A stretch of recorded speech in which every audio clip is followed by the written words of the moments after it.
Mario Antonio.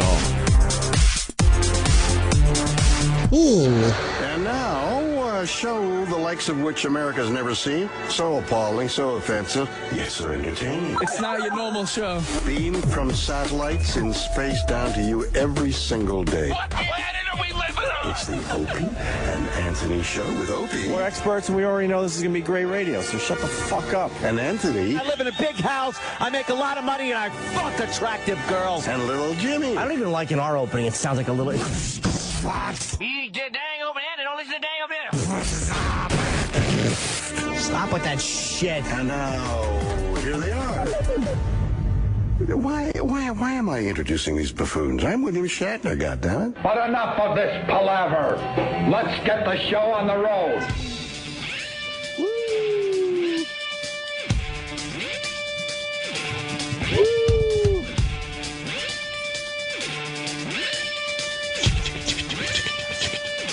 Choo-choo. Hi. Leaving the station. Oh, yeah. Nothing better than a good stretch. You know? Oh, that is fuck. good. What's that about? I don't know. It feels fucking good. It's got a fucking build-up, a payoff. Oh, man. Yeah.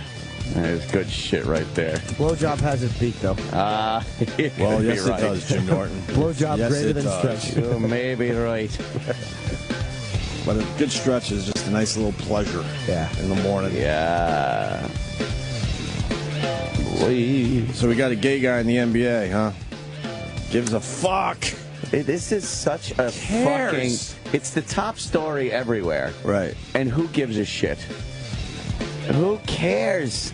Why is this a story in this day and age? A story?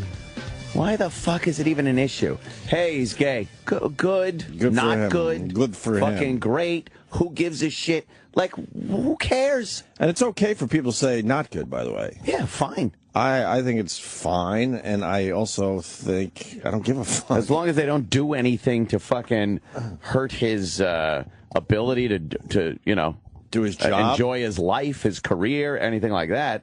You could not like the gay lifestyle. You could find it repulsive and disgusting if you want.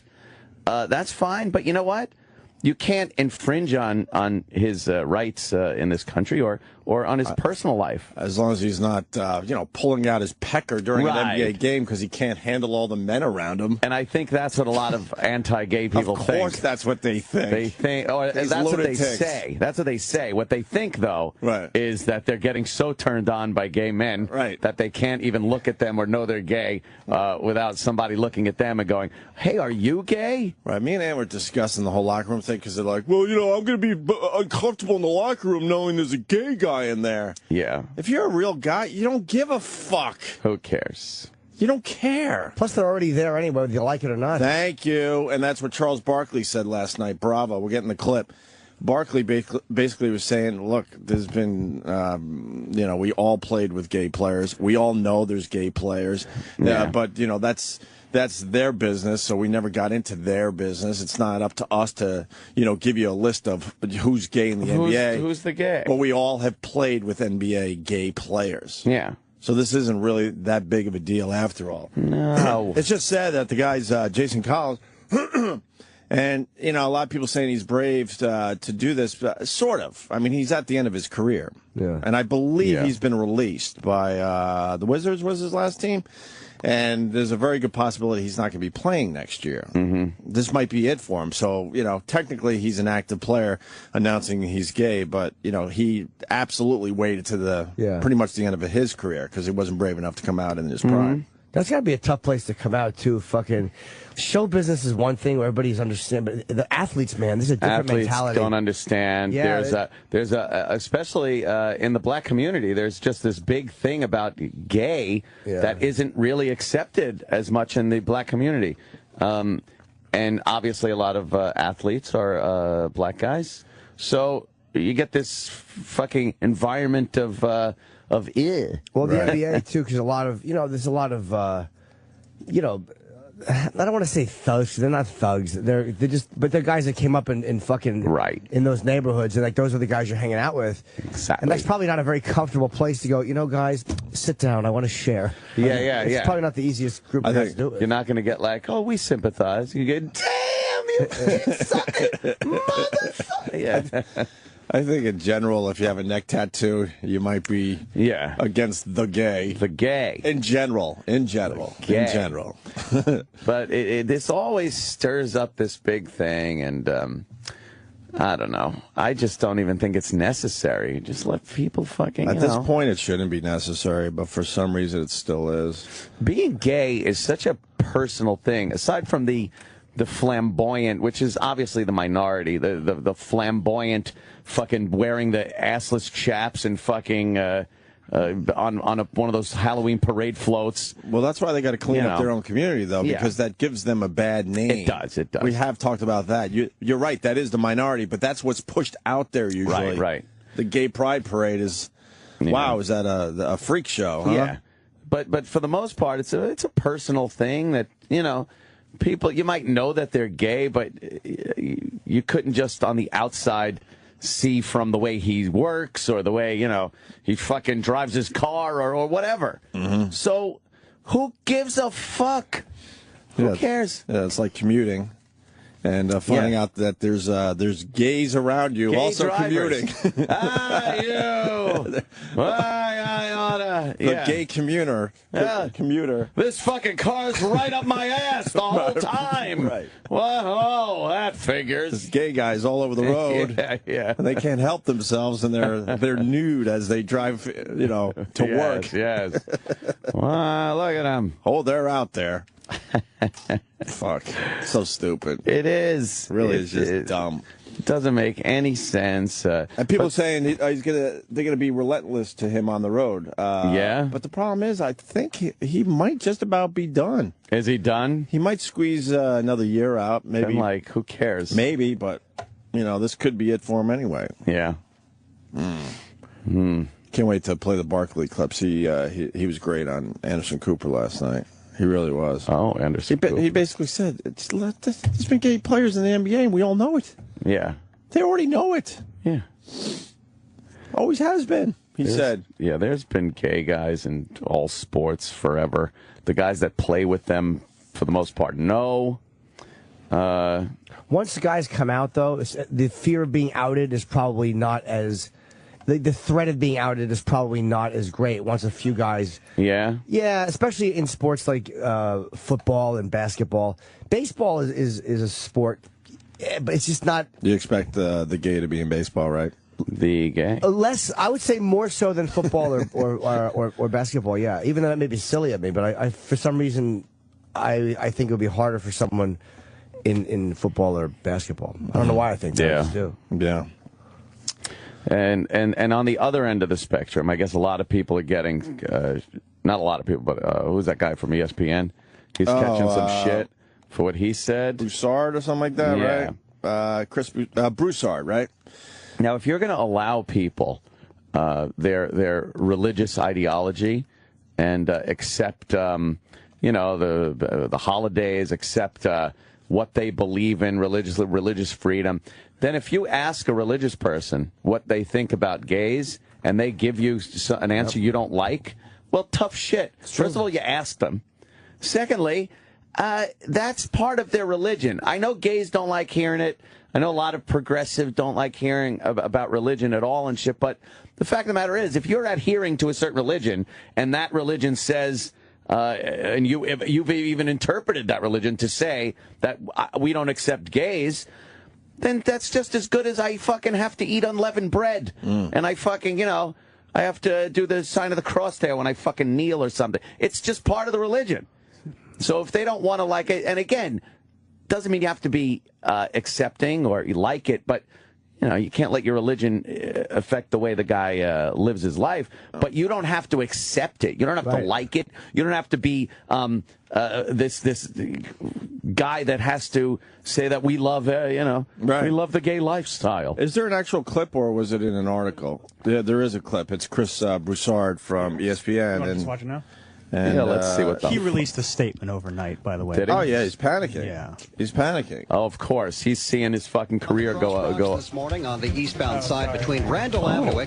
But again, 10-10 win. these guys do have the right to their opinion, even though I think it stinks. If you're religious and you don't like gay people, I think you're kind of a douche. Yeah. But you can't punish people because they don't. As long as it doesn't affect how he does his job, Right. you can't punish him for feeling that way. I said what he said was absolutely ignorant. People are like, ignorant? It's in the Bible. Exactly. Yeah, you gotta kind of fucking if you're gonna respect other people's goofy religions, you gotta accept that part of it too. And that's kind of what he said in his statement. He didn't apologize for what he said. He apologized for it becoming an issue. Yeah. You know. But these people aren't living a perfect religious lifestyle, by the way. Apparently, as they say, it's in the Bible. They're breaking rules left and fucking right. But this is one rule they especially don't like, so they point that one out. In this country, we like accepting, a lot of people like accepting the fact that Muslims enjoy blowing things up for their religion. It's accepted by many people in this country, apparently. They say we can't talk about it. Don't lump them all into one category. Don't say that they're violent. Don't jump to conclusions. Don't jump to conclusions. I got a gay disc right here, so this is perfect. All the gay stuff right here on one disc. So, nice, the gay disc. The gay disc. Chris Broussard explains to ESPN that homosexuality and premarital sex is against Christianity. Okay. All right, so a lot of us sin by having sex before marriage there, right? Very, very sinning over here. People are sinning all over the fucking place. So what are you talking about? Very sinning. He mentioned in his article, Jason, that he is a Christian as well. So what's your take on that? Personally, I don't believe that you can live an openly homosexual lifestyle or an openly premarital sex between heterosexuals. If you're openly living that type of lifestyle, then the Bible says you know them by their fruits. It says that, that's a sin. It's a slur. And if you're openly living in unrepentant sin, whatever it may be, not just homosexuality, adultery, fornication, premarital sex between heterosexuals, whatever it may be, I believe that's walking in open rebellion to God and to Jesus Christ. So I would not characterize that person as a Christian because I don't think the Bible would characterize him as a Christian. There you go. The guy should absolutely not be fired. Not at all. No. He was asked his opinion. You might not agree with what he had to say, but certainly he has the right to say it. This is a prime example of freedom of religion and freedom of speech. Right there. Yeah. Prime example of the ability to say something that offends certain people, but you have the right to say it and should not be penalized for saying it. And he didn't blast the guy, and he didn't say anything.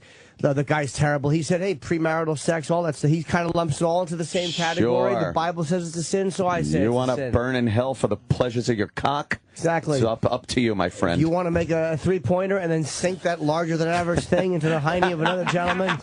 You can talk to God about it. But he has the right to say that, even though I think it's silly. But he's got the right. Of course he does. Why is there any shit being given? Why? Why do we fucking cry about people not being honest? And then when a guy's honest, we allow him to. We hang him out to dry. We hang him out to dry. Yeah. One guy on Twitter is like, I hope his, I don't agree with what he had to say, and I hope his bosses fire him. Why would you even No, you don't want that Why ever. would you want that? You don't want that, because eventually, they're going to go after something that you are passionate about. Of course. Would you prefer that he lies? Yeah. We would Right. prefer he lies. Right. Yes. Yeah, he could have Just gave lie. a bullshit answer. Typical American. I don't want that. Why aren't politicians honest? Why does everybody lie? Here's an example. Right now, the guy telling the truth. Yep. And you want him fired for it. That's the truth. I think he stinks for the way he feels. Absolutely. I think he's I'm a with you, douche. Jimmy. I think the biblical shit makes me sick, but he's got the right to feel that way. You know what would have been a great answer for him right there? Hey, so what's your take on it?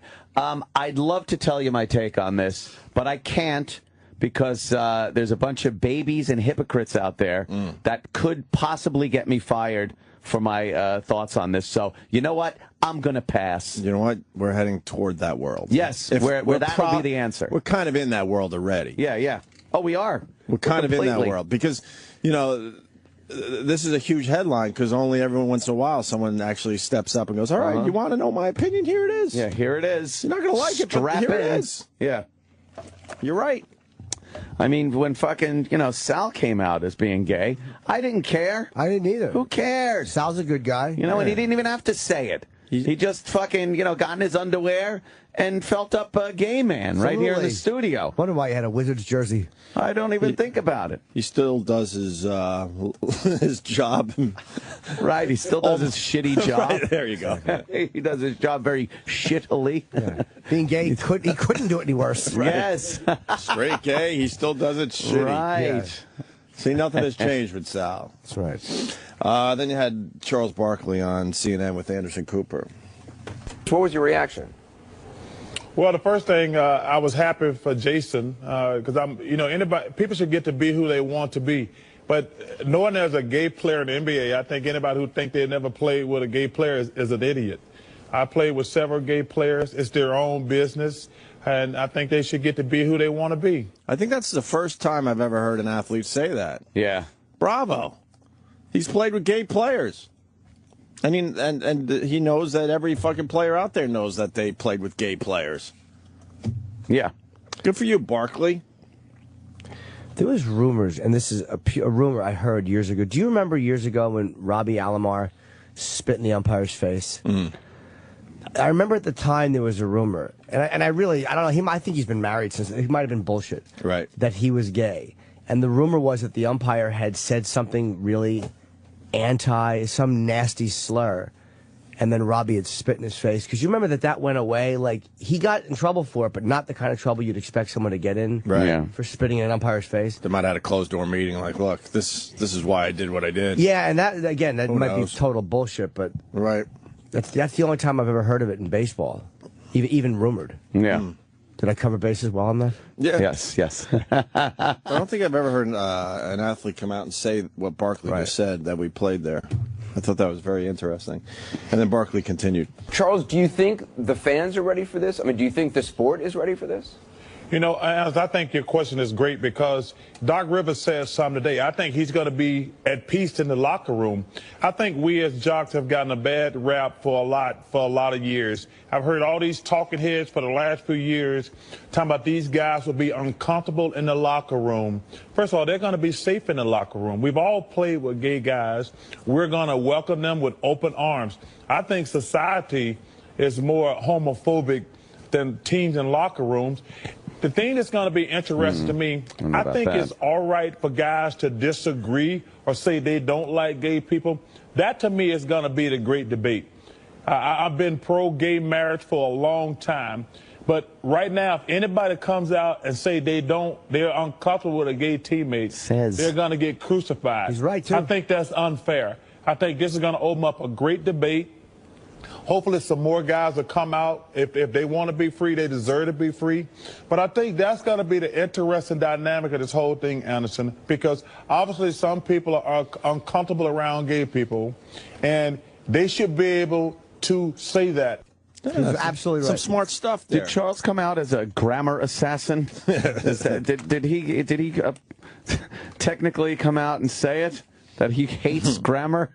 Holy shit. You know what, though? Charles is a no bullshit, cut to the chase guy. Well, he certainly is. Yeah. Wow. Yeah. Maybe he's right. You know what? None of us are into a team. Maybe he's right. Maybe in the locker room it's not what we think. Maybe it's part of it, but maybe players know so much more than we think they know. Just suiting up, sucking each other's dicks. Yeah. I mean, if they know it. Obviously, you're playing with a guy all that time. They know it. They see who he's leaving with at the end. Or he's bringing a friend on the road. Who he's not leaving with. Yeah. Who's fucking, pictures in the locker. Yeah. Just open it up. It's fucking. Yeah, but it's pictures of like Kareem, so they can't say anything. Like, he's a ball player. Yeah, so maybe they haven't, because you really haven't heard anybody blasting. You haven't heard them outing, even secretly outing people. Right. On teams. They haven't been doing that to each other. Yeah. So. All right. And then Mike Francesa. Oh. What did Mike have to say? Well, he had this to say. I really don't care. It means less than nothing to me that there is a gay player now out in the NBA. SI going to reveal this week, and I don't know why. I guess a dramatic attempt to sell a magazine. I guess. I guess. He's sort of getting a little trouble for that. the sound clip right there. But he's downplaying and saying that they're doing it just to sell magazines. Oh, really? But in a way, it is going to sell a lot of fucking magazines. That's the same reason we're talking, is to sell. That's the same reason he's talking, and that's the same reason every newspaper is printed. Right. Yeah, it's commerce. Stupid asshole. God. Obviously, that's why they're doing it. That's why anybody does anything. Right. Dude, he's got the gay face. Yeah, Opie brought up the fact that our old intern / employee Spaz from years ago from NEW used to do a bit about how he could tell that people were gay just by looking at them because, as he said, they had the gay face. The gay face. We look at and you look at the picture of this guy. Absolutely. Dude, he's got the gay face. Well, yes. Why did you have to pick Spaz that would picture? certainly say that today. It's very soft and tender and smiley and sensitive. They should have showed him playing, or do it like in one of those moments where a fucking NBA player is like, you see, that's what they should have showed. That's the other side of this. He doesn't really have many moments on the court. Oh, no? Not a lot of people are talking about Jason Collins and his skills in the NBA. They still should have showed that. I think he averaged around 3.5 points a game, something like that. Oh, no, did he? Oh, yeah, he's not that great. He's been around a while, but played for the Nets and no one even knew. Yeah. So, whatever. Just to picture him crashing up against the board or doing something that, like, that's what you don't expect. Yeah. Like, this is the face of a guy smiling with his hands out. It's like a fucking portrait. Like, that guy's gay. Yeah, okay, I can kind of tell. I would never put my hand up like that for a photo. Under your chin? No. Under my balls. But they should show him doing something that's not a stereotypically soft, gentle. Right, yeah. Right. Yeah, that would be more the stereotypical florist or interior decorator shot than a basketball player. Show him doing a basketball player thing, and then people will go, wow, I looked at that guy, and I never would have thought. I guess I can't judge every... right now you're looking at it going, yeah, I get it. Yeah, sure I see he's it. gay. Oh, he plays ball? Okay. Yeah. The story is because he's a basketball player, so show him playing basketball. Right. More Francesa. Yes. I mean, we all realize that there are plenty of gay people in America. Really? You got to figure some of them are playing sports. The fact that they don't feel comfortable enough to come out, we now have to force them out or push them to come out. I mean, or whatever reason, but now we have a player in Jason Collins who has been a journeyman player in the NBA, now admitting, as he looks to stay in the league, and now if he doesn't stay in the league, it'll all be considered that he's been run out of the league, but admitting now that, or at least now coming forward with the fact that he is homosexual. Why? I have no idea. I guess you'll have to read the story. I guess I will when I get a chance. I mean, I have the story here. I'm not compelled to run and talk about it or read it. I really don't care. I can't be any more honest. I don't care. He makes a good point there. I believe he's been released, so if another team doesn't pick him up, people are going to go, well, the reason was because he's gay. They didn't want him on. They didn't want him on their team. Meanwhile, he's pretty much on his way out, you're saying? The odds are pretty good that he might not be playing next year if he does. Did Iverson retire, by the way? Yeah. He did, okay. Well, then he came back, and I think he's finally retired, I believe, yeah. Why you mention Iverson? Just thought of him before when I was thinking of tattooed players, and I just mentioned him now. I'm just wondering what happened to him. I wonder, I understand things like gay people having a problem coming out in public because of the stigma put on them, whatever. But I think when they say they have a problem coming out to their parents and stuff, that's an odd thing to me. Because it would have to boil down to a personal shame of what you're doing and what your lifestyle is, that you can't go privately to your own parents or your family. Because a lot of gays say, oh, my God, the biggest thing that I've heard is, do you know how difficult it is for a gay person to come out to their family? Well, and society did that, though. But isn't that your own image of gayness and your being gay and gay lifestyle, right, that you have this shame that you can't even come out to your parents about it? Like, where does that part come from? And it's different than coming out in public. You know, parents are probably harder. I'm guessing that they're harder. But why? I had to throw in I'm guessing. But if gays are so, like, want everybody to accept gays and be accepting, and they themselves are proud of being gay and stuff, then why is it such a problem to come out to your parents and loved ones? Yeah, but now, I can understand the public thing because of the stigma, but privately, it has to boil down to your own personal shame of the lifestyle. It's easy to say that now, but now, go in a time machine and say that exact same statement in 1993. Yeah. There was a lot of shame in society, and that probably played into your own fucking head. Plus, you have old school parents that never, understood, they didn't even understand the Beatles. They're going to understand that you put your dick in some man's ass. You know what I mean? But until, I don't know if I'm fucking... I don't know, but it's a shame. I understand what you're saying, and right. I think it is becoming easier. Yeah. But we only got to this place very recently, where there's a lot less shame associated with it. Yeah, and I don't even know if it's society shame. If it's shame or you're afraid of how your parents are going to react. Like, even if you feel good about yourself, to people, their relationship with their parents is very important. And if you know that your father feels a certain way, or your mom or whatever feels a certain way about something, even if you feel okay with it and you can go, yeah, I'm going to live this way, knowing that you may do damage to your relationship with your parents, or that they may feel something, even though you feel good about it, it still may be a difficult thing to do. Like, so then how could you assume, or how could you expect society, people that don't even know you or care about you, to be accepting if you don't even think your fucking parents are going to be accepting? Well, you can expect it and want it and demand it. It doesn't mean what do you mean? It's like you just because you know people aren't going to be accepting, you don't want to be... You don't want people telling you can't do anything. No, you could know people aren't going to be accepting, but you can't expect people to be accepting. If you have doubts over your own loved ones, you can't expect people to be accepting. You can't gain acceptance by just saying, accept me. You know what I mean? That's true. Like, it's such a weird position to be put in as a nation and as public. I think a lot of people don't have open-minded parents. Yeah. Yeah. They just don't. Yeah. I'm just playing. I'm playing. In the end, sides here. You talk about your dad a lot, right? Sure. Was he an open-minded guy, though? No. So, no. So if that was you, you would have had an easy time telling your pops? In his words, if I came home with a faggot or a nigger, I was dead. Dead!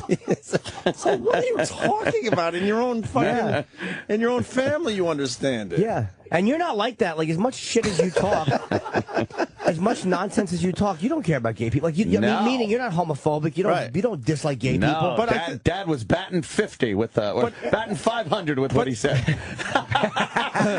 But Ann, I think you're answering your own question. Yeah. What are you talking about? But there's a lot of people that have parents like your dad. So how the fuck are they going to tell their father they're gay? But then how could I expect anything less from anyone else? Maybe you're right in, like, hey, how can you? Because at home it's like that. But you understand that that's a great point. Your dad, right? Like, if you were gay, you couldn't. Even if you love your dad and you admire him, and but that's how he was. You couldn't tell me. Son of a bitch! Oh, man, that'd be... Jesus Christ! Yeah. So you can expect society, because don't forget, I think the word acceptance is overused. Yeah. I think the problem is not we need to be accepted, people need to like us. It's the bottom line is people are legislating or fighting for people to be able to live the way they want to live. I think if there was if the rights were equal across the board, I don't think people would be talking about his acceptance as much, because it was like, hey, I can do what I want, I can marry who I want, I can get the same benefits as everybody else. So how you feel about it is valueless to me. But there are two schools of thought there. There is the business angle, the very technical slide rule business angle of this guy does this job, so we'll give him this much money and stuff, no matter if he's gay or what. Right. Then there's the personal, more artistic angle, which is, I don't like gay people, or I like gay people. I guess the word is more than acceptance is tolerance, because you have to tolerate things. You don't necessarily like it, but you got to live with it. And you got to deal with it, and you can't hold it back or anything. So, but the thing is to I don't know. I don't think it could be expected to have people accept you. Oh, of course not. You know, but of course not. But I think that's what a lot of civil rights groups and a lot of gay rights groups and stuff that they're going for. They're going for a world where they are looked at and like everyone else accepted based on their merits. But there are people that just hate fucking gay people. Right. It's crazy. I completely agree with you. But I think it's a fair thing to want in America. I think it's fair because we are so busy telling everybody else about human rights and about living a certain way. But we have the right to demand that of our own government. You can't tell people how to think or no, feel, that's true. though. And how to like and the somebody fact is, and not like somebody. there are a lot of people that still are not accepting of this lifestyle. Yeah. Which is so silly. Just to get the Jason Collins info, I don't know if I said he was released. If I did, I was wrong. He's a free agent. Free agent. Which is a little different. So, Free. So he doesn't really have a contract. Yeah. Like he's looking for, his next team or to be re-signed by the Wizards. And I think if people could govern without their personal feelings getting involved, I don't think this whole acceptance thing would be a problem. It's almost like if people's personal dislike of gays and that lifestyle didn't dictate the way they voted, or didn't dictate the way they voted or the way they passed policy, then it wouldn't be an issue. But that, unfortunately, is not the way. That's where acceptance means something. No. And we were talking about Obama because Obama, tweeted or was... He actually called him on the phone. Oh, he called him, okay. Yeah. Like a nice little rah-rah, good for you type thing. But the fact is, Obama only accepted the gay very recently. Yeah. Well, he's another one that his religion. I would love to know what he really thinks because I think he does it for votes. You think the Reverend Wright fucking liked gay people? I don't think so. I think Obama was pro-gay, and I think that Biden inadvertently fucking said that before the election. He was but pro-gay. if he's pro-gay, why didn't he say it a lot sooner than he did? Yeah. He had 4 years to say it. Because he's worried about votes. Exactly. That's what I'm saying. Sure. So what's real? Is he pro-gay or not? What's real? Yeah, good luck. I think what they do in the second term, what they say in the second term, is probably more real because they don't have to fight for the election as much. And it's too bad that they have to think that way. Yeah. But as we see, you speak the truth, and they want your fucking head. So head. It's a weird world we fucking live in. Yeah. Bill Clinton supports Jason Collins because Chelsea went to school with Jason Collins. Oh, really? So Mr. Clinton probably knew way before most that Jason Collins was gay. Hey, how's that? What's that Twinkle Toes doing? Yeah, every time Chelsea would come back after a basketball game, Bill would Purell her hands and then say, hey, Clinton turned around. I don't think Clinton was ever that against gays either. No. Again, these guys are all trying to balance what's going to fuck me in the voting and where can I be honest. Clinton, Clinton, he doesn't give a fuck. Yeah. He doesn't hate gay people. So America doesn't want to be talked to honestly, I guess. No, we hate honesty. Because we attacked Hillary Clinton for wearing a different baseball hat every other fucking week, depending on what city she was in. Yeah. She liked what, the Chicago Cubs, the Mets. I'm a Cubs fan. She liked really? She liked Go Yankees. No, she liked the Cubs, the Mets, and the Yankees. Yeah. And we all accepted, like, okay, cool. But, if she came out and just said, I'm a Cubs fan because I'm from there or whatever the fuck. You'd respect her more. I'm not going to vote for anyone based on their fucking sports teams. But she felt like that's the way to play that. Yeah. Because, if you say you're a Yankees fan, and, that means you're going to... She's a giant phony. That one. There it is, the Yankees and the Cubs hats. Yes. She's a phony. A phony baloney. Well, she's going to run. Yeah. Who are going to be the big ones? You got Clinton and maybe... Think she's going to run? She's a little old, man. And Governor Christie. They're hinting that she's going to run. Yeah, Governor Christie might, though. What do them lady parts have to do with getting old in the presidency, huh? What about that? Menopause. Are we good with a menopausal president? I don't know. What about that dried up old uterus? Does that do anything? I know Guy, they fucking have their nuts and shoot jizz and shit like that, right up until they drop dead. A woman, though? Ooh, those ovaries, like sun-made raisins in there. Just drying out like a couple of dates. Let's see. The only reason Obama sided with gay is because Biden forced him to. Yeah, we said that. Yeah. He was too scared to say that.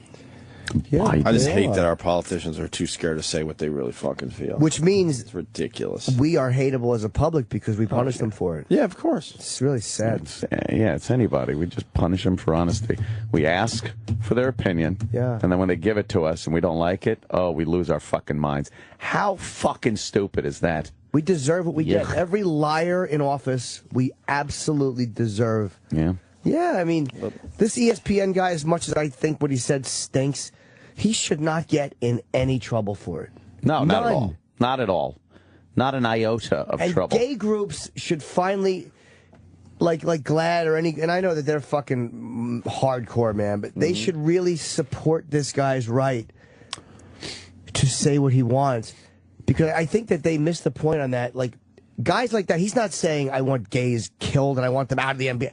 Like, you would get more open dialogue and more honesty, and you would turn more people around on your opinion if you were more reasonable and they didn't feel pushed into a corner. If GLAAD and groups like that were a little bit more reasonable with allowing people to speak their mind without targeting them, more people would go like, all right, hey, these are guys just like the people I know. I think it would make them as a group harder to feel discriminatory against. Yeah. If that makes any sense. Yeah, because it's that whole angle where, you can't even say stuff like that. That really gets because it makes people go, no, fuck you. Like I'll say what I want. Every joke, where there was some studio head, this woman wanted all homophobic dialogue taken out of scripts. It's like, shut the fuck up. Great. What are you doing? Should we just have every interest group go over every script, make sure nothing's offensive in there, and then see what spits out the other end? Yeah. That crazy. Let's see. Well, the gay is the big story today. It's unbelievable. Everyone loves the gay. It's on every fucking TV. Yeah. Let's see. And all these fucking news people, but not so much the people reporting it, but the people doing commentary. Yeah. Oh, they're all just doing the eggshell fucking tap dance. Oh, my God. Everyone has the potential to get fired for what they say over this. So you'll just see these people really doing the old tap dance-a-rooney. Goes back to our point. They're scared shitless to, say what they feel. Yeah. Yeah. As soon as you go a little too far, man, they come after you, and then your bosses don't fucking support you. Right. Period. In the end, your bosses do not support you in this business. No. There was a time they used to. They will fucking sell you out and let you go in a second. Right. I saw this story in the middle of our conversation on the gay on TV. A man lost his life savings playing carnival games. What? Wow. He deserves everything he gets. And I see him. He's got this big stuffed, one of those dumb stuffed bananas that he's like pushing down the street. Is that a banana with dreads and a fucking Rasta hat on? What a horrible prize! What happened? To his credit, his life savings was $2,600. $2,600. Yeah. Oh. And he lost it. Oh. He lost $2,600 on carnival games? What was he trying to win with his $2,600? I guess a banana with Rasta dreads. Well, then mission accomplished. Look at him walking down the street. Man, with he's his... Got a kid. Can I see this asshole? You want to watch the story? Yeah, let's watch the story because I he won the kid. Where's that carnival? That's a good prize. Uncle Paul, no, we won the banana. Oh, this poor kid. I know. Dad spent $2,600 getting a fucking giant banana. On a carnival game. He's growing up with an ass for a father. Fucking idiot. This is an unbelievable story, but it is true. A New Hampshire man says his trip to the carnival was a horror show that left him out $2,600. As New Hampshire Bureau Chief Michael Rosenfield shows us, the man says he was conned at a carnival by a carnival game. Conned. Look at this asshole. Come on. He lost his life savings, $2,600, on a carnival game like this one. And all he has to show for it is this stuffed banana with dreadlocks. Pause. You gotta be shitting me. Get this on our Facebook page, Opie and Anthony. The banana's gotta be fucking 6.5, 7 feet tall, though. Yeah, it's big. That's a big goddamn banana, and it's got a giant Rasta hat and dreadlocks and eyes. And But who doesn't know at this point that those games are really hard to win? Of course they are. You look at that and like, I don't understand why the fucking softball isn't going in the bucket. I don't don't get it. I don't get it. It keeps bouncing out. The milk bottles are right there, but the ring won't go around the neck. Yeah, everyone does it as a goof. Like, Yes. all right, I know these are all rigged, but I'll give it a shot because it's Yeah. kind of fun. Can you imagine the carny that was sitting there like, you want 3 more balls? Yeah, I do. You did too? Okay. All right. 3 more. He probably fucking 300. Maybe he fell Probably into did that 100 scam. Wait, 2,600. How much you think? $1, $2? How much for 3 balls? $2, say? Probably $2. I don't know. Maybe the story will $5. tell us. You know what though? It might have been that scam thing where they just keep coming up and going, no, take 3 more. Go ahead. See if you can do it. $2,600? And then, but they keep giving like 3 balls, and the guy throws it, and he's like, "Oh, so close!" Right. And then he goes, "Dude, here you go. Right. Throw, and you whisper it almost like, "Look, here you go. Right. Try it again." And it's like, oh, like it's free. And then when you're done and you get ready to walk away, he goes, "Hey, fella, Right. it's $2,600." $2,600. They Virgiled him out of it. Yes. Who brings their life savings in cash to a carnival? Well, I do, but Might have been on his credit card. No, you can't use credit I card. don't know. Let's No. go back to the big reveal because that could be one of the funniest things. I like how he in described months. this big banana. And then they show it. This is an unbelievable story, Oh, but it is God. true. A New Hampshire man says his trip to the carnival was a horror show that left him out $2,600. As New Hampshire Bureau Chief Michael Rosenfield shows us, the man says he was conned at a carnival by a carnival Don't game. con me. Henry Gribbohm says he lost his life savings, $2,600, on a carnival game Strolls like down the this street one. with his And giant all he banana. has to show for it is this stuffed banana with dreadlocks. You're expecting to win a few things and, let the kids have a good time. It just didn't turn out that way. Gribbohm says he attended a Manchester carnival run by Fiesta Shows and wanted to win an Xbox You look like Connect a at a rube. game called Tubs of Fun, Oh. where contestants toss balls into a tub. When he practiced, he says it was easy, but something changed when he started playing for the prize, and the balls kept popping out. It's not possible that it wasn't rigged. Gribbohm says he kept trying to win back his money by going double or nothing. He dropped $300 in just a few minutes. Then says he went home to get $2,300 more. Well, soon lost all that. He as has well. nothing to cry about. What a dumb motherfucker. Henry Gribbohm is stupid. He went home to get more money? Who does that? He has 0 fucking legs to stand on. He could have lost the 300, jerk. went and bought an Xbox, and still had some money left over. Of course. But he's an adult with a child, and after spending $300 on a carnival game, he still hasn't gotten to the point that he's at now, which is this had to be rigged. Yeah. But hey, how much did he think the giant banana with the dreads cost? Wait, why'd you say in the Xbox? end? Was he trying to win an Xbox? Yes, they said. Yeah, he said he was trying to win an Xbox. They said he was trying to win an Oh, Xbox. I thought he was trying for the giant banana. How much did it cost Xboxes? I don't know. 300 bucks. 100 or 300 so. bucks. So you can just what a dumb. Could have bought it for what he lost in the first place. Idiot. But then I guess they were saying you could go double or nothing and win your money back. They saw man. him coming. And Is what it do they legal do to to say the, double or nothing? I don't know. Oh, I guess he would get all his money back. what I do they see. do to the tub? Okay, I got Well, it. he gave him a job behind the board. See? Sorry, Rob. It's a tub. Well, we got a guy on the line who used to run carnival games. Really right. quickly, Gary, what do they do with the fucking tub? Oh, hold on. Before he does this, I need to put out the disclaimer. He is the first caller of the day, Right. which means what he says will be completely inaccurate And and probably just an out lie, Right. and will be refuted by at second least caller. 5 or 6 callers Yeah, okay. to continue. Okay, thank you, sir. Go ahead. go ahead, Gary. I love the intro. Part of this has to be how shitty this guy can play. I know when I ran a theme park, we ran about 30% Disney cost on of the goods. phone. So Well, you ran Yeah. 30% what? it was about a 30% cost of goods. So that stupid banana probably cost the carnival about $40. So, they take in $120, $150 for everyone that they give out. So how shitty was this guy as a player that he had to spend $2,600? But my question is simple. He was playing I guess it's softballs into the bucket that's kind of tilted Yeah. toward you.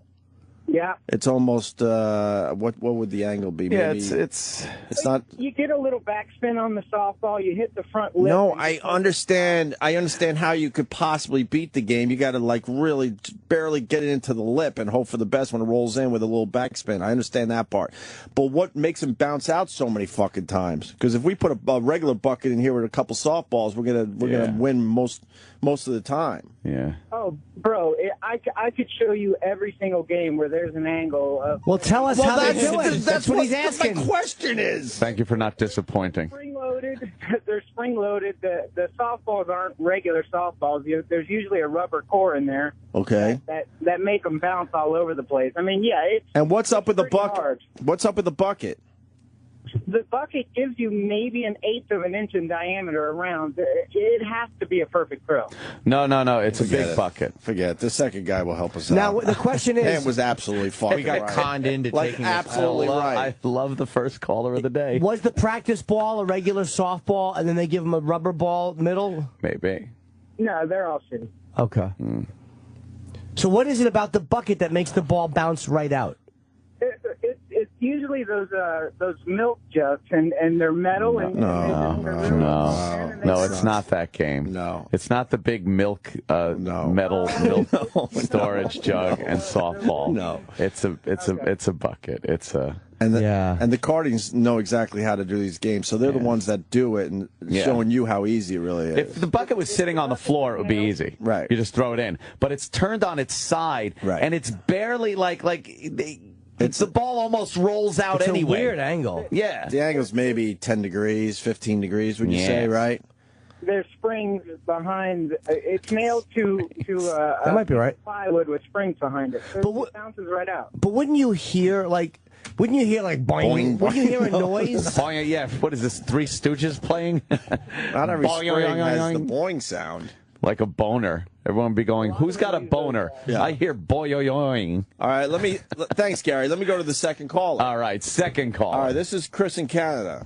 Chris, please just explain the softball thing. It's a plastic bucket. And Chris, could you please start by saying that last caller was an asshole? Yeah, he was a total asshole. There you go. The thing is, what they do is, you might miss the first shot, but when you throw that first ball in, the guy will throw another ball in. As soon as you throw your ball in, it will absorb the impact of the first ball and stays in. So when you throw your practice shots, your ball will actually stay in. But when you throw it and there's no other balls in the bucket, they bounce out.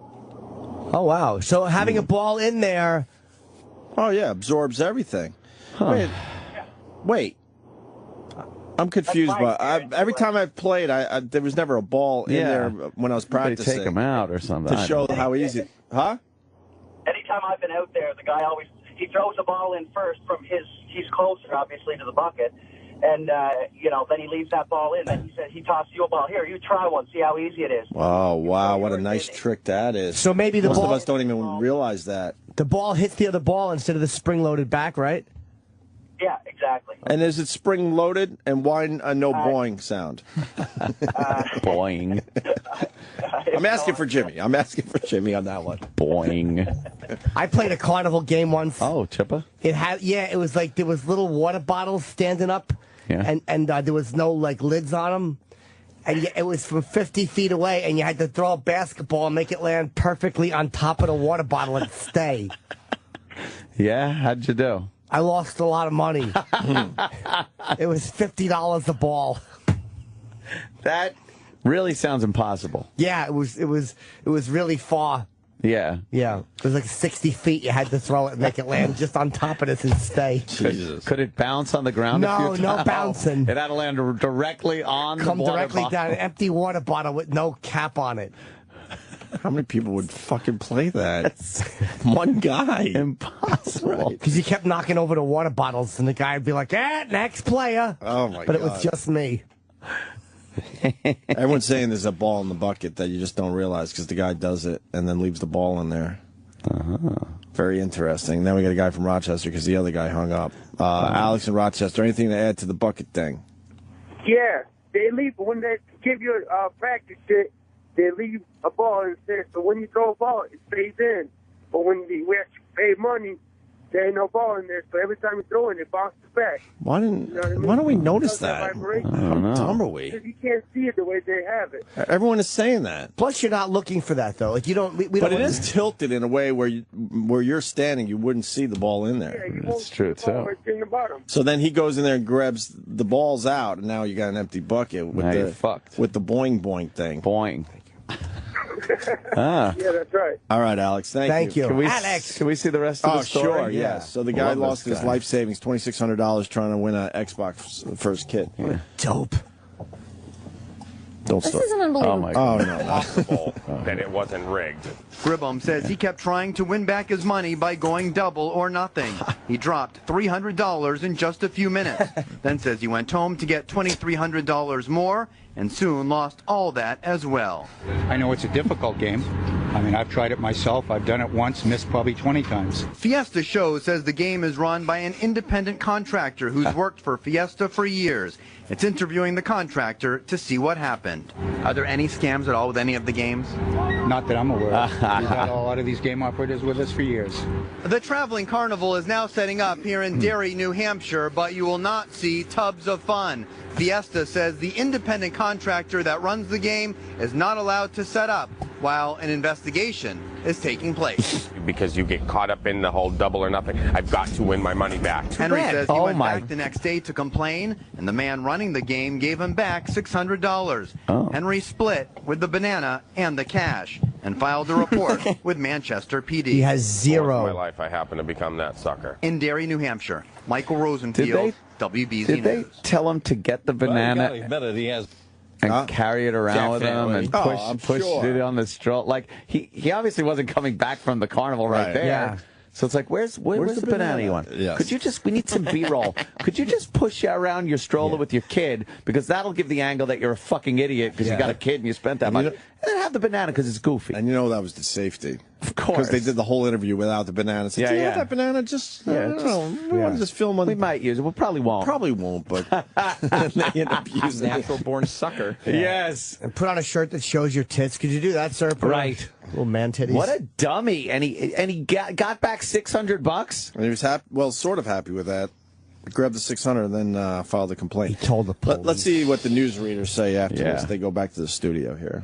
There's a certain amount of persistence. That's right. And, you know, we'll see And where a this banana goes. with dreadlocks. Wasn't a How totally many wasted people have event. that? All right. Listen, we're truly sorry. But I'm not sorry about the weather. The weather. We're truly Why do you sorry. have to laugh into the weather? I was enjoying you. Sorry about the weather, though. And he's scared. Don't say you're sorry. You know he's a sucker. Say it. Yeah, guys. Say it on the news. Yeah, this guy's a dope. What a dummy. He's probably a compulsive gambler. Do you think?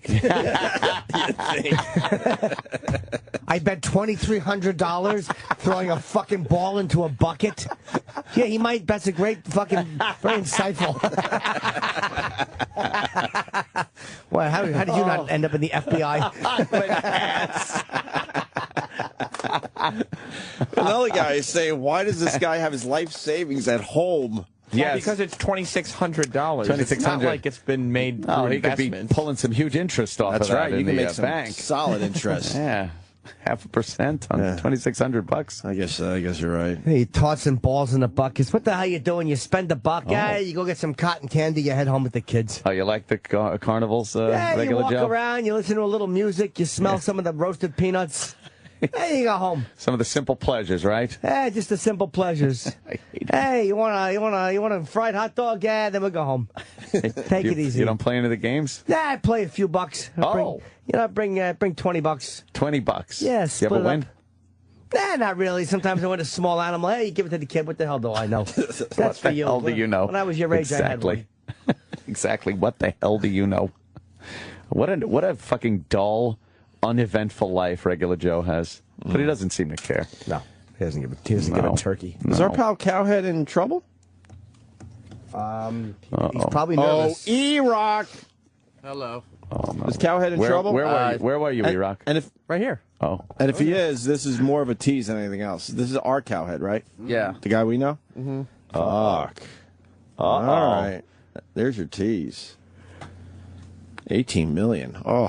Whoa. I don't even know what this story is, but that don't sound good. No, we'll explain that next. We also have Mike Baker in today. Yes. Former CIA operative. Nada. Bakos? Nada Bakos, I would go with. The Osama bin Laden documentary, right? Oh, I wish I would have known that she was coming in today because I'm watching. I haven't finished watching it, but when I've seen it, I really love it. Ooh. It's great. Good. Fuck, I didn't realize she was into that. I would have finished it. Yeah, I watched it. Oh, you saw the whole thing? Okay, cool. Yeah. They get him.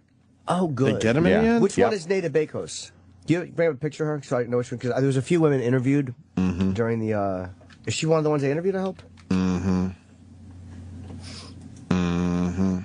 Oh, she's. Wait, who does she look like? Caroline Kennedy. Yep. No. She looks like. Oh, I know who she looks like. You don't know her, though. No, it's a woman named Becky Tetley. She's the estranged wife of Bill. Oh. She was in 20 Years in Intelligence. Yeah, this is a good. It's on HBO May 1st. It's called Manhunt: The Inside Story of the Hunt for Osama bin Laden. And they May 1st is tomorrow. Oh, okay. I believe. So tomorrow on HBO. Women were much more a part of getting bin Laden than they were given credit for. It's like, and they say women make good analysts in the special, and I think they do because they just go over. You know how fucking your girlfriend will fucking every fucking detail they got to go over. Yes.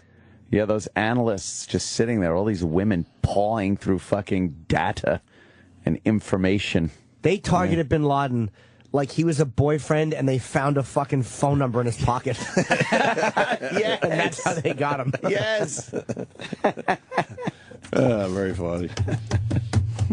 Let's just go to break, E-Rock. Yeah. It doesn't have to be all fucking fancy or amazing. schmancy. Just hit the fucking thing. B-I-L-L-T-E-T-L-E-Y, Bill Tetley. The Opie and Anthony Show continues in moments. And now these messages.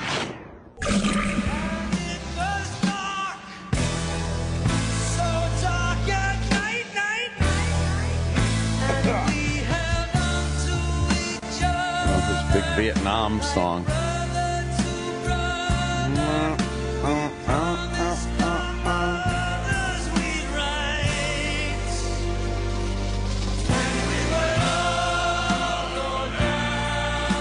Together.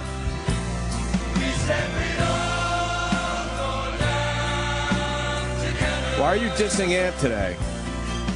E-Rock's dissing you today, Anthony. What happened?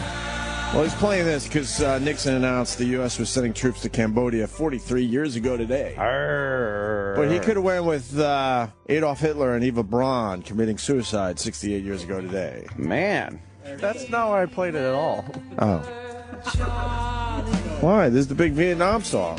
Because Saigon fell to the communists 38 years ago. Oh, wow. Oh, is that it? E-Rock doing a little Wait, where's that smarting part? up in there. Oh, yeah. All right, so there's two Vietnam anniversaries today. Nixon announced the U.S. was sending troops to Cambodia 43 years ago. Yeah. Saigon fell to communist forces 38 years ago. Gotcha. Wow. I apologize. I remember that. As a child of the 80s. Child of the 80s, baby. Yeah, those helicopters leaving the top of the embassy, pushing them off of the fucking carrier decks once they landed. Just dumped them into the fucking ocean. That was a dramatic video. Yeah, it's crazy. Cray. Why no Hitler songs today for Anthony? Yeah, what happened? Well, I can play something into break if you'd like. Yeah, try to figure something out. All right. A march? Bring the whole Hitler anniversary together. Some Wagner? I personally would have went with Susu Studio myself. Oh, you have it. Oh, he's I ready. was juggling between the two. What are you really? Yeah. This is 28 years old, this song. Susu Studio. This is Susudio. Yes. Love that. American Psycho. Oh, yeah. Do we have the Susudio speech? Can you find the Susudio speech, That's please? a good one. Sam Roberts. Have you seen I think it was a Funny or Die with Huey Lewis and Weird Al? No. Doing the whole scene where he fucking kills Paul Allen in the room. Mm-hmm. It's that scene, but with Huey Lewis and Weird Al. And it's fucking great. Really? Fucking hilarious. Really? Yeah. All right, which one do you want to play first? How about the Funny or Die. All right, let's do the Funny or Die. Yeah. Let's see this one. Is it too much of a visual because we do radio? No, the visual is good because Huey's doing all the movements that he did in American Psycho. Full screen, please.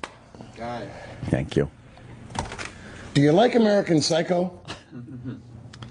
It's okay. Although originally polarizing to audiences and critics alike, it developed a much-deserved cult following when released on digital video disc, or DVD. There it found a second life and really came into its own commercially and artistically.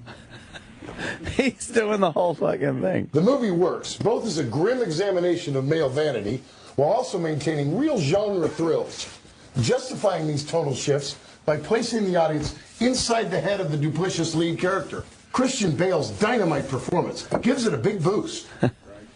Yes.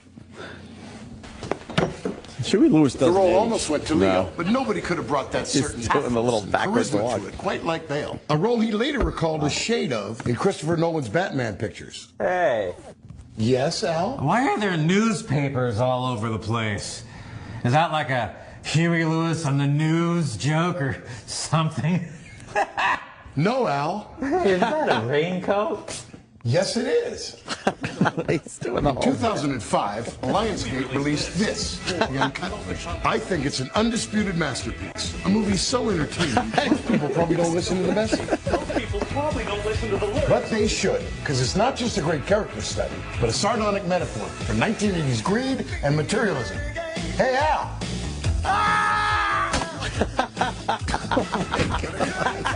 Try parodying one of my songs now, you stupid bastard. Hacking Weird Al's head off with an axe.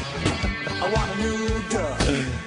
Won't try to bite. Right on, man. Pretty good parody. Won't you hold my socks? Oh, Jesus. 30-year anniversary for sports. Wow. By Huey Lewis. Holy Damn. fuck. Yeah, Funny or Die, bravo. That was a huge That album. was murder. That wasn't funny. Oh, shit. Bravo on that. It was a parody. Who's the big, is E-Rock the big fan? Oh, he loves Weird Al. Weird Al fan? What did you think of the Funny or Die thing? It was great. Oh. Yeah, we learned that about E-Rock. He's all in with Weird Al. You like Weird Al? Oh, he loves him. Not Seen just him likes. No, he didn't. Yes, he did. multiple Many times. Many times. Why would you see Weird Al live? We did this already, but I'm sure Otto's going to call in any minute now. I got to tell you, I would see Weird Al live. Yeah? Yeah, if he was sitting next to me in the studio. Yeah. I would see him live. Oh. Well, he comes out and does fat in the fat suit. Yeah, you know, he's got a good stage show. Oh, okay. With his goof That's got to be tough to do. That's the finale. Oh, it is? That's what E-Rock That's said. the encore? You know, Weird Al's been around probably 30 years himself. Because I'm fat. I'm fat. Late 70s, yeah. Late 70s, so. Really, really fat. That's 35 years. Yeah. Hey, can we play the studio scene? Oh, yeah. Because this song's 28 years old today for American Psycho. And this is the actual scene that they were parodying, I gather. Such a good movie. Patrick Bateman. This is Susudio. A great, great song. Personal favorite. Personal favorite. Oh, they can't show the full scene. Oh, why? It's like a sex scene. Oh, man. Oh, that was the sex scene? Oh, I thought it was Yeah. the scene with Paul Allen. It's like flexing and... Which scene was the one with Paul Allen? That was Hip to Be Square, right? Yeah. Oh, Yeah. it's hip to be square. Damn. Yeah. How funny is that? Yeah, they're just... Now it's just Susudio. Yeah, they're just doing clips from the fucking movie. It's an awesome movie. Man. Oh, I've American never seen Psycho. this. You've never seen American Psycho? No. You read the book, though. I read the book twice. And I know that there's certain things in the book that people told me weren't in the movie, and I'm like, I'll just hate the movie.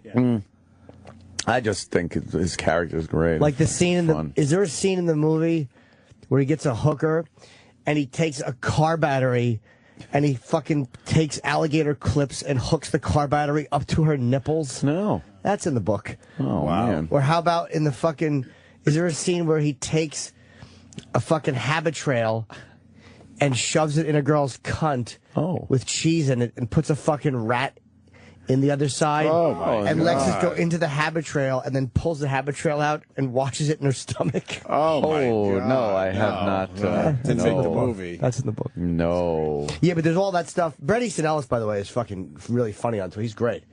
But there's all that stuff in, like with the, the fucking, talk about the Huey Lewis and who else did he love? All those.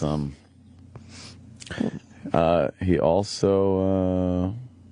What the fuck did he do? Obsessing over the products. What's her name? Who's that bitch that fucking drowned in the bathtub? He was No? jacked in that Anyone? motherfucker.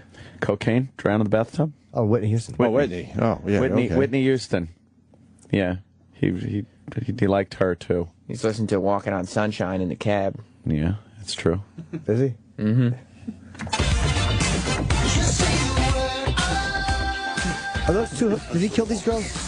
Yeah. Oh, yeah, he does. That's one of those is the hooker that he supposedly. Oh. What? I forget. There's a funny scene, not funny, but where I forget how he knocks the girl's teeth out. He knocks all of her teeth out with a drill, and then he fucks her mouth. That's a funny scene. No, the book is. Oh, and when he steps on the dog, they probably didn't do this. You should see the movie, because now I would be curious to hear what you think about it. Did he kill the dog of a homeless guy? Yes. Yeah. Okay, cool. Where he stepped on the dog's front paws. Oh, the movie's. Yeah, I mean, you don't see Why don't you get a job? Yeah. The movie's pretty fucking brutal. Yeah, I'm sure it is. Very bloody. And the scenes I'm talking about probably are rated X. Do you know how bad you smell? He's talking to the homeless guy. Just get a job. Get a job, Al. Is he racist in the movie? No, they don't really go into that. Not so much. Why would they? In the book, he certainly was. Well, he only was when he fucked. Did he give the guy a piece of gum before stabbing him? Haven't seen the movie in a while. I don't remember. No, I don't think so. Yeah. I love this. All right. Ah! He just screams when he drops the chainsaw on our fucking head. Jesus. What a great character. He was great in that movie. And what is the Christian Bale. What do you think? Like at the end, they said this is not an exit. Is in the like the cabbie in the end knows that he's looking for him. Or, hey, you're the guy we're looking for. Kill the cabbie. Was this whole thing a dream or his fantasies? I know, that's the big question there, isn't it? Was it all a fucking mental fantasy, a mental breakdown, Just a thinking dream? about killing fucking, people? Yeah. We barely even know who anybody is at the end. Yeah, exactly. All the names have gotten so mixed up. Yeah, the names and are nobody all knows. mixed up and convoluted. And, Yeah. it's. I liked it. I love it. It's fucking crazy, and he's just fucking great. So fucking. Yeah. All right. Turn some videotapes. Yes. Yeah. I'm fucking writing a show about a CIA agent where I just solve all the crimes. Oh yeah, how's that coming out? Fucking good. Like Iraq's movie? Got 300 episodes. CIA, Chipper in action. Oh, CIA means Chipper in action. I'll try to help. Yeesh. That's terrible. That's terrible. Chip. With that, we got a Tennessee couple suing after photo of son with Down syndrome used for a retarded news segment. What happened there? Weird news. Weird news. Weird news. It's not Scorch. I heard he used weird news. The theme. Weird news. I got that news too that he got his jingle back. He got the jingle got back. the jingle back. He must have heard that we were very disappointed. Yes. That he wasn't using it. I hear there's a new PFG TV online. We can't just keep doing it. I know, but it's so great. bad. Maybe take a look just to see. Here's a weird news, just up to weird news. Stories that are very strange. Yeah, weird news. All right, here's a story, weird news. It won't be weird, it won't be news, and it won't be true. Tennessee couple sues after photo of son with Down syndrome used for retarded news segments. So you got a Tennessee couple, and they were sickened to find a picture of their son with Down syndrome used in a ridiculing way online, and now they're suing for emotional distress and other damages. Oh, boy. Nashville parents Pamela and Bernard claim an altered image of their son Adam had been posted on various websites, including a Florida radio stations. Yeah. Along with defamatory descriptions and commentary, according to a lawsuit filed this month in U.S. District Court in Tennessee. Oh. Picture was taken in 2004 at an art class in Nashville, according to the suit. He was 17 at the time, and an instructor had asked him to show off a drawing that said, "Go Titans 1." Go Titans 1? Mm-hmm. What does that mean? 1 as in O-N-E, by the way. Go Titans. What does that even mean? I don't know. Is that like number 1? Well, Tennessee, they're obviously a Titans fan. Yeah. And maybe 1 is the Go Titans 1 is maybe 1 was the number the player he liked. Who knows? Or maybe Go Titans are number 1.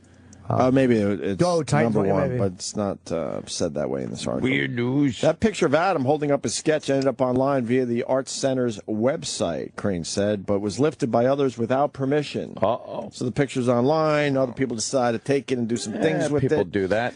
Last July, a member of a watchdog group looking to end the use of the word retard put a spotlight on Florida station WHPT-FM, which posted the picture on its webpage for The Cowhead Show. Oh, no. I see the... Oh, you don't want that. Parents sue Cowhead radio show. The Cowhead Show. But these watchdog groups that want the word retarded ended, like, and then they start suing people for using the word. Like, it's, come on.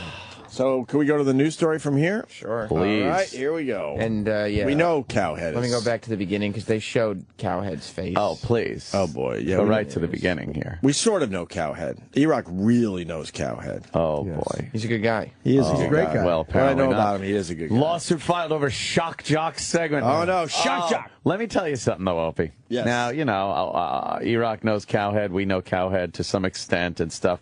But I got to tell you, it feels pretty goddamn good sitting on this side of the story. I swear to God, when I see that graphic Shock Jock segment, lawsuit, picture, the fucking news guy who's a little serious now, I am so glad this isn't us. But do they tie us into it? I They hope do not. tie us into a lot of these Shock Jock segments. Maybe not this one. Maybe because originally they thought the photo was of our own Eric Nagel. That's I didn't mean that, E-Rock. Wow, but you did. I don't think That's we That would be the Cow Body Show. The Dunderhead. The Empty Head Show. I'm sorry, Eric. I love you, Rock. You show it in weird ways, though. I know. I feel affectionate towards that sweetie. Here we go. New tonight, a multi-million-dollar lawsuit triggered Ouch. by a local Shock Jocks segment doesn't have a lot of people laughing tonight. Oh, it has drawn boy. plenty of criticism and a fight that comes all the way from Tennessee. Our Allison Morrow joins us live outside the St. Petersburg radio station to explain tonight. Allison? Jameson, these advocacy groups are calling this disturbing, and the family suing the Cowhead Show calls it humiliating. This is Adam Holland in art class displaying his work. Here is the same picture altered for Tampa Bay's Cowhead radio show using a word Lise Fox fights daily. Wait, hold on. Wait. They don't even show. They don't even show it or say it. These fucking cocks in the news.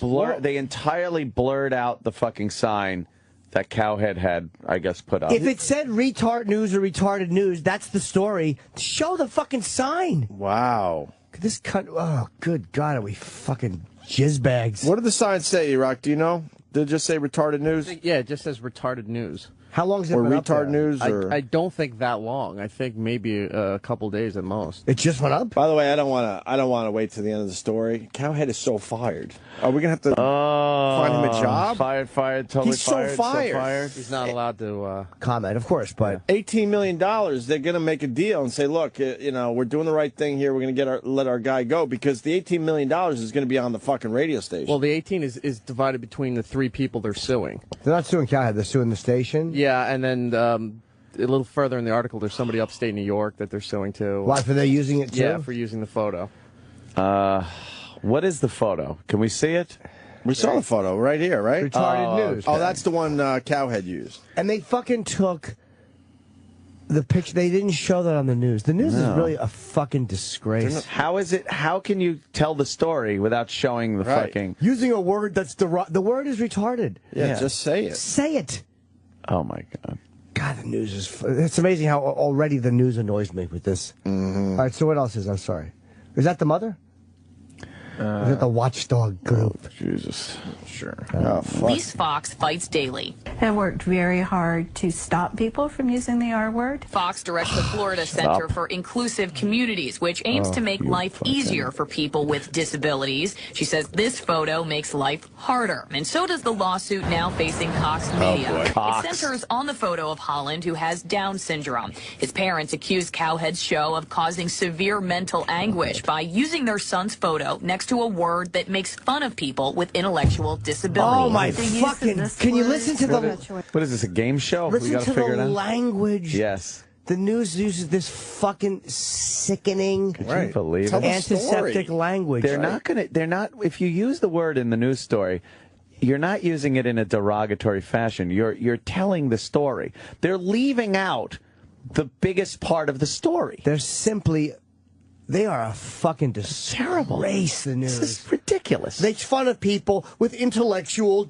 You know, Carlin's genius was he said how it removes all the humanity. Yes. Hey, there's a picture of a kid with Down syndrome, and they put the word retarded news, and the parents are very upset. There's the story. Yeah. There's the story. Retarded news. Man. New tonight, a multi-million-dollar lawsuit.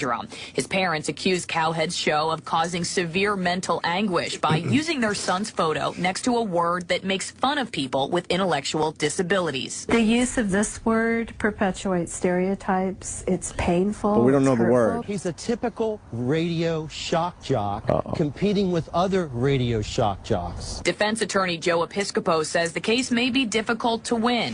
The show says it stopped using the photo and may be protected by the First Amendment, even though Holland's parents want $6 million. To us ordinary citizens, defamation, what does that mean?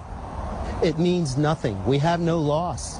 And you got to have a financial loss to bring a lawsuit. In this case, though, Fox says the greatest loss may not be financial, rather how the picture sets back work like theirs, work reflected by the original picture, where Adam's smiling in art class, proud and unashamed. To be independent, to be productive, to be valued, and to be included. Just saying. Now, the Cox Media Group did send out a statement a few hours ago saying Cox companies are committed to empowering individuals and families as well as promoting diversity and inclusion. All the key words. Fucking faggoty lawyer. Episcopo tells us likely the only way these parents will get the $6 million that they are after is if they can prove that the Cowhead show somehow made a profit by using their son's photo. We're live in St. Petersburg tonight. I'm Allison Morrow, ABC. You know, Cowhead is so fired. So fired with a statement like that. You know what, though? I think it's a couple things are going to depend on it. Who altered the photo? Because if in good faith you're using a photo that's online and you just think that's the photo, Jim. Oh boy, you think that the boss is gonna have logic? Look how naive he is. He's still after all he's these still years. the cutest boy, isn't he? I have no doubt in my mind. Jim. He's fired, so totally fired. They just want it off their plate. They don't want to deal with this. Who used the picture, where They it don't give a came from. Goodbye. With that Problem statement, over. Goodbye. That statement says everything you need to know. He's diversity, fired. inclusion.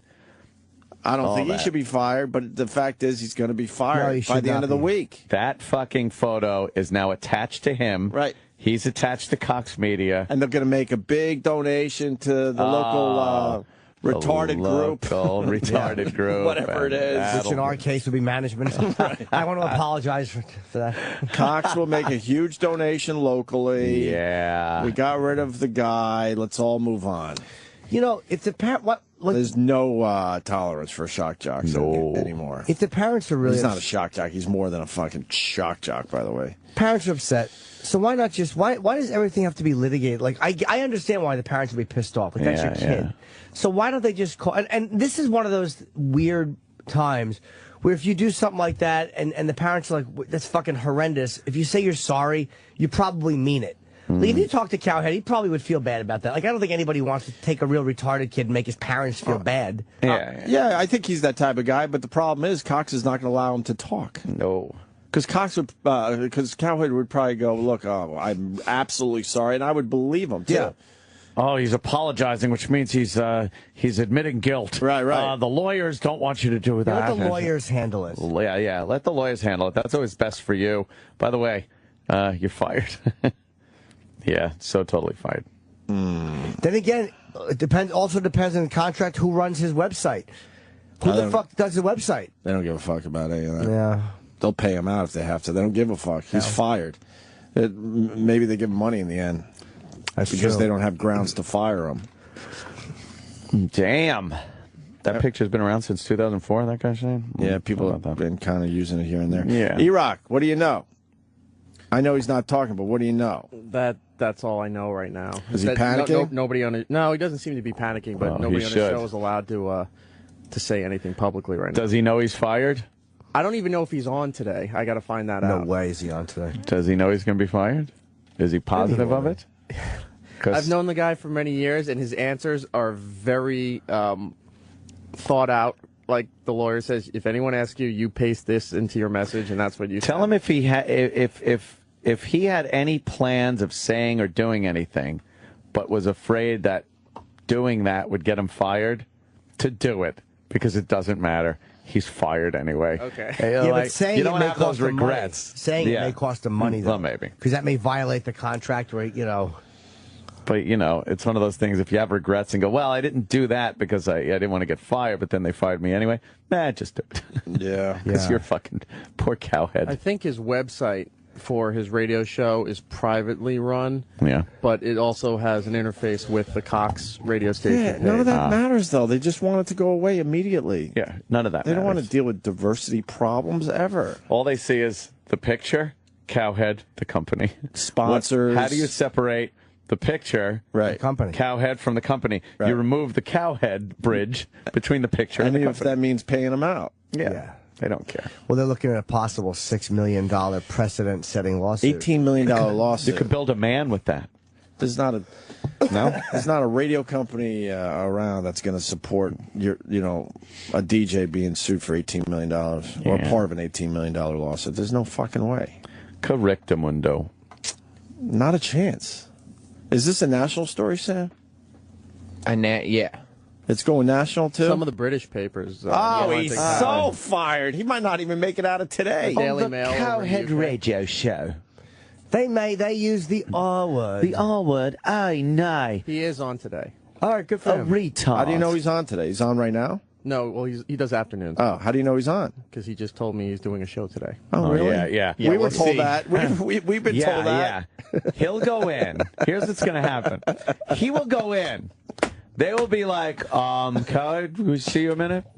We're just thinking with all the news and stuff, it's probably best we keep you off the air today. Right. Today. Yeah. We're going to have to do We've a been told that suspension. 3 times, I Dude, think. I think. He will not be on the air today. Let me tell you this again. He will not be on the air today. And they probably have good intentions, but they're feeling the heat in the back offices. the heat. And they're like, oh, my God, we got to sit him out today. It's in the Daily News, the New York Daily News. Dude, he's not on today. MSNBC has it. It made AP? He's not on the air today. He thinks he's going, oh, come on, Cowhead, don't be this stupid. He's not. He's just trying to, that's what they told him. I know, but we've seen this so many times. We really are experts at this shit.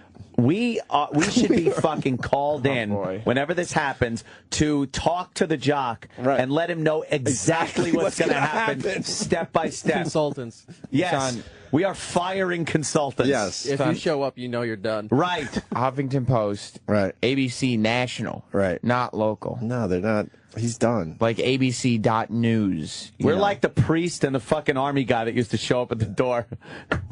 Hi, I'm sorry about your son. Yeah.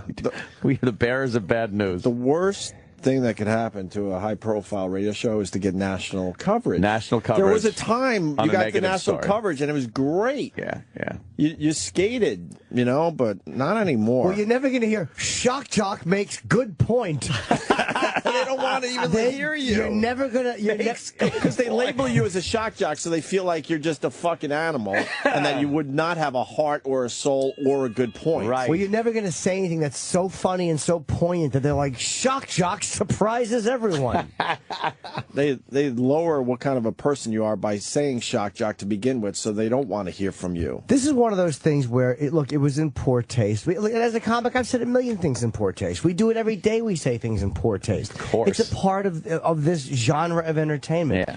And it's one of those things where you just wish the parents would call and go, hey, asshole. Yeah. And then, you know what? You go, and in a genuine exchange, you go, you know what? That was kind of fucked up. We apologize. And we mean it. I understand the parents making this an issue. Yeah, I understand they're making it an really issue, do. but not a $6 million lawsuit. $18 million they want. Oh, they're angry, yeah. Yeah, they're just angry. That's what's probably preventing the father from driving up there with a fuck. It's your son. Right. Your son. It's funny, like, as much But as I truly, sorry, Jimmy, Okay. but the second point of what I'm making here is I truly believe Cowhead didn't mean to fucking purposely hurt this family. But that doesn't matter, right, Anthony? Doesn't matter at all. What happens today? Look, Cowhead. we're gonna sit you out today. You know, let this die down a little bit as they're just sweating in the back offices, like, oh fuck. Yeah. All right, let's look at his contract. Yeah. Yeah, the lawyers are already pawing over his contract. Right, because now they're hoping they could fire him without paying. Without paying him. That's what kind of guys they are. So it's like, should we call him up or something? No. Wait till he comes in. We'll call him into the office and we'll suspend him.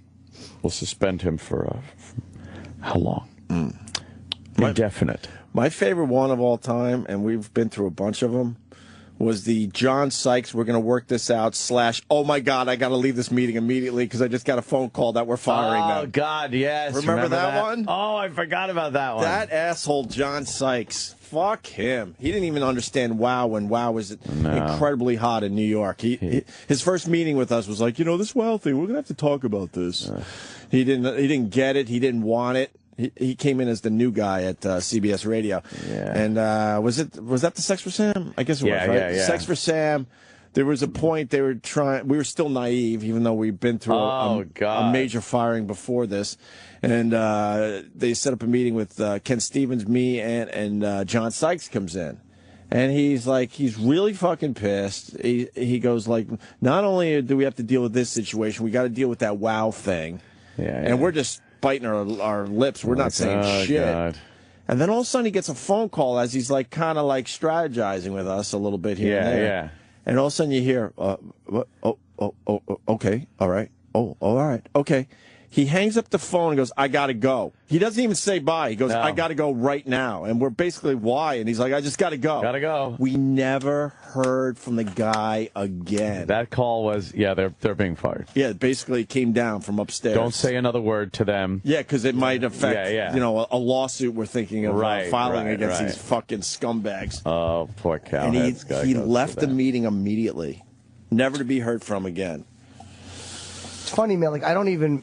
I've gotten tweets with pictures of retarded people in them, and I never thought of lawsuit, but I never retweet them because it's like, No. And I'm not shitting on you. Believe me, I certainly get how you do that. You see something in a moment, it's an internet picture.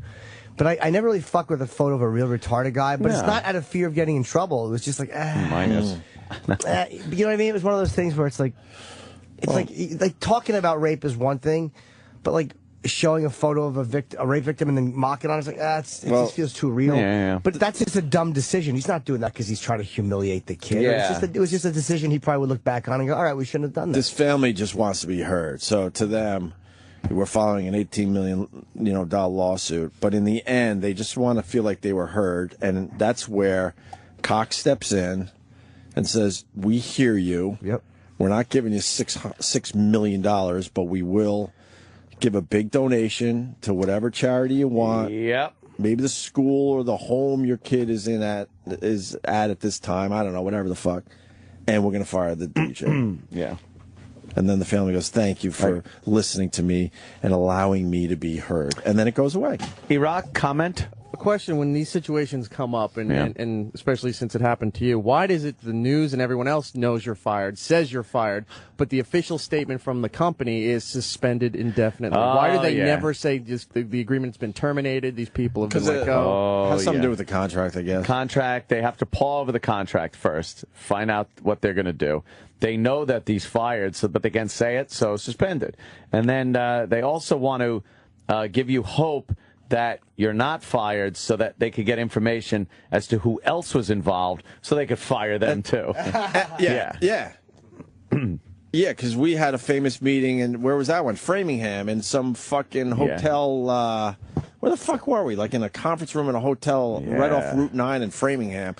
And Susan McDonald, who I worked with way back in the day in Rochester at CMF when I was a fucking just nobody getting started. She looked at me and Aunt and said, "Okay, let's get this over with so we can get you back in the air." I remember saying that. And all it was questions to try to throw other people under the bus. Who else was involved? Which we did not do, by the way. We'll get this all out of the way. And the way she said it, get you guys back on the air. Yeah, because we were already we were already in the suspended stage, but we were still under their umbrella. So they're like, why would we fire them before we find out more fucking information? We were being interrogated like terrorists. Oh, Opie, they're going to get us back on the air. And that's what we thought at the time. Oh, I totally thought. But they wanted us to. They wanted to know what Dave Douglas had to do with the mayor's prank and Bruce Mittman, and they could think what they want about us. But the fact is, we didn't throw anyone under the bus. No, because they had nothing to do with any of that. Take your pinch like a man. We did take that pinch. Keep your mouth shut. I mean, I truly believe he's fired, but if the slight fucking possibility is not, and I say that knowing that I don't think there is a possibility, then it's going to be the sensitivity training and all that horse shit. That they're going to go down that fake road. That fake road. The cowhead's got to make believe that he's learned a lot, and it's just to draw such a huge lawsuit against the company and national story with such a negative, politically correct fucking incendiary device. And all Cox Media is thinking is, oh my God, the world thinks we hate retards. Right. That's all they're thinking. Yes. So they're thinking, how the fuck do we make this all go away immediately? The hard part, too, for Cowhead is that there's a photo of a real retarded guy. That's where it makes it difficult, because if it was just a photo of his friend and the word retarded was being used, that's in poor taste. That's a free speech issue, blah, blah, blah. And maybe this might be too, but when you take a picture of a real retarded guy, then the parents are like, okay, that's really... You know what it is? It's that scene from Casino. That makes it harder. Is that... What do you say? Why take the chance? Why take the chance? Yeah.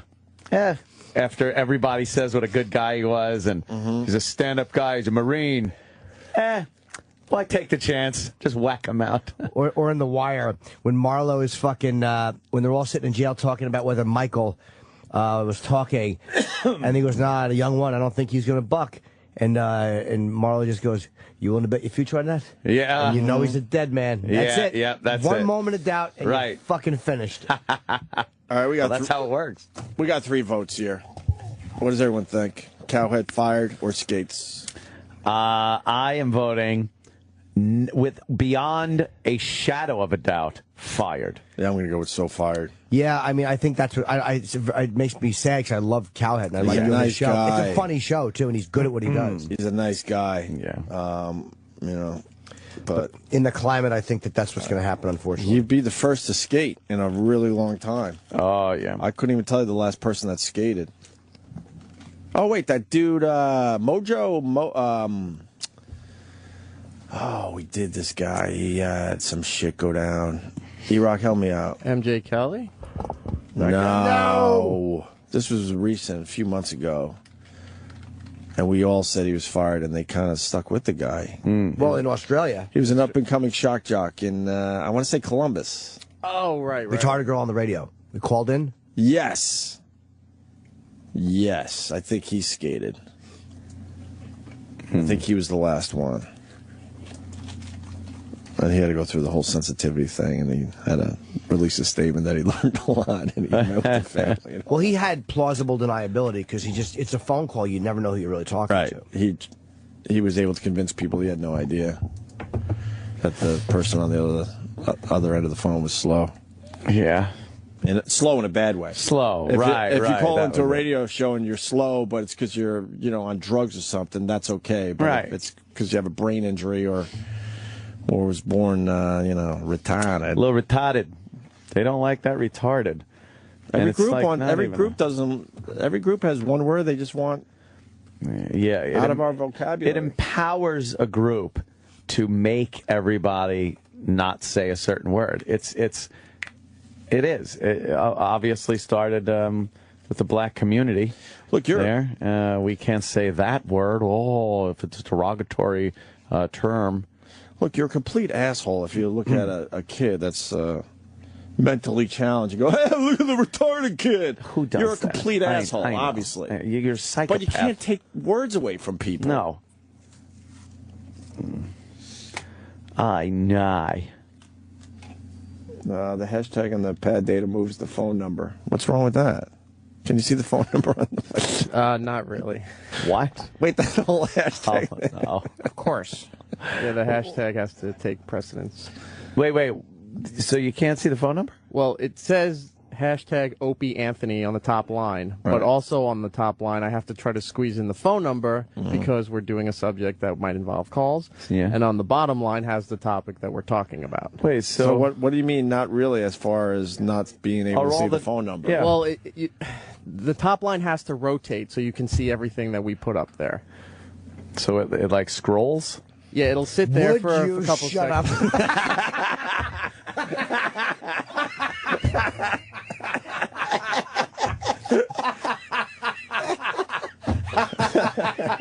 Would you shut up?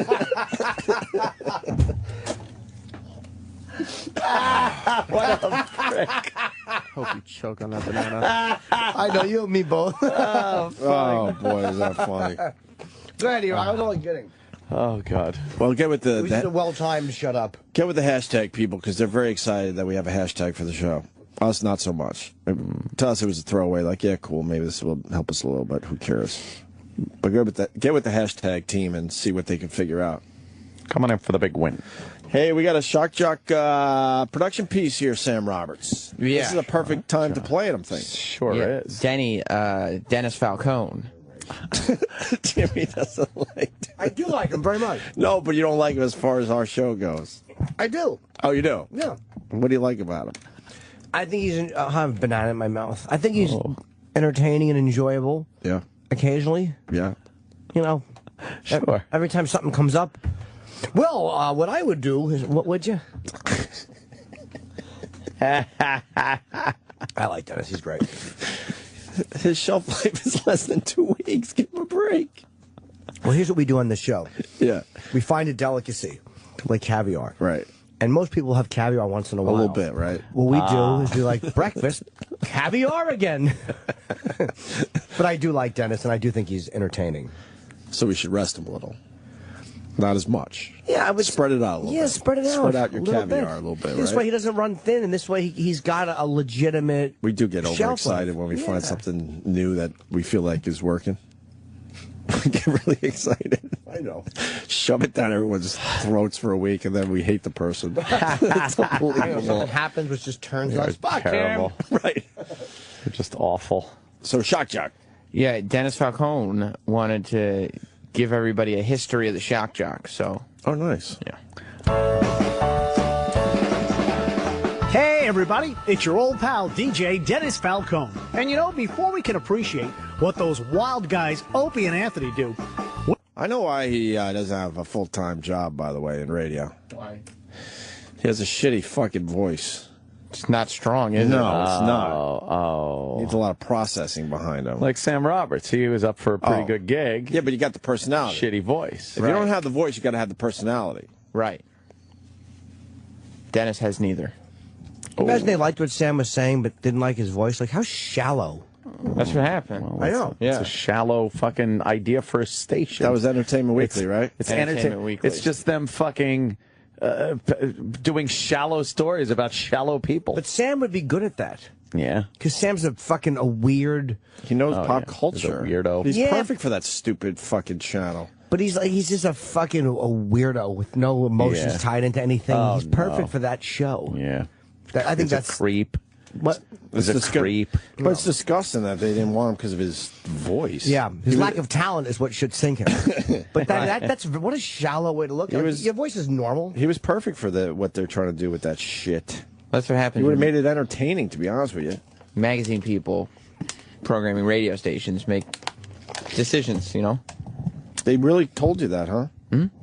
That's horrendous. And you still need a fucking break, and they do that to you. Oh, yeah. Why didn't the company step in and go, fuck you, he's the right man, he's the best man for the job? Yeah. They probably allow you to program. Who gives a fuck about what the voice sounds like these days? We got to make sure it's on brand, you know? As long as you have the personality. Right. Dennis. Which he has neither, you're saying? Neither. That's too bad. That's really a crying shame for him because he wants it. By the way, can you think of a better scenario than Entertainment Weekly saying, listen, who's this guy Chipperson? We like how he sounds. Oh, my God. Boy. Yeah. He's got a good sense of humor. He keeps it clean. Humor. It looks like Hugh Jackman's going to be playing the Wolverine again. Oh, boy, that's smart. I don't think it'd work. I don't think. Why don't we try it on our show? Yeah, like whatever. And we'll burn it out by Thursday. What's an entertainment story that they'll be covering? Well, we can work on it during the break. Yeah, let's do that, and then we'll have... we'll get some quick entertainment music behind Chip, and we'll see how it works. Yeah, word. All right, we'll get all the big pop culture stories for today for you. Yep, get ready for some home runs, cocksuckers. Yeah. Let's do that during the break, but first, the Shock Jock piece. Hey, everybody, it's your old pal, DJ Dennis Falcone. And before we can appreciate what those wild guys, Opie and Anthony, do, we gotta give a tip of the hat to those who have paved the way. So today, let's take a journey through the history of American Shock Jockery. Now let's set the way back machine to 1968 for a DJ by the name of Snowy Hills. He had a young starlet named Lorraine Baines in the studio. Let's give a listen. Good morning, Snowy Hills here on WXCF 97.3 with Lorraine Baines in studio. Lorraine, already got her hoo-haws out, don't you, dearie? Oh, you know it. What do you say we go ahead and stick this can of hairspray right up the old caboose-a-roo? Go ahead and fill her up. And a nice caboose it is. Tight fit, huh, Lorraine? Nothing I haven't taken before. Well, would you look at that? Hey, I got a matchbook right here. Lorraine, what do you say we give the old nozzle a toot and we make some fireworks? Sounds like a plan. And away we go.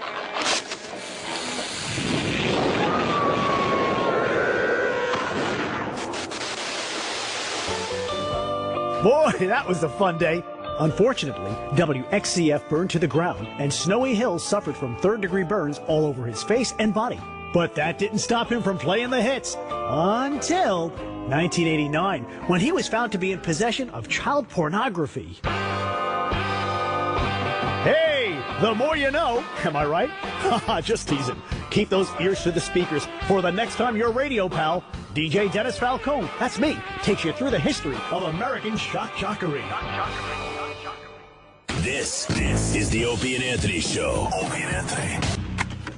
The date is October 11th, 1983. It's 7:18 p.m.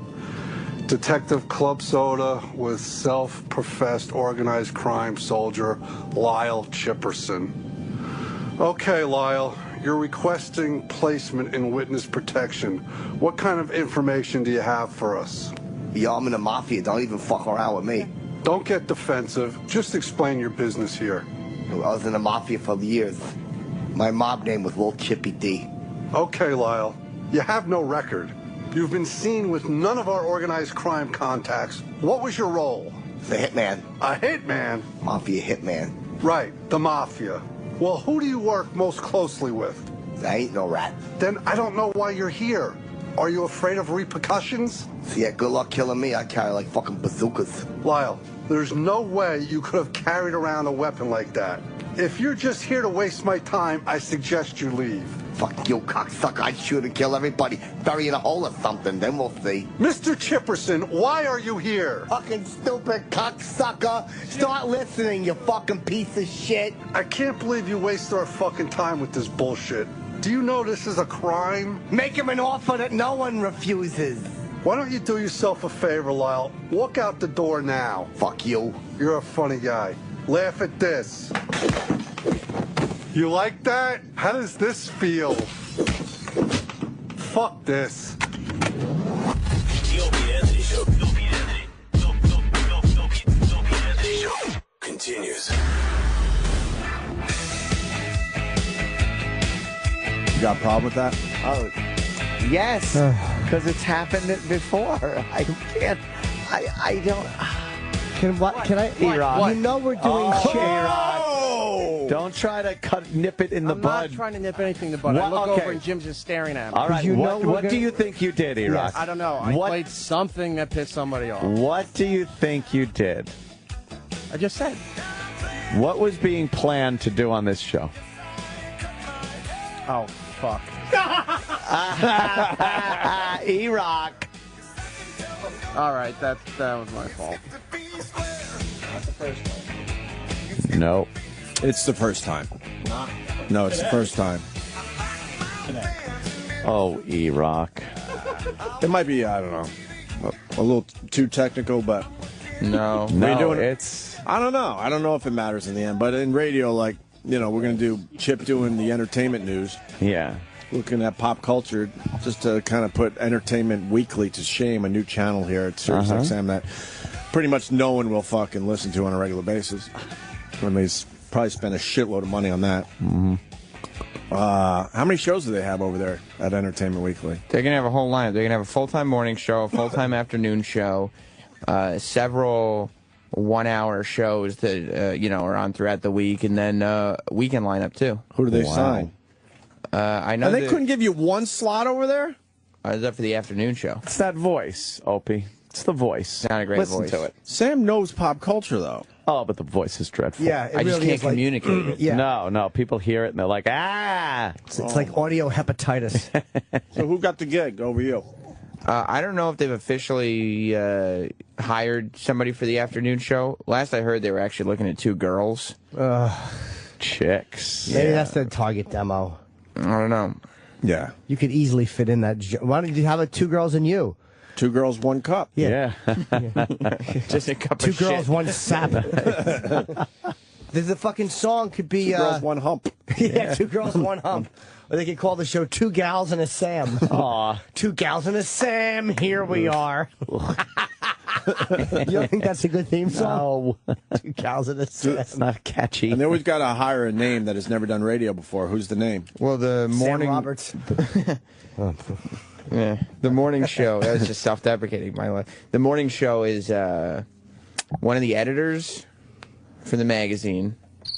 Oh, and a girl who used to be on Survivor. Which one? Jerry. From the Facts of Life? Jerry. Oh. I know Who's Jerry. Jerry? Pop up Jerry. You know, her last name is I'm gonna Mandarin. go, season 2, maybe season 3. Jerry. You remember Jerry? She was in maybe NEW. This broad. Pop her up. Season 2, right? Yeah. Maybe? Kind of remember. Or Tree.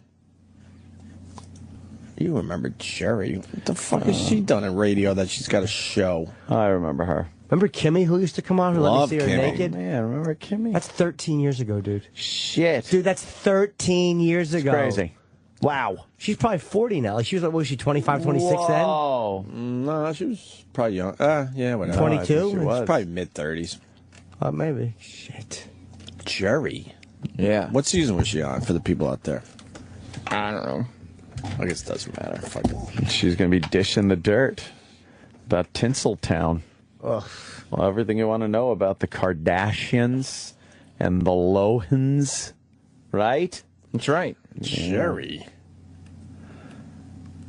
Survivor, the Australian Outback. Yeah, whatever that was. all right, Australia. I know. But you've been waiting for a full-time show for 8 years, and they just pull some Survivor broad. You gotta have She's patience. never done radio.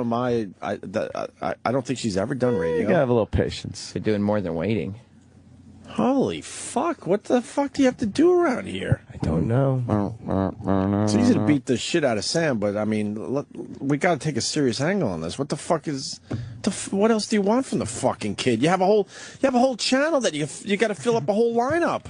It's unless And then contractually they allow them just to make their own lineup with no interference. And then they grab some fucking reality. I wouldn't even call her a star at this point. No. That's the morning show? Uh-huh. Oh, my God. It's great. Keep giving shows to people who don't do radio. Yeah. As a guy sits here for 8 years, working on his craft. This Gary Busey interview with you yesterday, Jimmy, was great. It was really strong. Thank you. Strong. We were saying both of us. So I could say thank you, and so can you. Thank you. All right. You guys could say thank you separately. We should do a show called Frickin' Frack. I don't know what the hell Sam's mean. Go ahead, Jim. That's for you. We're going to go back to abusing you now, Sam, but Okay. there was a real moment there. You should have got the fucking gig. I'll cherish that while it's here. What the that moment. You cherish that because And you can't buy groceries with it. No. And it was told to you the voice is a little fucking weird for them, huh? Yeah, they couldn't get. Well, everybody in the radio side of things, they all loved the demo. They said it was better than anybody else's.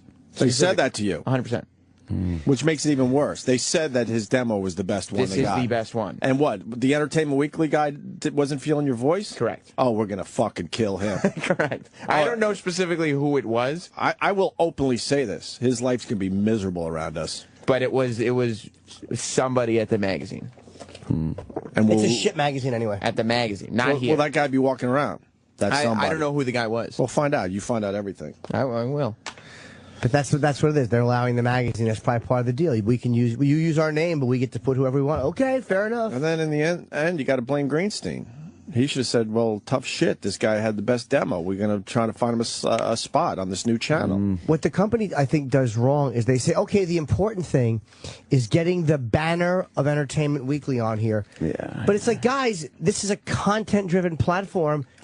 You're allowing these dummies in the magazine to program their own like, what are you doing? Like, you're letting them put whoever they want there? Like, that's like saying, hey, as long as we have that banner, we don't care how awful the content is. Yeah, shouldn't the company have the say on who goes on the air? How the fuck are you going to keep subs like that? It doesn't make sense. That's a really dumb way to do it. And they also gave them our studio. Of course they did. That was promised us officially by Scott Greenstein. When I asked him, he goes, "Yeah, we give you a piece. We'll cut it to here." He said that to me. We were right. Who else was with me? I know there were other people around. He goes, "Yeah, no problem. We'll cut. We're gonna just give you about I don't know. It would have been about 8 more feet, I would say." He goes, "We'll cut it right here, no problem." Yeah. And then boom. And they figured that was going to cost $8.7 million. Right. So $500,000. Well, the agent didn't do anything about it in the contracts, and even without that, they could still do something in this studio to make things better, like, and make it more like the place to be. Isn't this great? I hate to say it like that. It's such a douchey way to say it, but Hey, it's true though. Don Cheadle's agent or Disney sees this show on par with Rotten Tomatoes as far as importance in radio. And that is where the company needs to do more, because we can't change that on the air. Oh, I'm getting pictures of the pad data, so I guess it's hashtag Opie Anthony, and then it says 866 after it. Oh, God. What happens with the 866? Does that scroll through there? You see that for like 2 seconds, and then all of a sudden it starts rotating, so it scrolls, and you see the phone number. But you know what?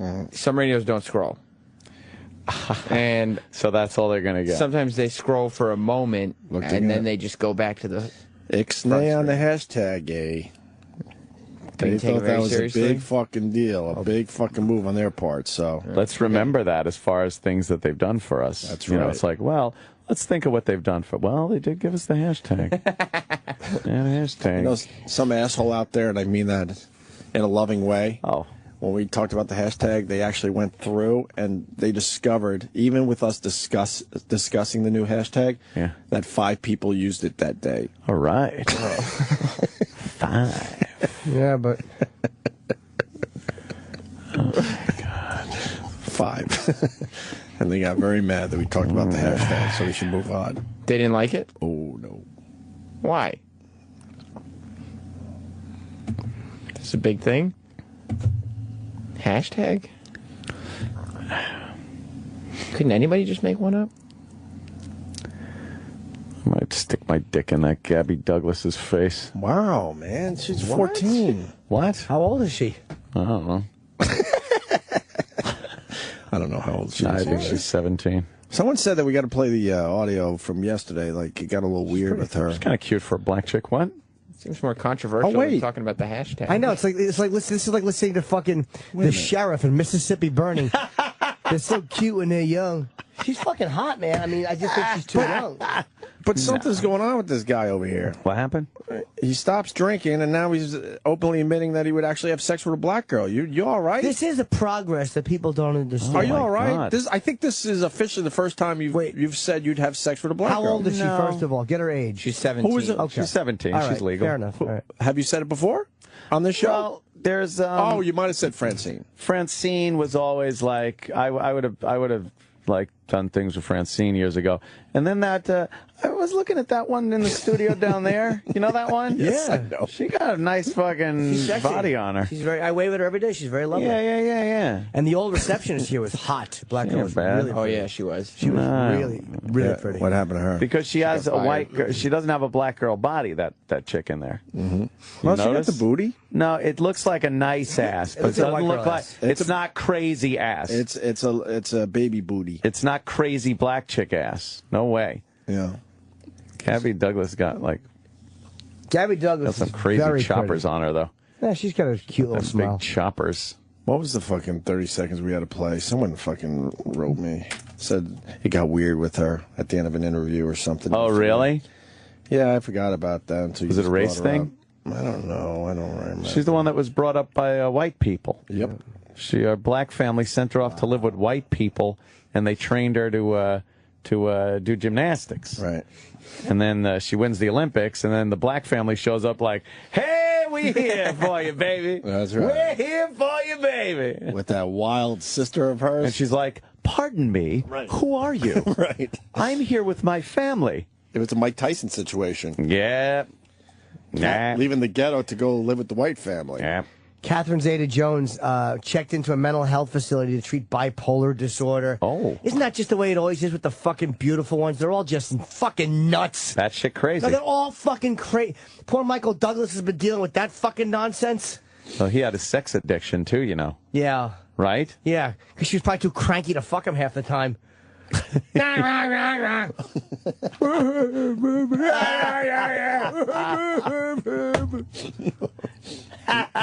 He's like, oh, good fucking Christ. Oh, my God. I've had my share of chicks that have lived over my house and just turned the medicine cabinet into a little candy store. You open it up, it's like, oh, what are they on today? Yeah, exactly. What are they on this week? Yeah, what does this prevent them from remembering? The relationship they're in. Of course. Girls start doing pills at your house just as a way to get through each day. Exactly. Are we doing the entertainment report? Yeah, I'm ready. Yeah, sure. Are you ready? Yeah, Fuck yeah, I'm ready. Iraq, you want to set us up with a chip bit? Yeah, why don't you set us up with a chip bit? Oh, yeah. So. We never really explained that, yeah, so. Or did he? I think we did, yeah. And then you told him to shut up, or was that for something else? Oh, that was something else. That was something else. Yeah, that was good. Basically, if you know you're going to do a chip bit live, you don't play an old chip bit. Yeah, bringing us back from commercials. It's too much. Yeah, like Radio 101 shit. I don't even know how much it matters. But And Iraq would also do it in reverse a lot of times. Like let's see, we were doing a bit, and I would do like I don't know, the fucking Don West. Right. Hey, here's some carts. I do some fucking, and then we do that bit, and then he'd go into break with another Don West bit, and I was like, why would you, like, we just did it. It's about variety. Why do You it try to mix again? up all this shit. Yeah. Fuck yeah. Iraq. CIA. What? Chip in action. Chipper in action. 300 episodes, all written. Gonna show 4 new ones every Thursday. You ready for the entertainment report? It's terrible. We're going to show Entertainment Weekly a thing or two, right? Oh. Yeah. We Each got some- episode's 2.5 hours. No commercials. 4 a day? Fuck yeah, 4 every week on Thursday. Thursday. Starting 7 a.m. It's 10 hours. What? Oh, okay. You went with this. I mean, that's entertainment tonight. That's fine. All right. It's just entertainment, music, shit. What's the story? I'll just riff. Star of The Office, John Krasinski is to have a cameo on the new season of Arrested Development. Oh. So I hear. It's a talk show. It's not just, headlines. Yeah, it's going to be a gotta talk show. Actually expand on that. Catherine Zeta-Jones is back in treatment facility for bipolar disorder. She previously sought treatment in 2011. Our spies are telling us. That's a full-form talk show. You got to expand on the topic. Discuss. ABC has greenlit what? Greenwood Envy? A new reality show called Sing Your Face Off, in which each week 5 celebrities will be transformed into legendary singers and perform as them, according to sources who chose to be silent. That's a ripoff of my show anyway. I wrote that show. I wrote a show called Dance Your Cunt Off, and I was putting it on the YouTubes. Dance Your Cunt Off. And I was showing footage of people who was doing all kinds of crazy dances. And then someone said, Chipper, they have epilepsy. Ronnie from the Jersey Shore is in the hospital with kidney stones. Ow. Too bad he didn't eat Roland. Then he would have had Rolling Stones. Good one. Kind of like that. It's a little clever for Chip. Fuck yeah. Fuck yeah. This is easy. Yeah? Fuck yeah. Fucking Ronnie from Jersey Shore. I wonder how he got that. Probably from all the sand or something in his pizza. So you can put a little humor in. Lighten up the hard Very news. little. That one was not clever for Chip. The 3 surviving monkeys will be going on tour together this summer. Where's the 4th one? What, did he fucking fall out of a tree or something? I don't know. No, he died. He's dead. He's Davy Jones. He passed away. What happened to him? He passed away. How are they going to do some of the Davy Jones songs? Those are good. Yeah. He had a few hits. Fuck yeah. Yeah. My mother Daydream loved the Believer. monkeys. And I get it. when 2.5 Men returns this season, Angus T. Jones will be only back as a recurring role at most. Who is that? He's the steak. Yes. Angus T. He's the guitarist for AC/DC. He's the kid that found God. He had a problem with the show. And, Yeah. He found God. Instead of 2.5 Men, they're going to have to call it 2 Men and that fucking guy who you see once in a while or something. I don't know. Change the name. You got They me. should, Chip. That's good. Yeah, what do I know? Entertainment's easy. Hey, the guy's going to be on Arrested Development, from The Office to Arrested Development. I don't give a fuck. Well, You So gotta what? make believe you give a fuck. Big fucking deal. No, you gotta kind of. Hey, that crazy girl married to Michael Jones, whatever his name is. Michael Douglas. She's in a hospital because she got bipolar. How come she didn't steal it? Oh. Double disorders, cocksucker. Well, this is working. I kind of like listen it. to this Fuck yeah. before I'd listen to Entertainment Weekly radio. Yeah. She's as nutty as a fruitcake, my mother would say. That's. Oh, the pretty ones are always crazy, Chipper. Get yourself a nice lady with ham hock ankles.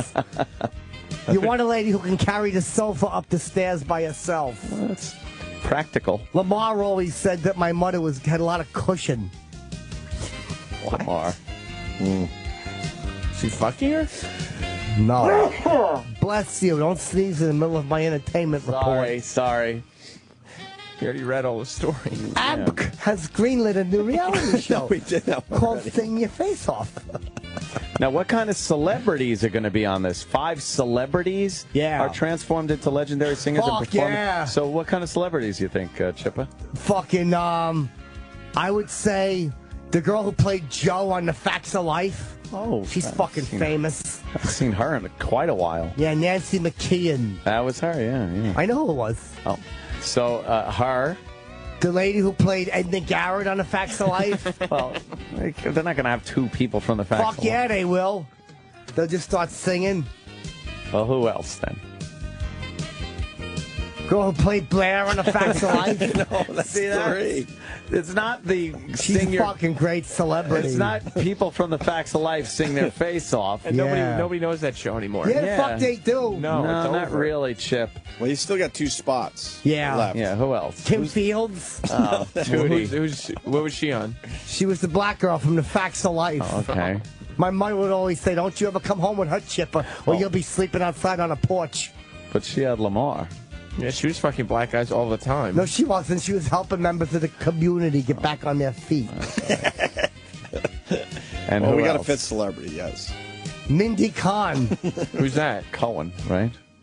I don't like to say that because my mother didn't like the Jewy people. She said, don't bring no Jewy Kiteburgers into this house, Chipper. Jesus. I said, Ma, that's not proper. You could tell how Chip got so fucked up. Yeah, my mother said, if you want to see how many Jewish people are somewhere, you roll a penny. She says, Chipper, they run after it and bang their heads. My mother's a very wise, special woman. Yeah, yeah. But Mindy Cohen, And, okay. she was Natalie from The Facts of Life. So is it going to be a She's theme? very Rubenesque. She looks like my mother, but she smiles more than my mother would. So the celebrities are like thematic every week. They No. they have a new show that they. No, they're not. So the second week, who would you say would be on?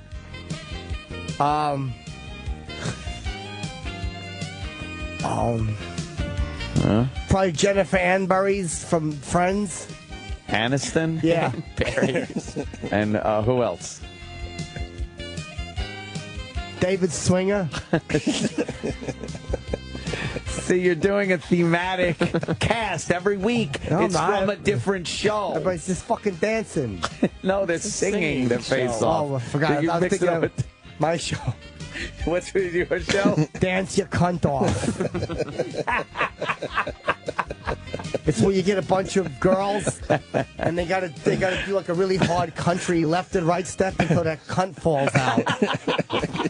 And when your cunt falls out on the floor, So is you win a prize or something. so it's all kinds of dances where their cunt could fall out, like river dancing, I guess. Yeah. Clogging, or the hard probably step too. like 1 and 2 and 3 Right, and right. back and Country forth. line dancing. Yeah. Not a soft shoe though. That wouldn't work. I don't care what they got on their feet. No, it's No, that's a that's type a of type of dance. dance. Oh. You're dancing your Yeah. cunt off. Dance your cunt off. Chip, you're losing focus from the. I was gonna put it on the fucking YouTubes.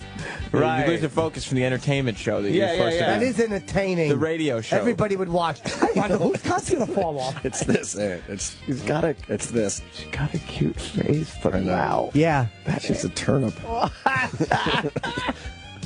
Well. Hi. Just people walk by the studio. Sorry. Yeah, everyone. we're distracted. By a turnip. All right, so that's a good conversation about that new show, Sing Your Face Off. That's pretty good. Any other stories you want to elaborate on? You gave the headlines. We're elaborating a little more now, Chippa.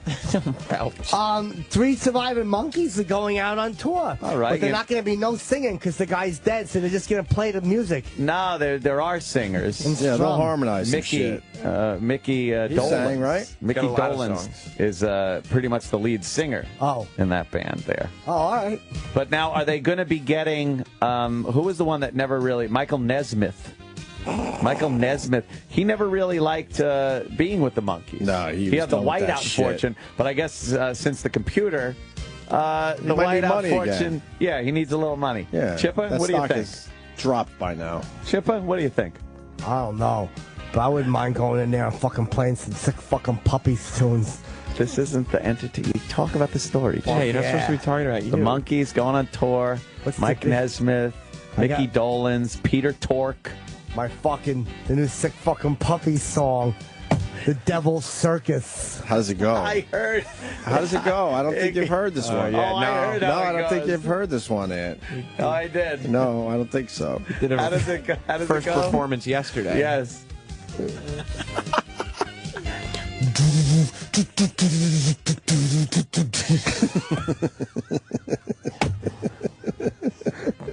It was, Devil's Circus. You lost focus completely. It's your demo. Yeah, You've lost Chippa. focus altogether.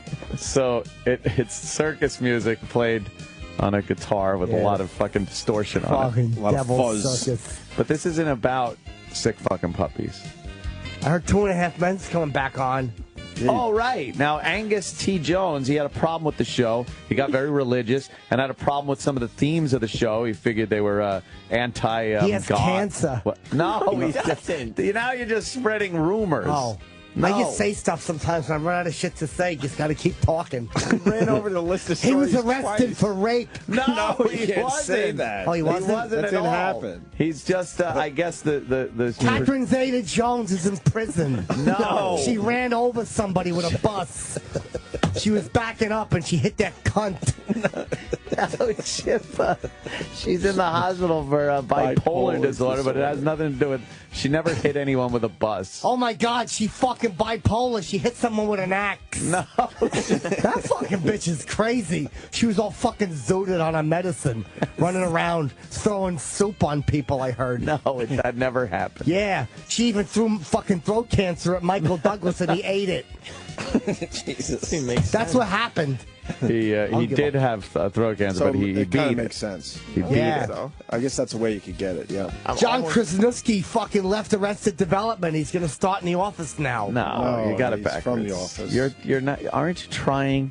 You got to try, Chip. I am trying. It's a big opportunity for you.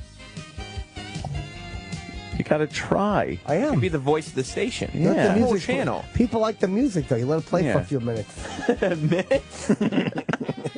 You talk about Ronnie from the Jersey Da-da-da-da-da. Shore. He's got kidney Da-da-da-da-da. stones. And then maybe talk about some of the other Jersey Shore guys and what they're doing. Yeah, you ever see Snooki get fucking punched in the face? Yeah. Years ago. That was like the first season of. 5 years Yeah, Yeah. they go do their laundry and shit real good. Hey, I'm going to press my shirt or something. What are you going out to get some fucking cooter? Fucking fist pump. I used to fist pump too. Did you? Fuck yeah. And you got to watch the language. This isn't a. This They isn't want a it show. raw. They want it real. I don't No, give no, a fuck. no. No, they don't. It's more of This a. is XL shit you're Oh. doing. You're going to be talking to a Family lot channel. of women. A lot of women are interested in. I got a big fucking pecker, ladies. No. How'd you like it stuck where the babies fall out? Third time running through the list of Yeah. stories. How'd you like me to fill your dunce hole? Chip. See, no, Chip. You can't curse. I don't have You to gotta curse. stick to the stories, and you gotta elaborate on them. Just don't read the You have headlines. to be conversational. Okay. So what's up? What are you doing? Do you know, I heard Catherine Zeta-Jones is back in treatment facility for bipolar disorder. She previously sought treatment in 2011. Well, what do you have on that, Chip? She previously sought treatment in 2011. And all of a sudden now she's back in a treatment facility for bipolar disorder. Catherine Zeta-Jones. So anything you have that can maybe elaborate on this? Yeah, she was already there 2011. That's 2 years ago. She was there, but now she got out. Now she's back in there again. And she's got bipolar disorder. You're just rephrasing the statements in the headline. You got to elaborate I a am little elaborating. bit. I don't think you are. Give her a little extra. Yeah, this is extra. Maybe your personal opinion. She's married to Michael Douglas. Oh, there you Okay, go. good, All right. good. And she was in a place in 2011 Oh, for God. bipolar Right back to disorder. the fucking And now script. she's back there. What do you think of that? What's that? What do you think of that? I think that it's been 2 years since she's been in a place for bipolar Right. disorder. And she's gone back there. We get it. Catherine Zeta-Jones. It's Zeta Jones. Yeah, she's in a treatment facility, by the way. We know.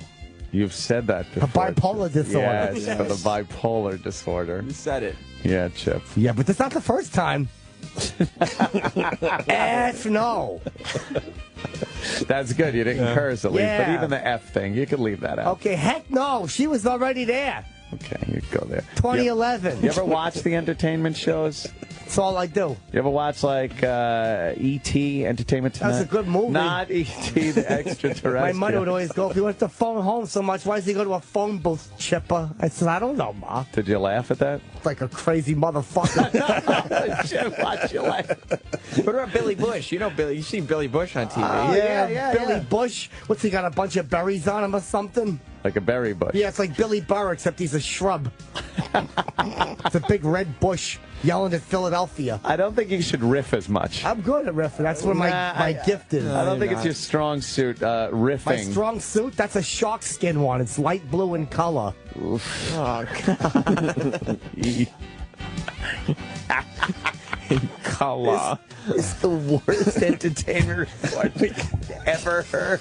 And unfortunately, we got to cut it off because we got Mike Baker. And Oh, yeah? God. And who's after him? Candlestick maker? I'm fucking good. This is just supposed to be a sizzle reel. I know, right? It's sizzling hot. No, it's really not. And Nada Bakos coming out from the new documentary about Osama bin Laden. I didn't call her a Bakos. What? Oh, She's not a Bakos. Right, right. Good job, Chip. Yeah, I know. Captain Zeta-Jones is back in treatment facility. We'll return after these messages. All right, it's getting busy. We got Mike Baker in studio. What's up, Mike? How you doing? All right. Thank you very much for it. Yes. Yeah, Former CIA operative. That's right. Mike Baker. What a cool gig. In demand right now, too. Oh, It's man. in demand, yeah. I see him all over the news every time there's shenanigans and hijinks going on. That's what I call these terrorist events: shenanigans, hijinks, and chicanery. You know, that's funny because that's what we call them inside the agency, too. Yeah, shenanigans, right? Shenanigans. We have a special task force for shenanigans. Al-Qaeda's up to more hijinks. Yeah. Oh, those guys and their fun times. Yeah. Oh, boy. We're gonna give Mike Baker some one-on-one time in a little bit, but first we got to get to, it could either be Nada, Nada, It's or Nada. or Nadia, according to Roland. It's Nada Bakos. Nada. Nada Bakos. Nada. Nada Bakos. Hello. How you doing? Hi, Nada Bakos. Take a seat right over there next to, do you know Mike Baker? Hey. Mike Baker. He's a former CIA. He's an operative. Yeah. We And think he's still in. And what Yes. a handsome devil. Yes. Well, that's Yeah. why you have me on. Of course. I'm a handsome devil. Yes, it brings up the room a little bit. I look good sitting next to Jim. Right. Yeah, the two of us Everyone together. looks good sitting next to me. Oh, Jimmy. Nada Bakos promoting Manhunt, the inside story of the hunt for Osama bin Laden, premiering tomorrow on HBO. I get to see an advance copy of that one. Man, you realize what went into this? Oh yes, a lot of work went into this, and I think when you watch something like Zero Dark 30, it kind of condenses it. You don't really get a real appreciation for how much work went in and how many people were really involved in doing this and how long it took. That's what I think is so good about the documentary, is it really exemplifies that it takes a village to do this type of work. And Yeah. with multiple agencies involved as well. How accurate was Zero Dark 30 as far as the? Because I remember in the book about the SEAL, what was it, No Ordinary Day or whatever, No Easy Day. They said it was a woman who was really targeting bin Laden, and everybody thinks that's such a male thing, being in the CIA. How accurate was Zero Dark 30's the process leading up to it? I left before, they got bin Laden, but from my perspective, Zero Dark 30 didn't exemplify sort of how intelligence works. It felt a little bit more like law enforcement investigation. Yeah, and a little more, action going on. They got it. Well, they gotta it's a make the movie. movie, They right? gotta Exactly. gussy it up, because I don't think an action movie with a bunch of, kind of housewifey looking women sitting around analyzing. Well, I gotta say, You should fight back. You should right now fight back. Seriously. Yeah. look, I saw the movie. I'm just saying that a movie gives you the. I am in such trouble right now. Huge. A movie gives you the impression that there's bunch these of schlumps. Bond girls walking That around. we all look like Jessica. Kind of, yeah, then they're kind of, no, you're very attractive, believe me. I'm not talking about you per se. I was talking about some of the other women in the analyst, no. Son of a bitch, I can't get this done. Stop before you go. Damn it. Thanks for coming, Raj. She stopped you. Oh, that wasn't even a minute, and I'm She just off on gave you the wrong foot. ixnay. No, I mean, Well, Hollywood pretties up everything. They do everything yeah, right. We all know exactly. that. And not all the SEALs are that hot either. There you go. Exactly. That's all Ant's trying to say. Not Hollywood every pretties things CIA up. operative is it. Oh, look, wait. Oh, look except at Mike for Baker. Goddamn Mike Baker. GQ here. model. Damn it. Mike I Baker. know, right?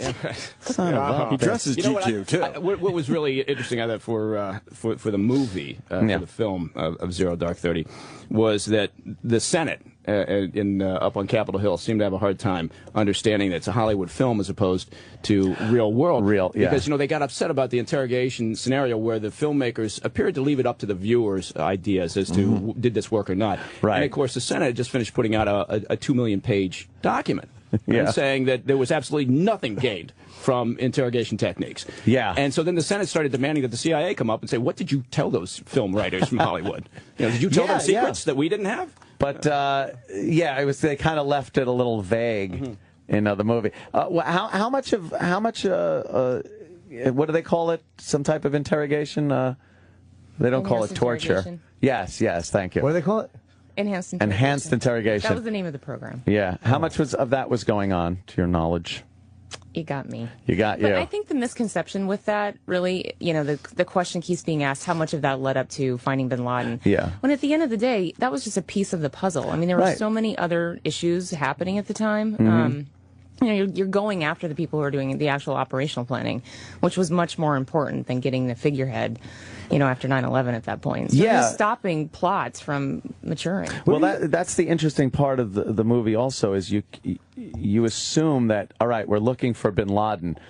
The question is, where's bin Laden? No. You have to look so peripherally to people that know people that know people that know people, and it goes back to a messenger somewhere, or it's the most innocent little thing, but it could lead you to the next step and the next step. So just very complex investigation that went on. Where do you think is that how you say al-Zawahiri? Where do you think he is? Because I guess now he's in charge of Al Qaeda, right? He is the figurehead at this point. Where he is, I couldn't fathom a guess at this point. Brooklyn. Yeah, Brooklyn. Somewhere in the boroughs. Yeah, it'd be funny if he was just working. Watch, he turns up there.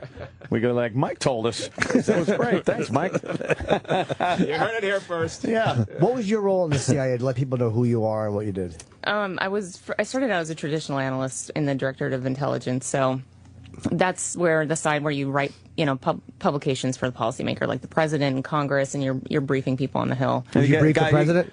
You get guys like Mike Coffey. Yeah. Oh my God! You got to walk over there and just smack him. I'm totally kidding. I'm teasing, of course. So then I moved over to the operations side and was a targeting officer. And what does that do? Targeting officer? So your job in the Counterterrorism Center is basically looking for terrorists to kill or capture. Would you'd write briefs for the president? Would you how did you brief them to? Would you sit in the room and? So they have dedicated briefers that are assigned to each principal, and I did not become a briefer because I moved over to the operations side before I ever tried one of those positions. But yes, I wrote many presidential daily briefs. Hey, yeah, wow, really? That's a lot of pressure because you know that you're writing the information to the guy who really can. Absolutely. Make some one of the most compelling parts of the movie is the fact that there was so much information pre 9/11, yet that one just key, that piece wasn't there to get all the info you needed to thwart this horrid event. And in hindsight, it looks like, oh, it's easy. It's all right here. But how much pre 9/11 did you guys know? Like, how close did you get to knowing what was actually going to happen? So I wasn't in Counterterrorism Center before 9/11. I moved over after 9/11. But when you look at the PDBs that are out, and you can see some of the language that's in the 9/11. What's a PDB? I know it is, but the audience might know. The Presidential Daily Brief. So you'll see those in the documentary. I've read them myself. Yeah. In case our audience. Yes. Just for the layman. Yeah. So that's. I mean, you actually see the real PDBs in the documentary. Yeah. Not knowing the place and time, makes what are you going to do? How are you going to really prepare against something like that? At the same time, you're getting this intelligence, and that's the purpose of the agency, is presenting intelligence to the policymaker so they then can take action upon that intelligence. Yeah. So hindsight, no one really saw bin Laden as that big of a threat until 9/11. Did you think the CIA got because I knew as soon as those planes hit, I literally knew it was Osama bin Laden. I remember talking to my girlfriend at the time and saying that's Osama bin Laden. I just knew it. And so there was enough. Shut up. Yeah, exactly. Because I was pointing at my other roommate. I thought it was him. I just didn't have a very basic knowledge of who was who in the world. So they kind of knew that he was a problem. Did you feel like the CIA got thrown under the bus for what happened, or the FBI, or how they quote unquote didn't share information? Was that bullshit that they didn't share information with each other?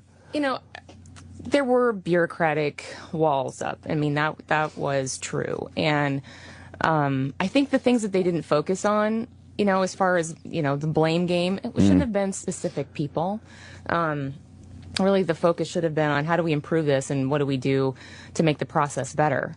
And I think that continues to happen today, where they're just, it's like the blame game keeps going on without really thinking about how do we fix this. Well, we see it in Boston, what happened in Boston, the blame game. And exactly. You know, and if there's processes in place that need to be fixed, let's focus on that first. People love a good blame, though. Oh, do they love a good... Well, that was the problem. And if we get rid of that, then we won't get hit again. Right. It gives you a sense of security to know that there was a problem, here it was, and if we get rid of it or fix that problem, then we're safe. When in actuality, we're never really 100% safe. Absolutely. You know, it's kind of frightening. That's one of my biggest takeaway I want people to have from this documentary is understanding how the agency and national security works. There's not a crystal ball. There's no way that they can 100% predict anything. Mm-hmm.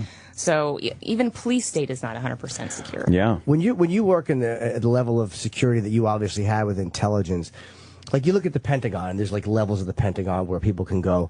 Did you have a security clearance which would get you into most places in like the Pentagon?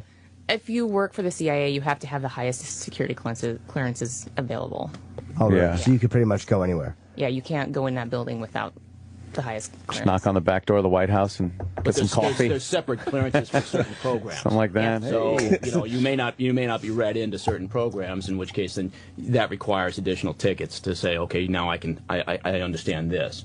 But oof. So why did you leave the agency? Or you didn't leave the agency? Cool. I'm sorry. Cloak and daggery. It was time. It was time for me to go.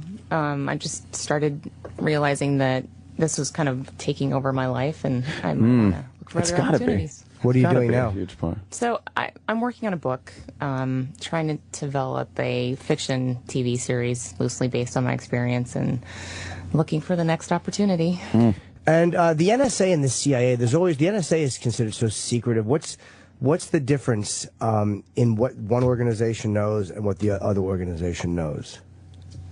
The difference? Well, they collect different types of information. They do different types of analysis. The CIA is focused on human intelligence, and the NSA is focused on signal intelligence. Are they really intercepting all emails and stuff like that, or is that all a of myth? yours? Oh, that's fine. Jimmy. They're like, why does this guy keep sending out pictures of his junk that are not his? This guy's really trying to convince somebody of something. They got a whole wall of Jimmy's junk. Yeah, exactly. In the bowels of the NSA. The pyramid. Yes. Yeah, and none of them are mine. They're all different sizes. Oh boy! One thing also that was it was really an amazing film. I really enjoyed it. The guilt that came into play with some of these analysts that did have a lot of information, but not those key pieces to put it all together, had this horrible feeling of guilt afterwards that they, did they try hard enough? Did they dig deep enough to try to find this info? You must have spoken with these people. How are they dealing with it now over time? Did it get better? Are they still feeling that way? I think, you're getting this specific firsthand account. So everybody had a different reaction to that. Some of the analysts who were still there and were original Al-Qaeda analysts, they had a very different reaction to how things played out after 9/11. Some of them didn't feel that kind of pressure. So, I think at this point, they just stayed focused on their jobs. The people that are still there are still doing this work. Wow. Do you think women's roles, because they talk about how women make good analysts, but you typically don't think of that. Until recently, no. You don't normally think that women, are smart enough to be analysts. Is that what you're saying, Jim? No, you don't associate, whenever you see movies, you very rarely see movies where it's just, a woman poring over data who actually nails the guy. It's always, some... Or Jane Bond. Yeah, exactly. It's always some debonair fellow who figures it out. But do you think because role in intelligence community is kind of now being seen more accurately, that it should be seen? Kind of. Because they do, men and women all do share the same jobs. There's women that are case officers, there's men that are analysts. who are just as good as, the woman sitting next to them. So it's all individual specific. I'm not sure it's entirely a gender issue. It's just that starting out in the counterterrorism center, most of the Al-Qaeda analysts at the time were women. They were drawn to that work. Well, let's see a woman analyze when a text comes in on your phone, and she's able to decode the code that you put on your phone. Yeah. Find every text. Find what Facebook page the girl is from. Believe me, there's a problem there. Yeah. I think girls make much better analysts. More like girl with a dragon tattoo, kind of, Yeah. Well, Oh, it's not believe exactly- me. You're not hard to figure out. You drink excessively and you hit 1111 as your code. How hard is that? That's his passcode. All right. Didn't think she'd try it again. If I don't change it, she'll think I did. Hide in plain sight. That is the worst. Did you work for Starbucks after the CIA? No. Oh. Jimmy. You meant me. No, I think you meant me. It's just. Oh, I thought you meant Mike. You went from the Was that a CIA latte? to Starbucks? I worked in their public affairs office for a while. okay. Yeah. She's not pouring coffee. Well, I don't know. That's it was why a I'm great asking. job. It was a really interesting job. Starbucks was an interesting job. It was. I only quit because I thought I was moving back to D.C. and then I ended up not doing that. So. Oh, man. How many years with the CIA? Almost 10. What did you do before that? That where they said, okay, we think you're qualified to come in and work. Well, I had done some grad work overseas, and I had worked for some international companies, some mining companies. Oh, boy. All right. We know what that means. Enough said. Enough said. No shit. Would you Right? leave the CIA? Make some phone calls still. Do they give you a speech, or how do you what? Do you have to sign something so you'll never disclose what you've learned here, or what is it that you do when you leave? You get guardrails that you have to stay in between a little bit. And as long as you don't talk about classified information. Jimmy thinks it's a reality show disclaimer that you got to sign. Don't say who won the big finale. Don't tell him he's dead.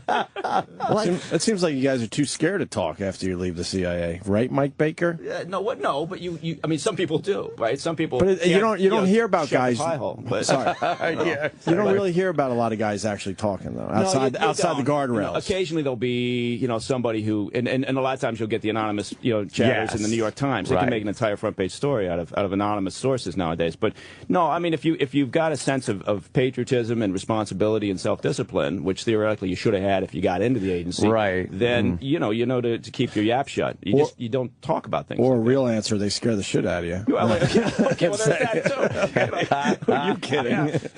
Let me show you what's going to happen to you if you talk. What do you think?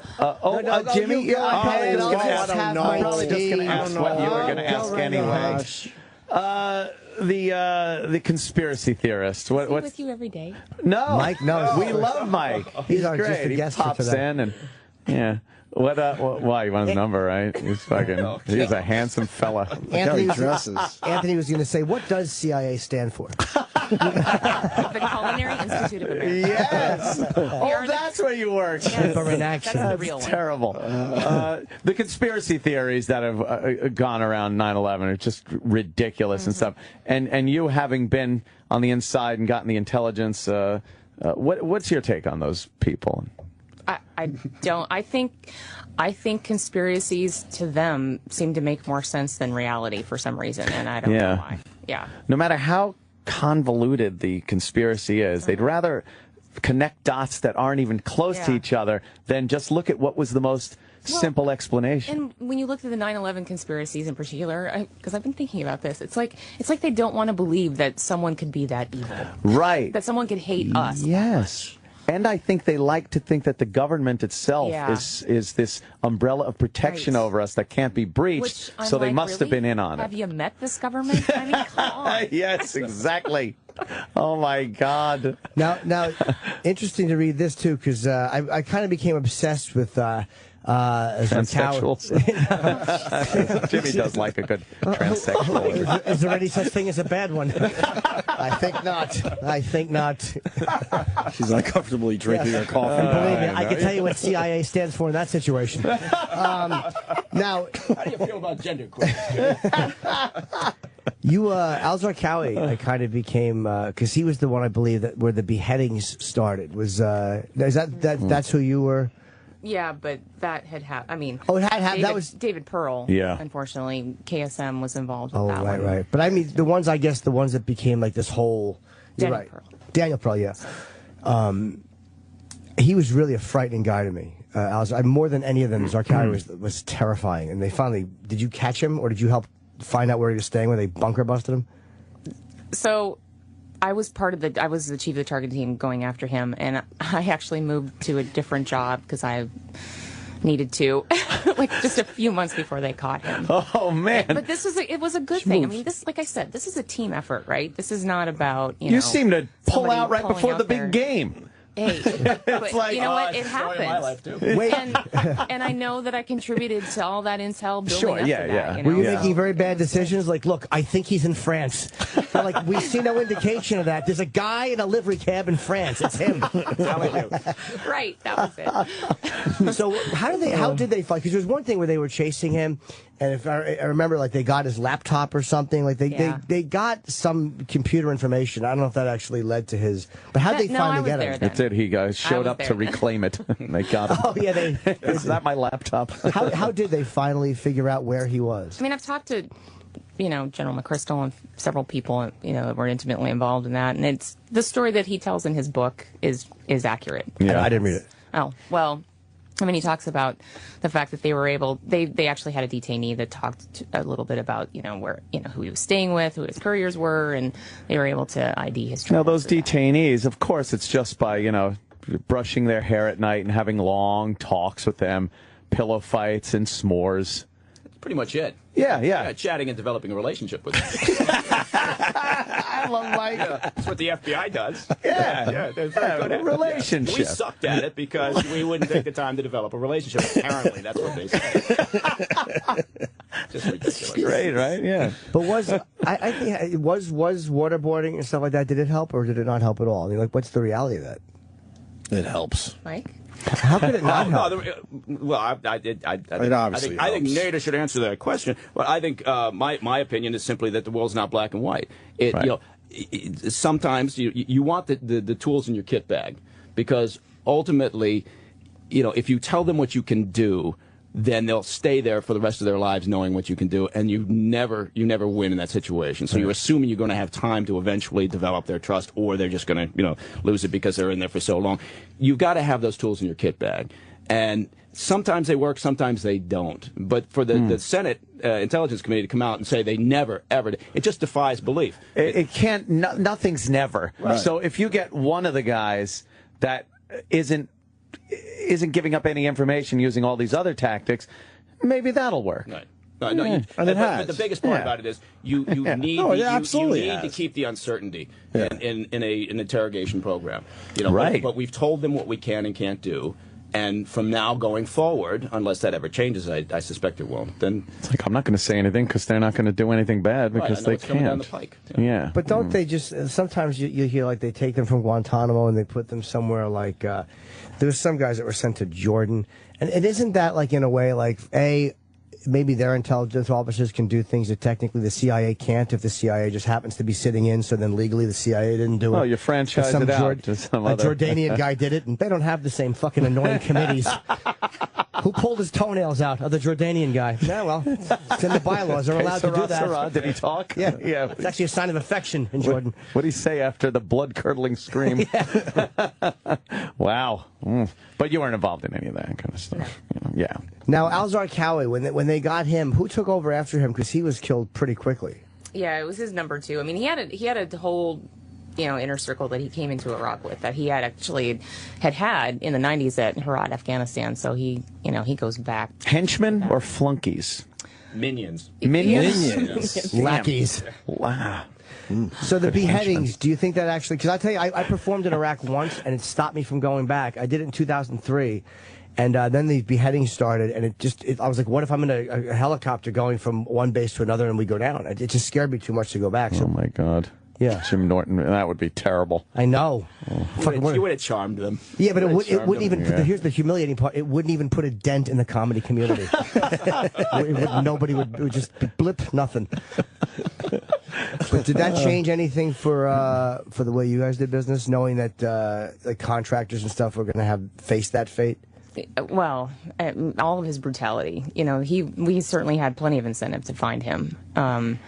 But yeah, I mean the beheadings. I mean, he was just such a brutal person. you know, to go through all of that and all the hostages, and yeah, that was incredibly nerve-wracking. How long before they got bin Laden were you out? I probably have left. I had been gone for at least 2 years. 2 years. Now, when you heard that he was, when you heard that he was killed, and how it went down, were you able to see any of the information that you had supplied in that mission? Were you able to yourself go, oh yeah, we kind of knew that that was coming, or? I mean, I knew back in 2004 some of the stuff that we had done contributed to helping find him, but you know, when they first got him, my first instinct was this is a good thing. This is this might be closure for some people, but at the same time, this isn't going to stop an entire organization. No, I think that was a false assumption by some people that, you know, once you get him, and then it turned out he's just some old guy sitting there watching porn, little TV, watching porn, and and the Jersey Shore. So, with really a very limited ability to communicate with anybody either. So, you know, what good he was to the organization. I think it was a good kind of taking off the figurehead's head at that point. But, yeah, as far as really doing something to destabilize the element there, I don't know. I think, you know, getting rid of many of the core members has certainly helped destabilize Al-Qaeda.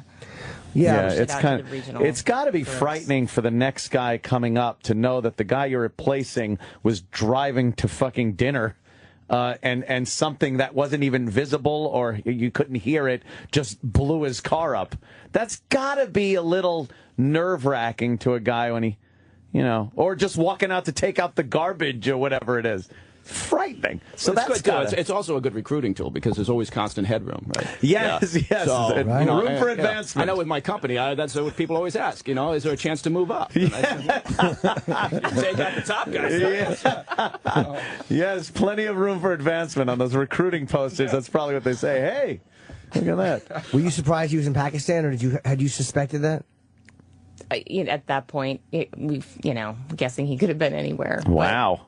You really had lost track of him, though, after what, Tora Bora? But I wasn't focusing specifically on bin Laden. Right, it was, so that was my first. How close was Bush to getting him? Wasn't there one point where they said that Bush was really close in like 2001 or the end of 2002? And what happened? Why didn't that come, you know, he just got word or he got out in time, or what was it? Go I mean, you may be talking about Tora Bora. Of course. Yeah, and that was an incredibly successful, you know, strategic mission to go in there and do exactly what we want to do, which was rout the Taliban and you know, try to kill as many of those responsible for 9/11 as possible, and that worked very well. But you have to understand it's like the mountains of the moon. And so, you know, people say, well, oh my God, how come you couldn't find him? He's a tall dude, and he's over there, and you just should have gotten him. And it's the same thing with it's the same thing with everything, right? That you right after Boston, now we've got a nation full of counterterrorism experts. And so it just happens. It's understandable because people are so emotionally invested. But and I think people can't really conceive in their head what that mountain range looks like. And you just think, well, it's a little mountain cave, and you fire a missile in, and he's dead. Fly over the Rockies and look down and be like, well, a guy is somewhere in that. It gets a little complicated. But I mean, I'm from Montana, and the mountains there are intimidating. But when you're in Afghanistan, those are crazy mountains. Crazy mountains. Stop with your technical jargon. Yeah, exactly.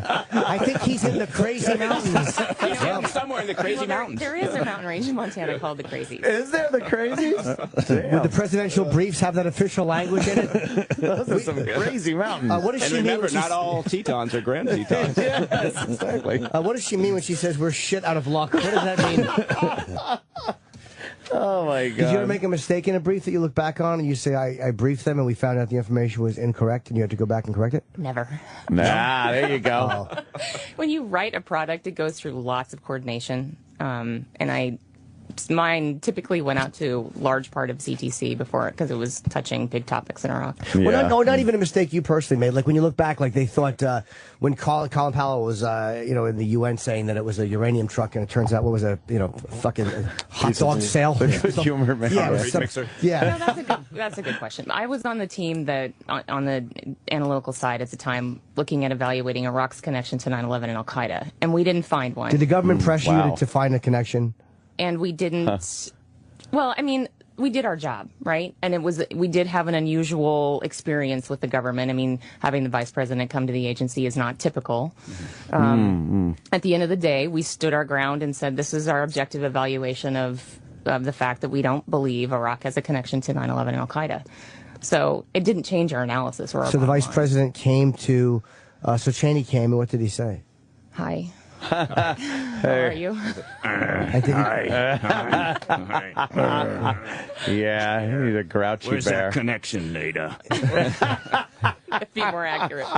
Did he say, find a connection, and then just kind of like, please find a connection? Please? What do you got there? That was the odd part about this, right? I mean, typically when you're looking at intelligence, you're building a picture based on the information that's coming in. You're not starting out with this conclusion, exactly. So then we're going from there and trying to figure out what every So that was unusual. Yeah. Wow. So they did they? But I mean, again, I know hindsight.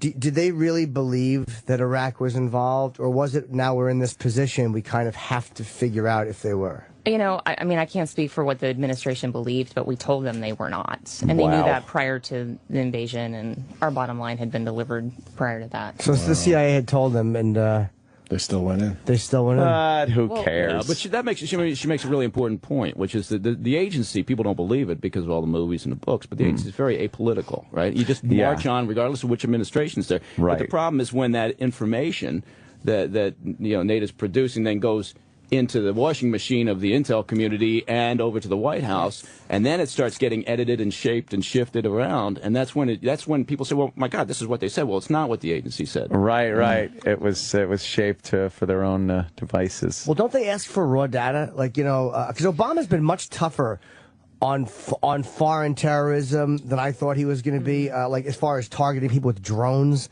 Which I love. Who is it? Awalaki, the guy that the American citizen that they said they shouldn't do, and he was like, we're going to kill him anyway, and they killed him. I don't know. What?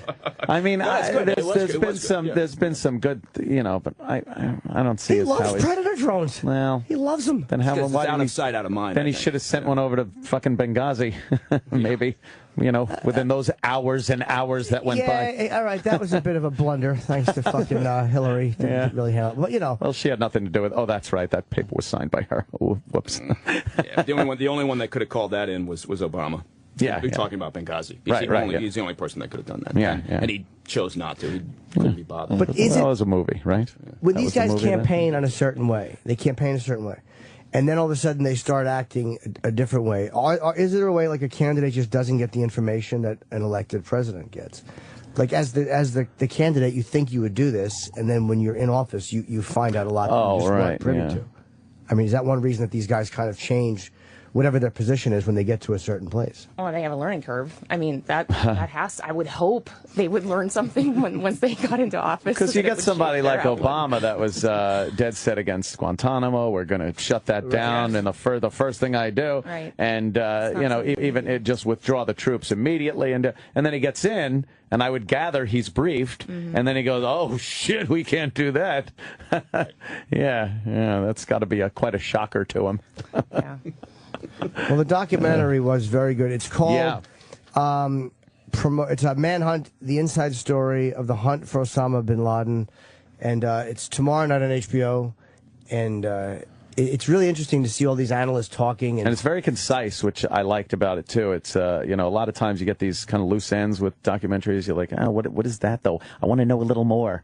It really does walk you right through, the events leading up to 9/11 and then after 9/11, the hunt for this bastard. What I like about it is it's storytelling, and it's the first-hand account. So it's I think Greg Barker, the director, kept it fairly apolitical because he just let us talk about our experiences. Yeah. It's through our lenses, and it's for the audience to decide whether or not they, agree or disagree with the subject matter and how we felt.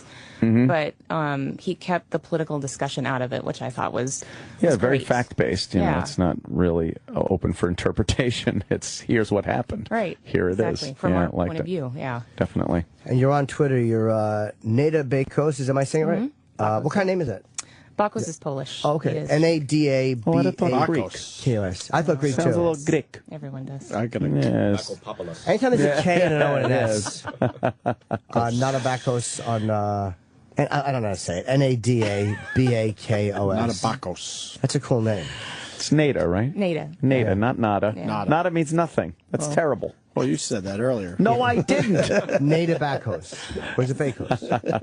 It doesn't matter. Oh, you say Bakos too many times. E-Rock gets all. Thinks he's sprinkling it on his salad. Number one. I want to say it. I want to say it properly. Nada Bakos. Yes. Yeah. Nada Bakos. Nada Bakos. Yeah. All right, let's. Very take a good. Thank break. you so much, you. and I definitely recommend the film. It's great. It's going to be on HBO when tomorrow Tomorrow Tomorrow night.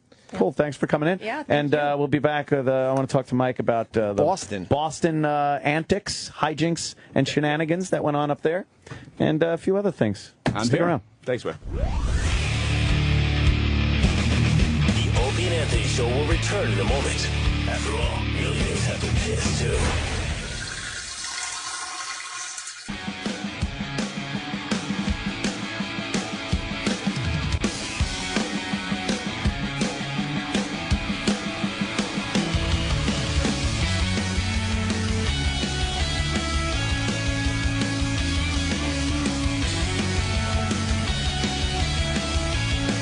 I guess we're back already. Yeah.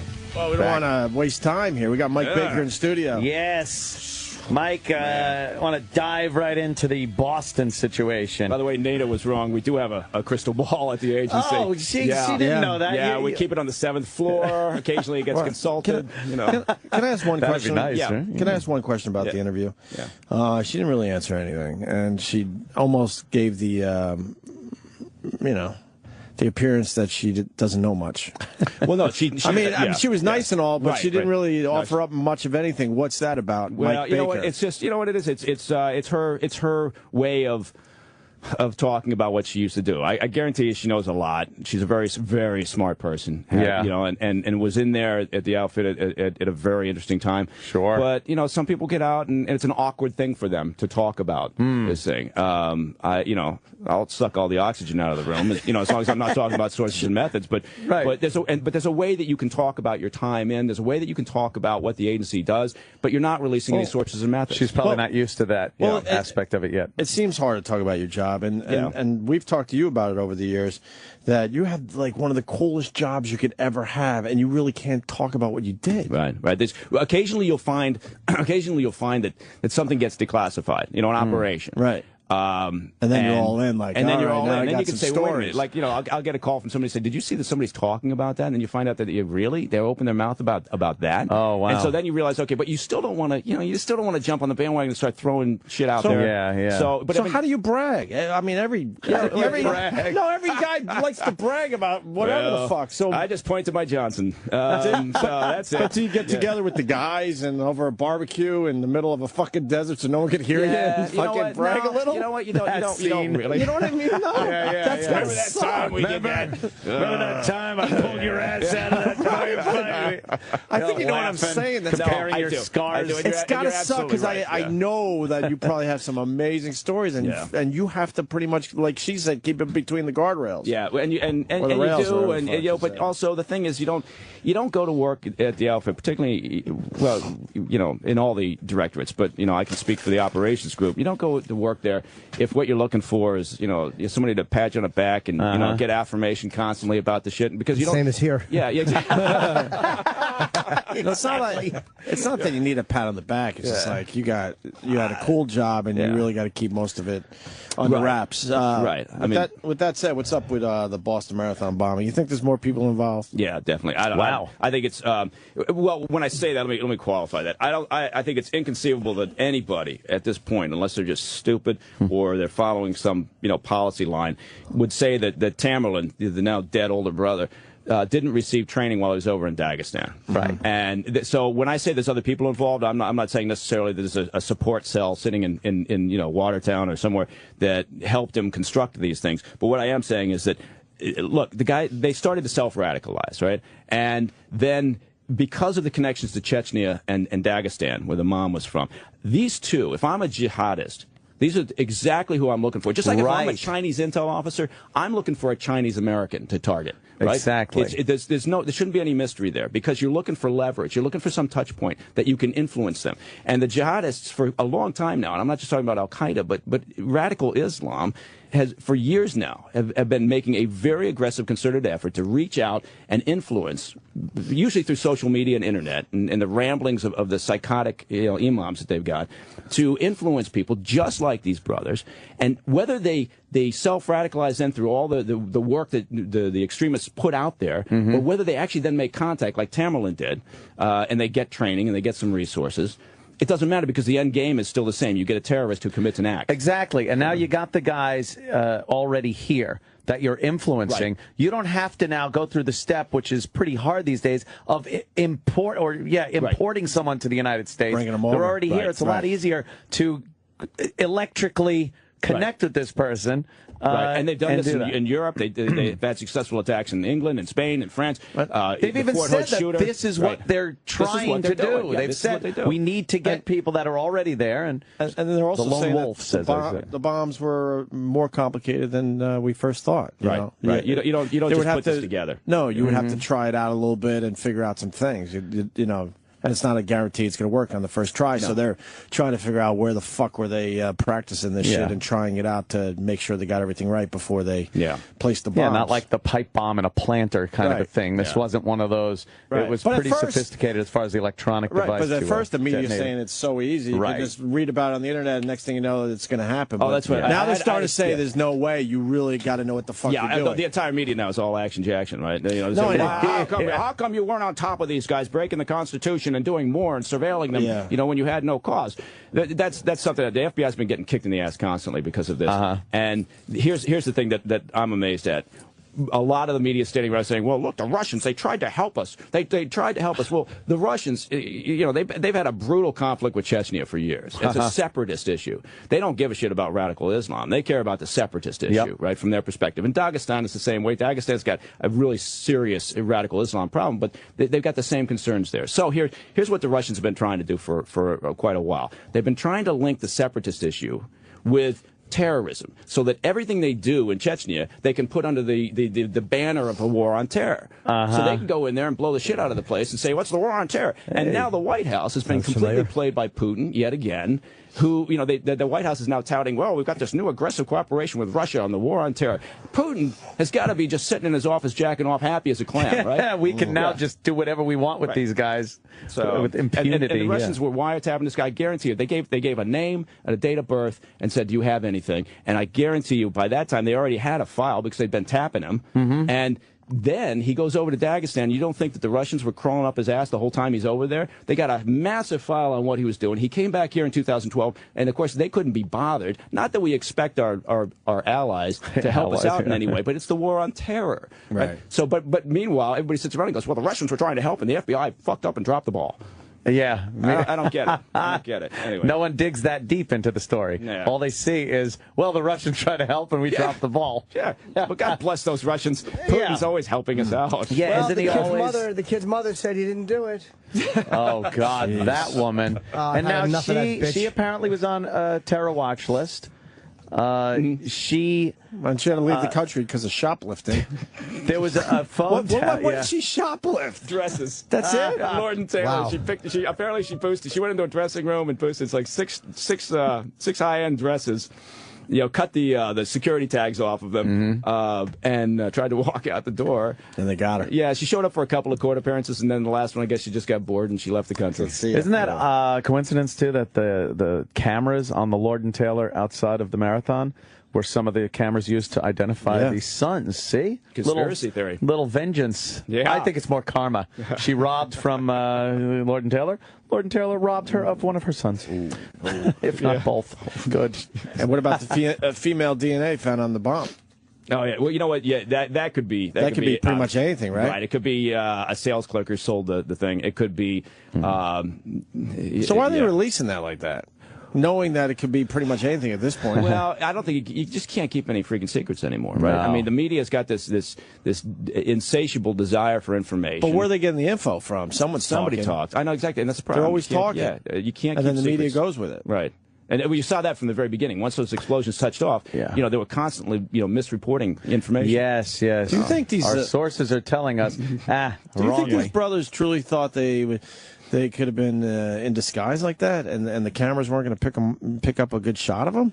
Yeah, or they didn't give a fuck. I think they probably just weren't that clever. They put hats on, and one guy had the sunglasses on. They thought that was going to be good enough. Yeah, in this day and age, it doesn't make a lot of sense when you're logical. But if you're and you studying think about this shit and you're trying to figure it all out, like they're not Lex Luthor, right? To miss that piece of the puzzle seems a little strange to me. Yeah, but the problem is that in fact, you could look at all these characters and say that, frankly, whether it's the underwear bomber, whether it's the ones who have successfully carried out attacks in Europe, none of them are rocket scientists. You know, but Al Qaeda could care less, or the radical Islam could care less. They get these guys to do this, and it's not like they're worried about, well, okay, now we're going to spend a lot of time with you, Tamerlan, talking about your getaway plan. They don't give a shit whether he gets away. It doesn't matter to them. They don't mind. But didn't they not take responsibility for this, or did they, Al Qaeda? No, well, not yet. No. Why hasn't anybody? Well, why bother? Really? I mean, this is a far-reaching issue. This is not. We got ourselves in a box talking about Al Qaeda. Like that's it. There's just Al Qaeda. Right. Over and above that is radical Islam. And Al Qaeda is an element of that, and there's others with the same sort of agenda. You know, let's create a caliphate and kill all the infidels. When we talk about Al Qaeda, we do kind of limit ourselves. There's other organizations out there. But above it all is this. You can't call it a theology, but there's this idea of radical Islam extremism that's out there, looking to kill as many infidels as possible. Yeah, I don't understand why we need this connection with these card-carrying Al Qaeda members when if Al Qaeda and radical Islam influences these people, like these two brothers, what's the difference? It's just becomes semantics at that point. No, I'm sorry to interrupt you. Yes, please. Here's what it is. It's because the cowards in the government are so afraid at being misconstrued as vilifying Islam to mention that it's a Muslim or it's Islamic radical pins it to the religion. Al Qaeda pins it to an organization. It's a phony, phony act of cowardice. You're absolutely right. Great That's point. absolutely right. Great point. I mean, the first thing we heard from the president was don't jump to conclusions. Yeah, this could be a disgruntled tax filer. Yeah. We heard that all over MSNBC. It could be a Tea Party member because it's a tax day. It could be.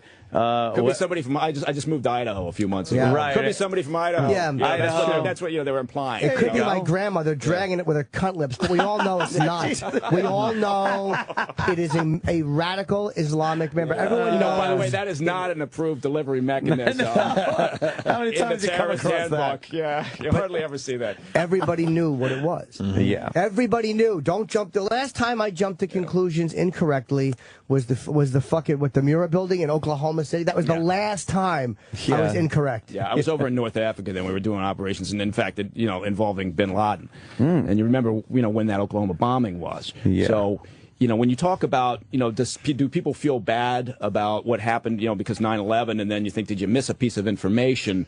There were a lot of opportunities, to tap Bin Laden, but there was no consensus. Despite when a couple of people come out and said, "No, we just knew." Well, they're talking out of their ass, right? Right. There was no consensus. But point being is we were doing operations over in North Africa, and we got that news of the Oklahoma bombing, and our assumption immediately, was, it's got to be these guys. Wow, yeah. And then of course you prove them wrong, and talk about a stunner. I still remember exactly where I was, who I was with, what was happening when we found out that it was Timothy McVeigh. Wow, domestic. Unbelievable shit. Yeah. How early on were people? Was anybody clamoring to take Bin Laden out? Was it? Well before 9/11, it was. Well, there were people who would like to have done something to to remove him, but there just wasn't there wasn't the political will. There wasn't, but there also wasn't the understanding of.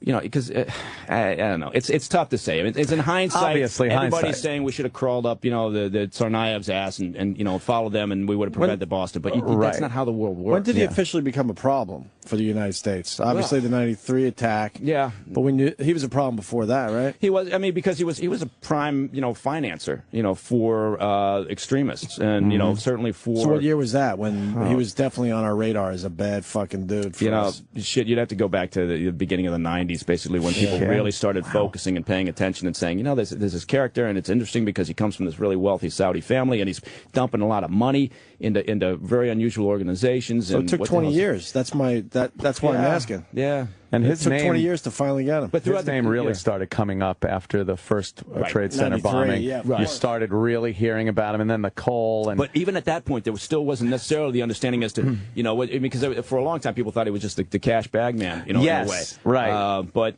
no, I mean, hindsight's a lovely thing. We should have terminated him, a long time ago. But again.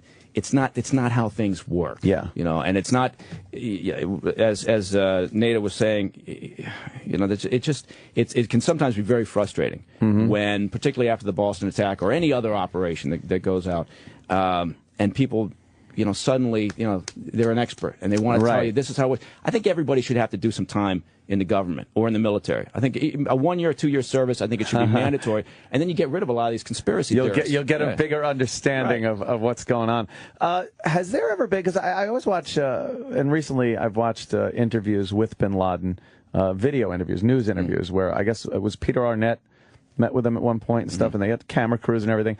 Has there ever been talk, a little scuttlebutt in the agency, of sending a fake news crew, really trying to garner a relationship and get a news crew in there that is sole purpose is to assassinate that person? That's a clever idea, and I'm gonna put that forward. We have a suggestion box that's just outside the agency, and I'm gonna drive by and drop that off because that's a hell of an idea. Yeah. God bless you for coming up with that. I don't know what the hell we were doing. Anything I could do to help my country. Thank God. I'm right on it. So what you're saying is a news crew, a documentary crew, right? No, it's a great idea. Believe me, we do anything we can do, anything the agency can do, they will consider. But there's a risk versus gain, and there's a lot. The CIA is the most, and people are going to laugh about this, but the CIA is the most transparent intel organization in the world. We've got more checks and balances on us than any other intel service around the world, and. But they're an incredibly creative operation. And the operations side, it's amazing some of the crap that they do. But it's always after this risk versus gain. Right. And they look at it, they think, so yeah, ideas like that, what you're talking about, believe me, there are sessions where you're sitting around thinking, what's our objective? What's our task? Hey, okay, who's got an idea? And you're just throwing shit out there. Right. And you'd be surprised some of the crap that's happened. I have an idea. Yeah. Oh, How about the next time one of those news things is happening? Yeah. You put some sort of a very small tracking device in the camera, so when the news people go to do the interview, you've got a readout of exactly where they are. Oh, Mike. Yeah, well, you remember what happened just before 9/11? With the Afghan. We had a guy named Massoud who was an Afghan. Warlord basically. Yeah. But he was our warlord, damn it, and he was a very influential character. And essentially, what happened was just prior to 9/11, Al Qaeda blew him to hell by a camera that went to interview him. They had the explosive device in the camera. And they touched it off during the interview, and it was and you look at that, and that was just prior to 9/11. But who's going to look at that and go, well, you know what? I'll bet that's a precursor to flying planes into these buildings. We took our candid cameras. Fannie Flagg is out here with an explosive camera. Watches the fun and hijinks start. Why not just a tracking device, not one that blows up? Yeah, well, I like the one that blows up better. Yeah, the old exploding camera gag. Yeah. You can't. Some of these people you just can't kill quick enough. I hate to say that, but I don't hate to say Who was the guy that Israel got with a phone? They fake mugged him, and they put an exploding cell phone in, and then Mugnia. Yeah, that's fantastic. Held it right up to his head. Yeah, that was another thing. That was fantastic because here we had Hillary Clinton was just there. She was just in Damascus in Syria, right, talking about how she loved this Assad, he's a linchpin here to the Middle East peace process. Meanwhile, Mugnia, who was one of the worst of the worst terrorists, was basically living in public in Damascus. Yeah. And so Hillary Clinton leaves, and shortly after she leaves, Mugnier's walking out of a school function and is just blown to shit. And but there was nothing from the White House saying, well, I can't believe Assad was harboring this incredibly bloodthirsty terrorist. That doesn't make any sense. No, they didn't do it, and we didn't even get a chance to talk about Syria, which is a complete mess. Yeah, I know. Yeah, Syria. And quickly, do you think there's chemical weapons being used now at this point? Yeah, I think they the white foam coming out of the mouth. Obama set a red line. Yeah, and let me tell you something. I got 3 little boys. And the middle one, Sluggo, who's 3.5. If I give him a red line and he crosses it, I better kick his ass, right? Because otherwise, I'm done, right? I'm Sluggo's bitch for the rest of his natural-born life, and it just happened. Not his name. And so it's his name. And so I think Obama sets this red line, and now they're in a box. Now they don't know what to do. And now you're not really, they are keeping the cover on this one. They're not really talking about it. Right. Meanwhile, it's like, well, it was just a little bit of chemical weapons. Yeah.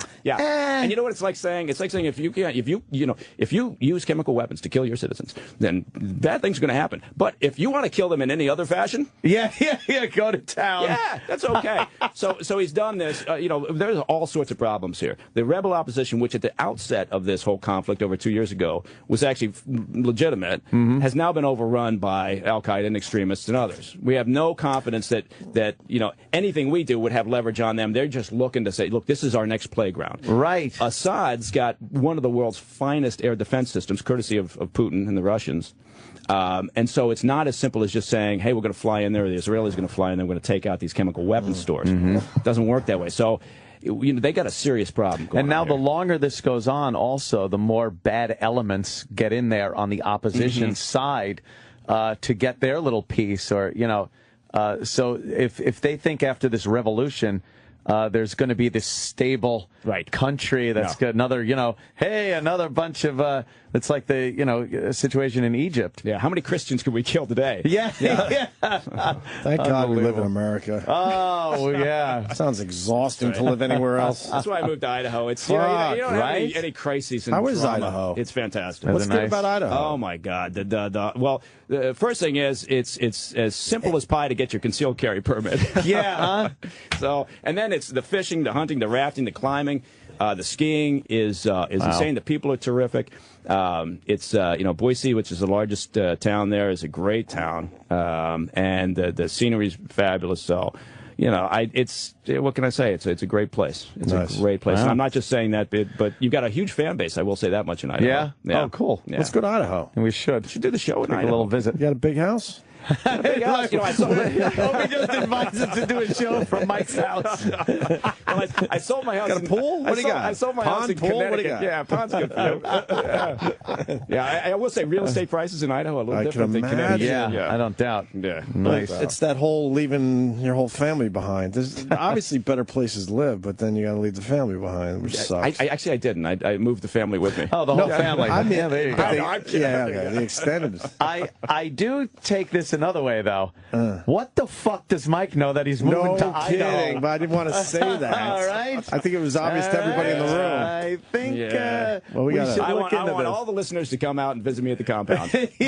I'm there. All right, Mike Baker. Mike, what are we thanks. promoting? Always great What are we having you on. promoting, though? He's got to promote his company or something. We're promoting diligence for all your intelligence and security needs, and then I'm actually working on. I'm going to be one of the hosts of a new Travel Channel show. Oh, cool. That's we're starting filming in this month, actually. Awesome. Good for you, man. Send you all over God's creation there. Yeah, and it's just in the U.S. Oh, okay. But so that should be a lot of fun. But no, thanks. I never want to really promote anything while I'm here. I just the show's fantastic. It's a lot of fun having you, and also pretty insightful. So thanks, Mike Baker. Jimmy, what do you got? Well, I have a pluggeroo. I was wrong. Not this weekend. It's May 10 and 11. I will be at Wise Guys in Salt Lake City, Utah. Tremendous gig. Yeah. Yeah. Tremendous. Yeah. A real Weisenheimer appearing at Wise Guys. Real wiseacre. I think, what's the name of it? Mexicali Blues is the name of the place. Mexicali Blues. Grateful Dead song. Is where me and Joe and Rotgut on May 18th coming will be up soon. performing. So 2 weeks from Saturday. Just follow my Twitter, Anthony Cumia on Twitter. Yeah, motherfuckers. Hey, how many times do you have a place to be, or you're out on business and all you can think about is a game or a show you're missing on the old television? Not a problem with the Hopper from Dish. Only the Hopper from Dish allows you to watch your favorite shows and games on your tablet or smartphone, no matter where you are. Live sports and shows, they're meant to be watched live. You should be able to watch the big game or that season finale no matter where you are. Thanks to the Hopper from Dish, you can do just that. Only the Hopper lets you watch all your live and recorded TV anywhere. That means you're home, too. Turn on any TV in any room. The Hopper on a TV, a tablet, laptop, or smartphone. The other guys can't do that. Only the Hopper allows you to watch all your live and recorded shows anywhere. Just call them, 1-800-WATCH-TV today, and get yourself a Hopper from Dish. 1-800-WATCH-TV. We will hasta you mañana. The Opie and Anthony Show is pretty much over. This is After O&A Live. Here's your host, Sam Roberts. Maybe the most ridiculous guest pitch I've ever heard in my life. It's After Opie and Anthony Live. Roland's in here. What's that? He's selling. He's really pushing. What do you want? I won't name the person, obviously. But you really want me to take this one, huh? Yeah. Eric, were you listening? Did you hear who he wants me to? No, I just walked back in. Hey, but look at David Chase, though. But that's a big name. Yeah, what about David Chase? What? Now I want to know who the guest is. He's a guy who owns a store. Like he's not a. That's why I'm sitting there. I'm talking to Roland. I'm like, is he buying ads? Is there a reason? Like, Roland. I think in a couple weeks, the guy who owns Dollar Shave Club is going to come on, but he buys ads. It's a little. Is the name on that piece of paper Roland has? Yeah. Hold it up. Let me see. Eric won't tell. I won't say anything. You see it? Okay. And I'm just sitting here trying to be like, I don't. Well, what are you getting out of this? What am I getting if I take your mystery guest? We'll talk after the show. What do you mean after the show? I want it on the record. Oh no, he's blushing. So. I want it on the record. We'll talk.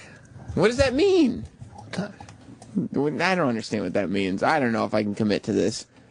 Is there a barter agreement with this? Yeah, I think there should be some kind of bartering happening. What do you want? I would help you out. It's true. You do always help me out. You need this? Yeah. You think I would print it out and walked in here if I didn't need this? Yeah, I mean, it was definitely a no-go from O&A. Yeah. Jimmy just looked at me in disgust. Well, yeah, I mean, it's a terrible pitch. Can he come in? What day would he come in? I'll find out. It'll probably be... Could he do a Wednesday? Because I can have him on the Wednesday show. Yeah, Wednesday works. I'll book him on Wednesday. 10:30? Yeah, 10:30 on Wednesday. How's that? Done. Because actually, since Eric is his producer, done. Yeah. You're gonna use that? That's your little loophole? I'm going to use every loophole possible. What was the... Oh, Obi's coming back. Roland's trying to lay off that. Do you think I should take that... Don't say which guest it was, but do you think I should take that guest that Roland tried to pitch you? It sounds like a terrible guest. The guy who owns a store. The owner of motels? Okay. It sounds like a terrible... I said if he gives us free sporting goods, I'll take him. Will he bring some free stuff? I'll make sure there's a truckload. No, a shitload. Like, I got nephews and nieces all over the fucking place. That's a Plugola guest. Plugola. I'm pretty sure that's illegal. What are you looking for? This was off air and no one's going to give a fuck. Or Mets tickets. You want to see Mets? Huh? You want Mets? Mets? No, I'm not really a baseball fan anymore. We got a Yankees hookup. Listeners knew that a couple years ago that I wasn't a fan anymore, and I was making believe, and I finally got to admit that I'm just not a Mets fan. Could you give this to me tomorrow as a new disc? Yeah, what's that, the guy with Tourette's? Yeah. Just because you want it fresh? Yeah, but give it to me as a fresh disc tomorrow. Yeah, it's a guy with Tourette's. They got to do a little fucking house cleaning. Yeah, I mean, that's a little behind the scenes. It's housekeeping. Housekeeping, I would say. What'd you think of the show today? Did you like it? Yeah, I was telling Jimmy in the bathroom, his knowledge on 9/11 is really impressive. Well, because Jim, if you remember, he just spout out off names and everything, boom, boom, boom. Because he did all the research. It was the same thing with the Kennedy assassination for him. He just knows that shit. He believed the conspiracy theories at first, and then he did more research and said, "No fucking way." He's extremely knowledgeable on 9/11, everything leading up to it and afterwards. Yeah, it's impressive. We'll talk more Plugola. What? We'll talk about Plug Gola later. Sporting goods shit. I need like lacrosse stuff. I need a couple soccer balls. And I got a 3-year-old, so whatever a 3-year-old How many girls kicks and around. kids? How many girls and boys? It's about half and half. 6 and 6-ish. So make sure there's some little pants in there, too. Kids wear little pants. All right, carry on. All right, have a great day. What was the name of not Mike Baker, what was the name of the guest that was in today? Nadia Bakos. What was her name? Nadia Bakos. Narnia. Narnia? I think Nadia Bakos. Nadia? Nadia Bakos. Travis came in here and said, well, Roland said it's Nadia Bakos, and Mike Baker was like, that's not her name. No, that's incorrect. That is not her name. Yeah, just a tier CIA. It's Nada. Nada Bakos. Oh, whatever. Yeah, there's no I in there for Nadia. Might get on the big show. The Modell's guy? You excited now? I know what I have to do. What? You gotta do what you gotta do. Yeah, you gotta get some. Even if you have to go down and buy sporting goods yourself, are you willing to do that? Yeah. You'll do that? Yeah. It's that important for you to get this dude on the show. Yeah. Why? I'll tell you after the show. Connections, huh? Gotta keep people happy. I guess so. I can't imagine being in your world. You don't want to be. No. I mean, I'm very bad at keeping people happy. There's nothing. All that happens for me is people get annoyed with me. I don't know anything about keeping people happy. That's your whole world, huh? Yeah. Just making sure everybody's happy. Yeah, then down the road, like, oh, we have these massive summer films. You get sick of it? Don't you ever want to just step away from it and say, I don't want to deal with this bullshit anymore. I'm not going to sit here and worry about who's happy with me. I need to be just be able to be myself. The minute you think of that, you're done. That's it. That's it. You can't get into that headspace. You can. You just gotta go, okay, this is what I signed up for. And you've been doing it it's like the Army. This is what you sign up for. This is what you signed up for. This is your specialty. How long have you been doing it for? Too fucking long. Oh my God. 866 wow years, 1 wow. 10 years. 11. You've been doing this for 10 years. Oh Jesus, yeah. Has it aged you? Yeah. It has. That's what the doctor said. That's why I lost my hair. Stress. The doctor said He said you lost your hair loss was they did all these tests and everything. He said you have too high of stress. He said switch jobs. I'm like, oh great, I'll have more stress. Have you made any friends? For what? In this job?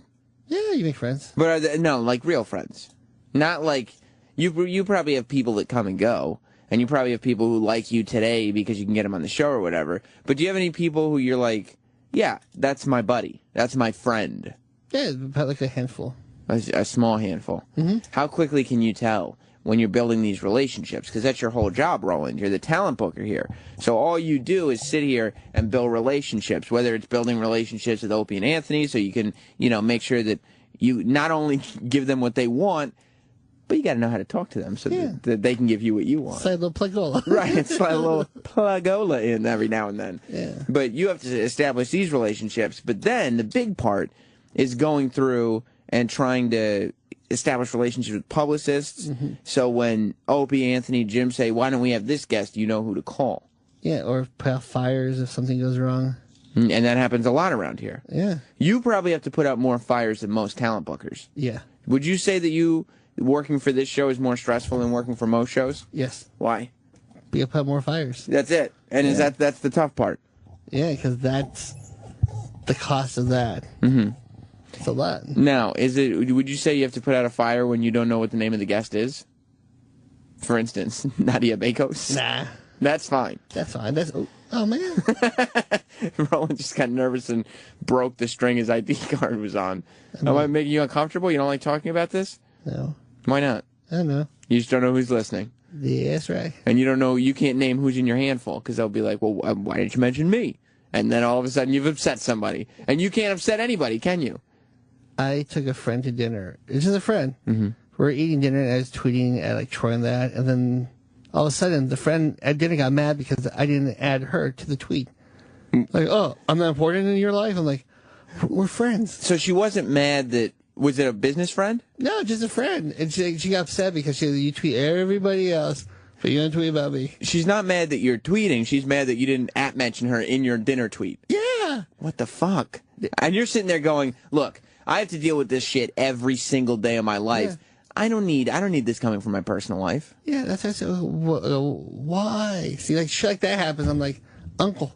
yeah, I'm done. I don't need dicks in the ass at dinner. I get them all day long. And if Rob and the Wizard's listening, the plug hole thing is just a joke. It's just a joke. Rob and the Wizard. Those are the management. Yes. Anybody well, they're not, luckily. But that's true. Yeah, that's true. But assuming they were. Yeah, just in case. Well, has today been a good day for you? I get stuff for this guy. Yeah, it'll be a good day. It will be. Yeah. You're really nervous about the guy from Modell's. What? It's a favor thing. All right. Eric, do you have to deal with anything like this? Not like that, no. This seems crazy, right? No, he has to deal with mulch. What do you mean has mulch? Nothing to do with work.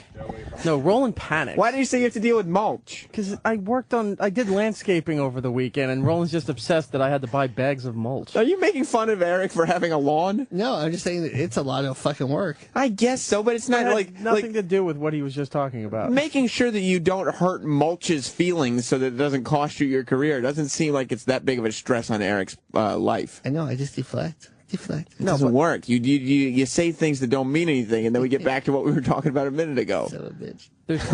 I want to get back to what Roland does with all of this. There's times when he'll get off the phone or he'll finish an email, and he won't even say anything because Roland likes to talk and dick around and everything. But he'll just go.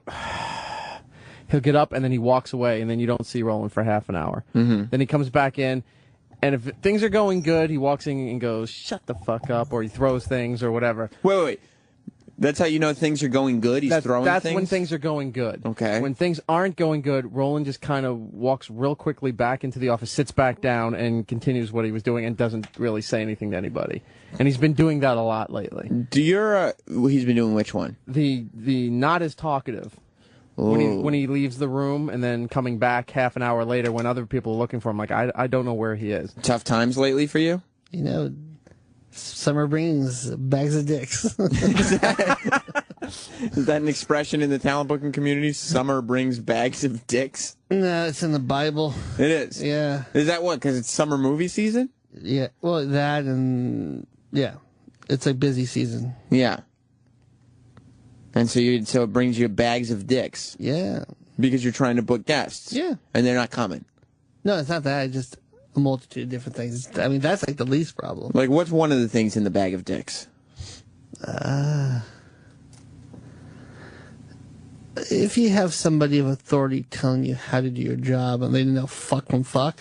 Oh. That's from Shinola. Roland doesn't like when people tell him how to do his job. I think it's shit from Shinola, not fuck from Shinola. Is that what did he just say? He said you don't know fuck from fuck and Shinola. Okay, shit from Shinola. Who's in there laughing at Roland? Sal. Yeah, he loves it. He loves it.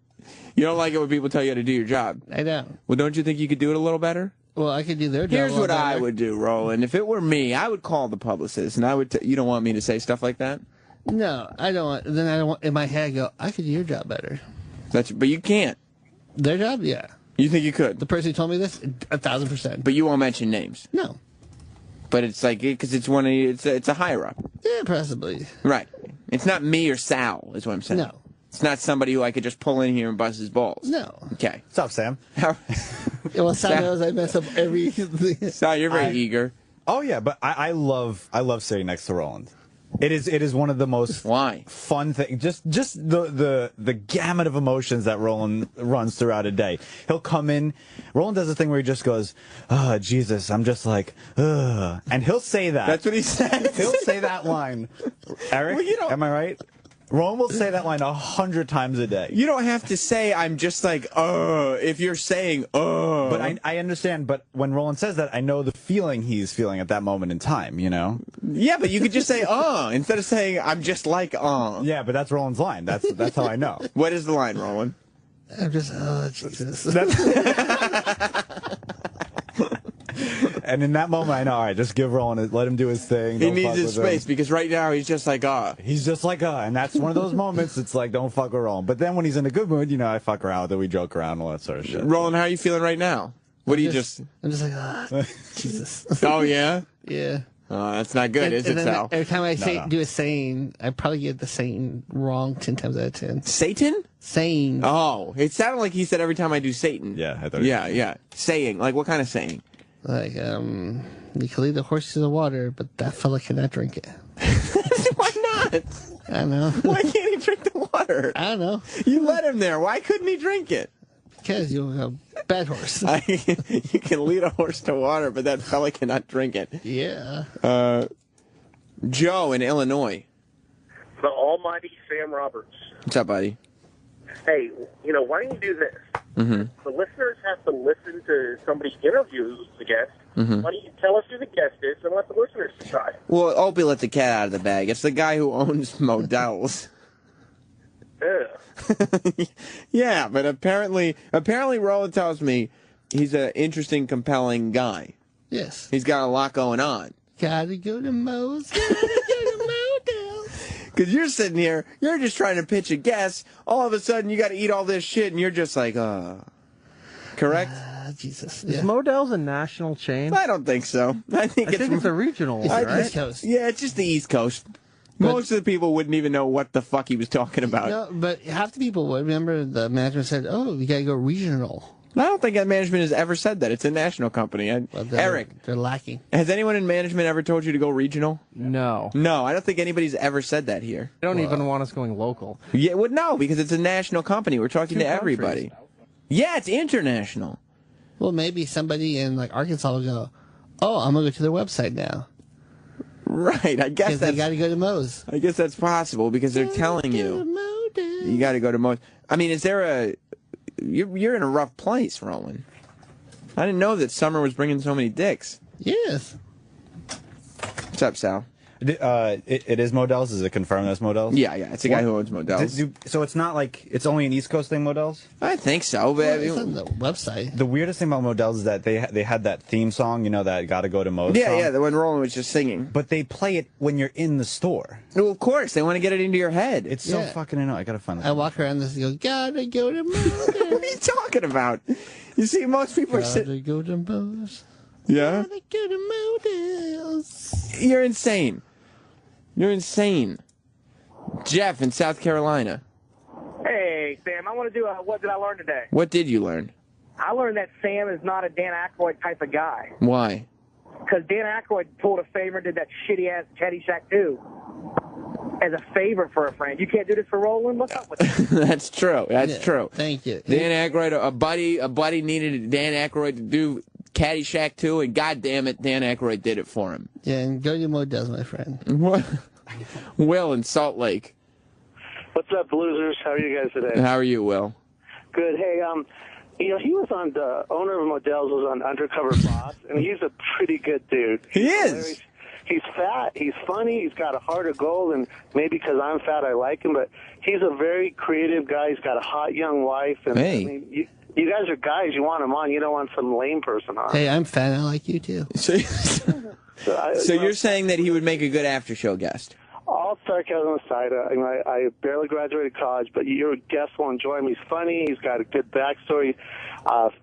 Great guy, heart of gold. And you guys, look up that Undercover Boss. You'll really enjoy it. He's very articulate. And All right, well, I'll look into it. Thank you, Will. Will.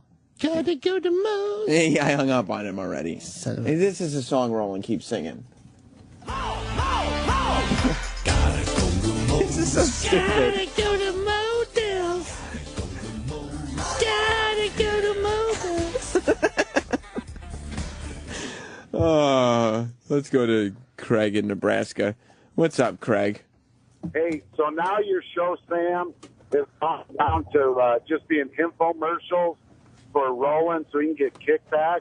Yeah, you're right. That's what I worry about. I don't want to take on some guy who's just going to be plugging his store so Roland can get kickbacks. I don't get kickbacks. What do I don't get kickbacks. I don't know. That's what Craig told me. Craig's full of shit. Is that right, Craig? Craig, go back and fuck your wife. Make her satisfied. He's right, though. I mean, that's the only thing I worry about. Craig is full of shit. Is he? Yeah, his friends just text me. He's an asshole. Craig's friend texted you that. Craig said he's an yeah. Are you going to add Craig to the bag of dicks that's coming for the summer? Nah, Craig's just like a little annoying fly. Just get away. Right. Okay. That's well said. Justin in Indiana. Son of a bitch. Hey, how's it going, guys? What's up? I just wanted to say, in Roland's defense, I'm driving here in Indiana, and I've got no fucking clue what Modell's is, but I went to their website. Well, okay. Well, I guess it's getting something done. All right. Well, since we sang the song, and that guy from Indiana now has been to the website, haven't we done the job? Like, aren't we done? No, you gotta bring the fella in. All right. Maybe if O&A don't take him, I will. Now that we have this whole backstory set up, but it's got to be soon. I can't have people forgetting this radio magic that's been happening this morning. Yeah, and I'll make it up to you with a good name. Yeah, good name? Yeah. Do you want? I give you this other name. What name? He has a movie coming out. He's big. Is it Robert Downey Jr.? Because if it's Robert Downey Jr., I'll do it. He's at that level. Really? Yeah. All right. So I'll give him for you for your Sunday show. All right. All right, I'll do it. So we'll get him here, and then I'll put time for your Sunday show. Okay. That sounds good, Roland. I think we have a deal. All right. What about the Modell's guy for your Sunday show? I don't think I'm going to do that. I don't think I'm going to do Modell's to the Sunday show. Throw them on here with some of the live listeners. Let everybody have a little fun. Sing the Modell's song. I'll buy T-shirts, and then we'll laugh. Say, hey, Opie, you can take them. Look, we got some T-shirts. Get some Jeremy Lin $3.99 T-shirts. Are they on sale now? Yeah. You feel like a fool. Roland loves all the sports trends. So Roland, you remember Jeremy Lin, the Asian Knicks player? He was injured. Yeah, Roland bought all the Jeremy Lin T-shirts as soon as they came out. Now, what do you got? A closet full of Jeremy Lin shirts that you're never going to wear. Well, he also had Tebow shirts. That's true. Oh, shit, I forgot, Roland. How are you doing with the Tebow thing? Tebow was cut yesterday. Yeah. He's not doing too well. You're not, how are you doing with it? I think he's doing the same as me. Like he's going, oh, Jesus. He's probably saying more than that. Fuck. What are you going to do with your Tebow shirts? I still wear them. Take them back to You Modell's. will? Yeah. Maybe, yeah. When the guy who runs Modell's comes in here. Ask him for a refund. Ask him. Hey, look, your teacher's overstretched now. Can I have my money back? Your teacher is overstretched? T-shirt. The person who teaches you things? T-shirt. T-shirt is overstretched now. Yes. You're still going to wear them? No. No, I wouldn't think so. Around the house, I was like, I don't care. Yeah, so you have Tebow. Were you sad that he got cut?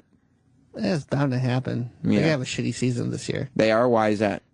They just have they got rid of everybody. Right. Well, I mean, Tebow wasn't doing rebuilding. anything. It's a rebuilding year. Is that what it is? Yeah. That's what they call a shitty year. Chad in Wisconsin. Hey, isn't Tom Modell that Super 8 hotel guy? Here at Modell's, we'll leave the light on. Hey, didn't he have a name like that? I don't know. We'll leave the light on for you. Ray in St. Louis. Sammy, what's up? What's up, Ray? Hey, Sudoku puzzle, you give it away yet? No, you want to... No, I'm not giving you the Mike Tyson one, but I'll give you the one from today. No, I don't want the Mike Tyson one. Hey. Okay, I'm going to give you today's Sudoku puzzle. Obi completed the Sudoku puzzle today. He signed it. He dated it. It's all good. That'll work. That'll work. All right, Ray, I'm going to put you on hold. Hang on a second. Kyle. Yo, what's up, Sam? What's up, buddy? Hey, Roland, when are you doing a food court? I think the 18th of May. Make that stuff happen, man. All right. And then this Friday is Tacos Day. The guys don't know about it yet. Where? Here? Here. This Friday is Taco Day on O&A? Yeah, and there's Modell's and Taco Day. And there's surprises, too. You're planning surprises? Yeah. You're not supposed to plan surprises, Roland. No. Because they're always outlandish. Aren't they? Tim Mariachis? No. Yeah. Don't give away the surprises. Are you really getting... Why are you doing Taco Day on Friday? Cinco de Mayo. My people. Friday's not Cinco de Mayo. But Sunday, yes. I can't do it Monday. It makes no sense. So you're going to celebrate Cinco de Mayo in here on Friday? Yeah, guacamole, margaritas, tacos, mariachi. Oh, Mars is going to be psyched. He's not invited. Oh, jeez, that's mean. He's Puerto Rican. Snowy in Michigan. Hey, how you doing, Sam? Good. Isn't the fact that Roland's offering you a real good guest in exchange for putting Mo on this Mo's guy on your show kind of prove the Mo's guy isn't really that good of a guest? No. I think what that says is the guy from Modell's is not the typical guest that one would take, maybe. It doesn't make him a bad guest. Okay. All right. I'll talk to you later, One Snowy. more thing, Sam. What? I'm trying to look at the Bible on this bag of dicks and rain. I can't find anywhere in the Bible that says anything about bag of dicks. Romans 4, chapters 3 to 8. Okay. Did you check Romans 4, chapters 3 through 8? All right. Goodbye, Snowy. It's in the new version. I'm almost positive. Troy, you were raised religious, right? Yeah. Is bag of dicks in the Bible? Not to my knowledge, no. Okay, I would think you'd probably know. I think it happened during the Babylon when they threw parties in the Babylonians. Maybe the ancient Roman Empire. Yeah. Right, but that was after. Or what were the Hittites? The guys that got killed. I don't know what any of you are talking about. Frank in Chicago. How you doing? How are you? All right. I just want to explain the landing gear that was found on the other day on Friday. Right, on Friday there was a big story that a landing gear from a plane was found in between two buildings that everybody was saying this is from one of the 9/11 planes. One of the addresses was actually the mosque in 2010 that brought up all that controversy. Right. It was one of the buildings, I don't know which one. It was located on Murray Street. And the engine that was found on the day of 9/11 was on Murray Street. The landing gear that was found on the day of 9/11 with the tire on it was a rear landing gear, and it was found somewhere north of the towers. And it came from the plane that hit the South Tower, Flight 175. Because when you remember and you look at videos, you can see the plane was all the way over to the right. The landing gear and the engines missed the core. The reason the landing gear, and this brings up the debate about the extra equipment underneath 175 right. and pods. What happened was the plane was moving erratic. Okay? Yeah. There was 3 seats, 2 pilot seats and a jump seat for the flight attendant. What are you talking about? What do you mean? 3 seats where? I'm trying to explain the extra equipment and the landing gear all together. Okay. I'm going to wrap up. Okay. Okay. So if there was one terrorist sitting down in the jump seat for whatever reason, let's take him out of the equation so we can fill all 3 seats. That means there was 2 standing terrorists.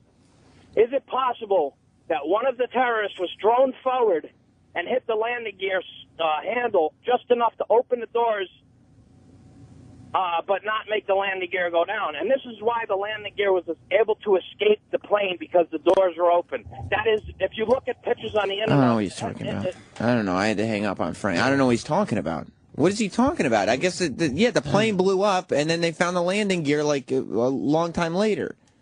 That's what happened, right? Apparently. That makes sense. The plane blew up in a building. And so, obviously, the shit went everywhere, and then they didn't see one of the landing gears, and then they saw it. That's my understanding of the events. I don't know where he was going with that. Well, I don't know either. I didn't think there was a lot of controversy. Let's go to Anthony. Anthony. Hi. That guy's talking out his ass. I don't know what he's talking about. First of all, it wasn't a landing gear they just found. What was it? It was a flap actuator off the wing. It wasn't a landing gear. That makes more sense. It was one of the little hinge motor things that make the flaps open and close from the wing. So his come on, fucking cock. What happened? Taxi fuck dick. Oh, of course he's that person. Yeah. Yeah, so it wasn't even a landing gear. So what's the guy thinking? And what is he? How did the guy fall on the landing gear? The terrorist fell on the landing gear handle? That's why I had to hang up on him, because he's going, isn't it possible that one of the standing terrorists opened up the door and... I don't know. Maybe, I don't know. What an asshole. I just didn't want, misinformation out there on the Sam Roberts After Show. So it was from the wing. It wasn't a landing gear. So it's a wing flap. And guess what? The wings were sticking out of the plane. Apparently that's how they fly. Yeah. Crazy. Christ almighty. All right. Have a fun rest of the show. All right. Drive safely, Ant. All right. I'll be napping before you're even done. I know. Jealous. Love it. Bye. Bye. I don't know. The people love these conspiracy theories, though. And you can always hear it because you get so wrapped up in them that when somebody explains it, like with that guy, obviously that guy had this whole thing that he worked out in his head, either right before, like, it was when those bizarre ideas come. It was either right before he fell asleep or while he was in the shower. And, like, this aha moment comes. Because those are when these ideas come to you that you later realize are bad ideas. Like, 90% of the ideas that come to you when you're in the shower or right before you fall asleep are horrible ideas. But when they come to you at that moment, it's the greatest idea you've ever had in your life. So this guy in that moment, obviously Frank or whatever his name was, he calls up and he's got this whole thing that he's going to spill out, and in his mind, we're all going to go, whoa, you figured it all out. You unlocked the mystery. See, the problem is, Sam, you've never smoked weed. Is that what it is? A lot of times what it is you get really high, and you're with your buddies, and you solve all the fucking world's problems. And then somebody like Ant comes along and goes, that wasn't a landing gear. Ant, who's not high. Right. You know, like, who's thinking logically. What we call truth-telling buzzkill. Yeah, and it's like, oh, fuck. Like, but if you're hanging, that dude's probably stoned or is a stoner, him and his buddies, and they fucking solve all the goddamn problems. And then somebody comes, and he's got it. He figured out. Finally, it makes sense. I can't wait to tell you it. And then I hang up on him because he's long-winded, and he's like, "What? How the fuck? That wasn't supposed to happen like that." Right. And the next call is Ant saying, "You didn't even get the part right. That wasn't. It was a thing from the wing. Yeah. Obviously, it just blew off the wing." Obviously, there's a lot of confusion about 9/11 and such things. Yeah. Do you think 9/11 was an inside job? I don't know if it. You know, it's like one of those things where you've been told so many different things, and I think that we may have looked past some things to let it happen. That's my belief on it. And I know a lot of people get angry at me thinking that way. Yeah. But a lot of times people just hear what they want to hear on both sides, whether it be conspiracies or whether it be this is what the media is telling me, this is what it is, instead of kind of, and everybody goofs on me for asking questions, but there's a lot of questions that are like, that doesn't make sense. Like, I just don't know if the government would have looked past a plane flying into their own building. But it wasn't just civilians. They flew a plane into the Pentagon. But again, there's certain things that I always question that are just like, that really don't make sense. Like what? Well, I mean, like, why is there no video of the plane crashing into the Pentagon? Why won't they release that video? There's the choppy video, you've seen the security cameras. There was security cameras all over the place that from different angles, and they confiscated all the security tape from because those. It's the Pentagon. But why won't they show it? Because you can't. It's the Pentagon. Why can you not? It's a security issue. I mean, everything that's secure, you can't just make everything public. First of all, and there was nobody there with cameras that captured it. I mean, look how many people saw the. There were at least one captured the first plane going in. Okay, all right, yeah. You're in good iPhones though. You're in New York, the most populated city in the world. But that's just one. Wait. You're in New York. One person got that plane. Okay. Mm-hmm. It's the Pentagon. No, nobody had their phone out pointing at the Pentagon. Okay, they show that one video, but why do they not show the plane enter? They only show the explosion. Because that's what that video was. Okay, it was so why don't they show you another one? If that's really what happened, why would they just show you another one and be like, look? Was it before the iPhones, though? Yeah, it was 2001. Troy's talking about the fact that they have outdoor cameras that would show. I mean, I think it's going into the outside of the building, not the inside. Right. It's the same reason that on 9/11, they barely showed the Pentagon. All the cameras were on the World Trade Center. Because you can't take, what's one of the government headquarters, the military headquarters. You don't know what kind of classified information is just floating in midair. You can't show the inside of that building. No, I'm not talking about the building. I'm talking about all the surrounding buildings around it. There's all security cameras all around there. That's what I mean. So why can't you show the plane physically going into it? What are you showing me that I'm not allowed to see by showing that? You just they want to keep everything. But all I'm saying is it's just one of those questions that people just glaze over. They don't want to ask it. But it's harder to answer. Here, it's an easier question to disregard.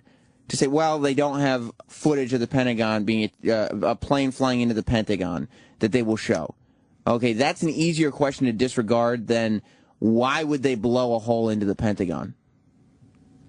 I mean, you'd have to figure out why.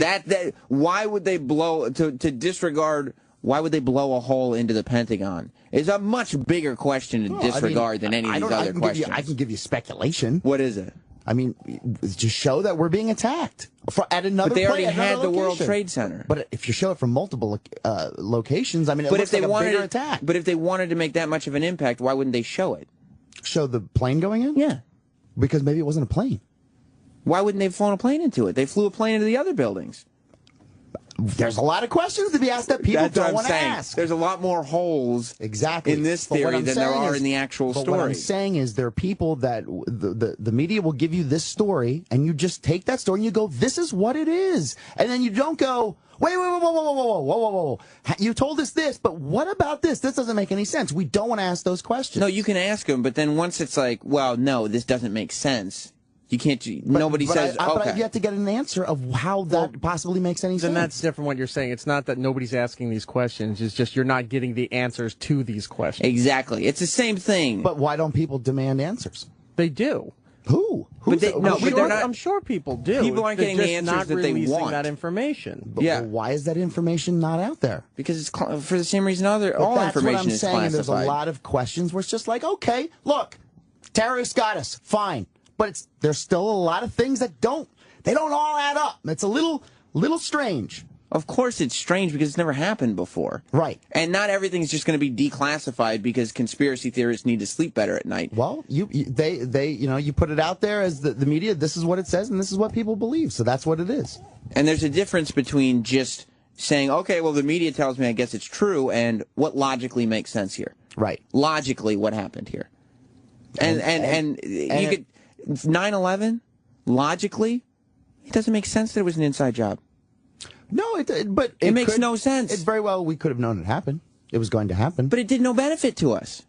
Well, I mean, we thought we were going to. Look, it was of no benefit. What do you mean? What benefit did it serve the country? I mean, look where we went. Look, we started wars after this. So you're saying they orchestrated 9/11 but couldn't find some weapons of mass destruction to bury somewhere in Iraq? Well, I don't know if they orchestrated it. They may have looked past things. Speaking of mass destructions. How are you doing, Nicole? You know, I really didn't come in. I just came in to have some good vibes, to get some love, but maybe this was not the place to come. Who's on the hotline? It says Anthony on the screen. You can't say. Oh no, I can't see it. Sorry, Ant. I didn't see your name. Oh, hey, Ann, I'm touching your mic. Radio today. Why do you make me do this? Why do you drive me crazy that I got to call in after I've done a whole show? Oh my God! He started talking his shit. Troy is a mad person. Here's why these questions that you ask aren't being answered. Here's why. It falls in the same category as, well, you know, Martians came down and blew up the Trade Center in the Pentagon. So you're saying Martians did? Yeah, Martians did. I'm just saying, why don't we answer those questions? That maybe Martians came down. You know why? Because it's ludicrous. It's a ridiculous a situation and scenario that wouldn't happen, so it doesn't need an answer. So you're saying... It wasn't a missile. It wasn't a missile. It was a plane. The reason there's only that one choppy video, that's the only camera that was pointed in that direction. No, that's absolutely not true. There's no other fucking cameras that caught the plane. Yes, but there there's was. Enough of the plane, and then there's American Airlines plane debris all over the fucking lawn. There's pieces. There's an engine. There's everything. No, remember, they didn't find an engine. They found pieces. No, they didn't. And we've looked this up on the Anthony. We've looked this up on the show. Anthony. There's an engine. There's a turbine engine. We've looked this up on the. We've gone down this road on the show before. Remember, we tried to look it up. We found pieces of debris, but there was no huge engines. There is an engine. Anthony, we've gone down this road before. Yeah, well, look up fucking Pentagon engine from the flight. You'll find an engine. Well, I recall going down this path on the show. Why did they shoot a missile into the Pentagon? I don't know, but I'm just saying, why isn't the video out? That question. That's all I'm asking. Because Ant's response of, because that was the only video that's available, makes a lot more sense than saying they shot a missile in, I don't know why. No, there was other video captured from other buildings. Of a missile being shot in? Do you think they've confiscated all of the video. Because they shot a missile. Confiscate all the video and they're not releasing it. There's other video. If a video got out of a missile hitting the Pentagon after all the lies they told that it was a plane. Do you understand that the risk for shooting a missile into the Pentagon? Again, if they had this whole thing planned out, why didn't they just fly the plane into the Pentagon like they did the Trade Center? Why would they choose a missile? It's the dumbest thing in the world. I wasn't there. I don't know. I don't know. If you don't have an answer to it at this point, years later, then it's just a ridiculous There is no answer. So you mean to tell me everything with 9/11, Anthony? You believe everything you've been told, and everything makes perfect sense, and there's nothing to be questioning. I believe there's nothing that's a little like it's a little weird. That's a little odd. Every bit of evidence I've seen, and that has been investigated by reputable sources that tell me that planes flew into all these buildings from terrorists that planned for years to do this and actually carried it out. Was there a lapse in intel? Sure there was. Was it a purposeful thing on the part of the United States government? I honestly don't think so. I think it's what it was. Terrorists figured out that planes would be a great weapon and flew them into these buildings, and it worked perfectly for them. Actually, 3 out of 4 it worked for them. Oh, great. And how'd you know that's from the Pentagon? What I googled, and there are. And it says Pentagon engine. There's a Google image of what looks to be a piece of an airplane engine in the Pentagon debris. Yeah, no, they're just debris. It's just a pile of debris. No, it's an engine. Okay, Google the Pentagon. Google the Pentagon. All right, Troy. Here's a better question than the engine. Fuck the engine. Let's say, for the sake of argument, there is no engine. You're right. Where did the plane and the fucking people go? That's actually a great question. That took off from an airport with a fucking bunch of people on it. Where did they go? That's a great question. Yet another question that needs to be answered. Oh, God. Oh, come on. Here's the answer. Christ. I don't have all the Anthony. I don't have all the answers, buddy. You know what the good answer is? You know what the real answer is? They're dead because their plane crashed into a building. Good. To try to discount all of the absolutely logical things that happen with one insane notion makes no sense, Troy. It's just, there's plenty other questions. Stop saying questions. Don't you think, logically, it makes more sense that we're missing some videotape than it does that we're missing an airplane and 50 people and there's a hole in the Pentagon. I love it. You're showing me a diagram drawn by an artist. Did the missile have to have American Airlines plane debris in it? That's sprinkled all over the place. Yeah, I don't know. I mean, the debris that was Anthony. Windows. Yeah. We've gone through this on the show before. We've brought up all the pictures on air. We've done this. They have there's tiny pieces of aluminum scattered around the front. There's nothing big. There's a fuselage piece with American Airlines plane logo and windows on it. Where'd that come from? Where? Find that picture. I'd love to see it's there. Look them up. What were you looking at? I don't know. Roland is showing me pictures drawn by an artist and being like, see? Huh? Look. Well, I think he's showing you the physics of how it could go in. There absolutely is American Airlines aircraft debris on the grass and in the actual crash site. And before I believe that we shot a missile into our own Pentagon, I have got to know why we would do it.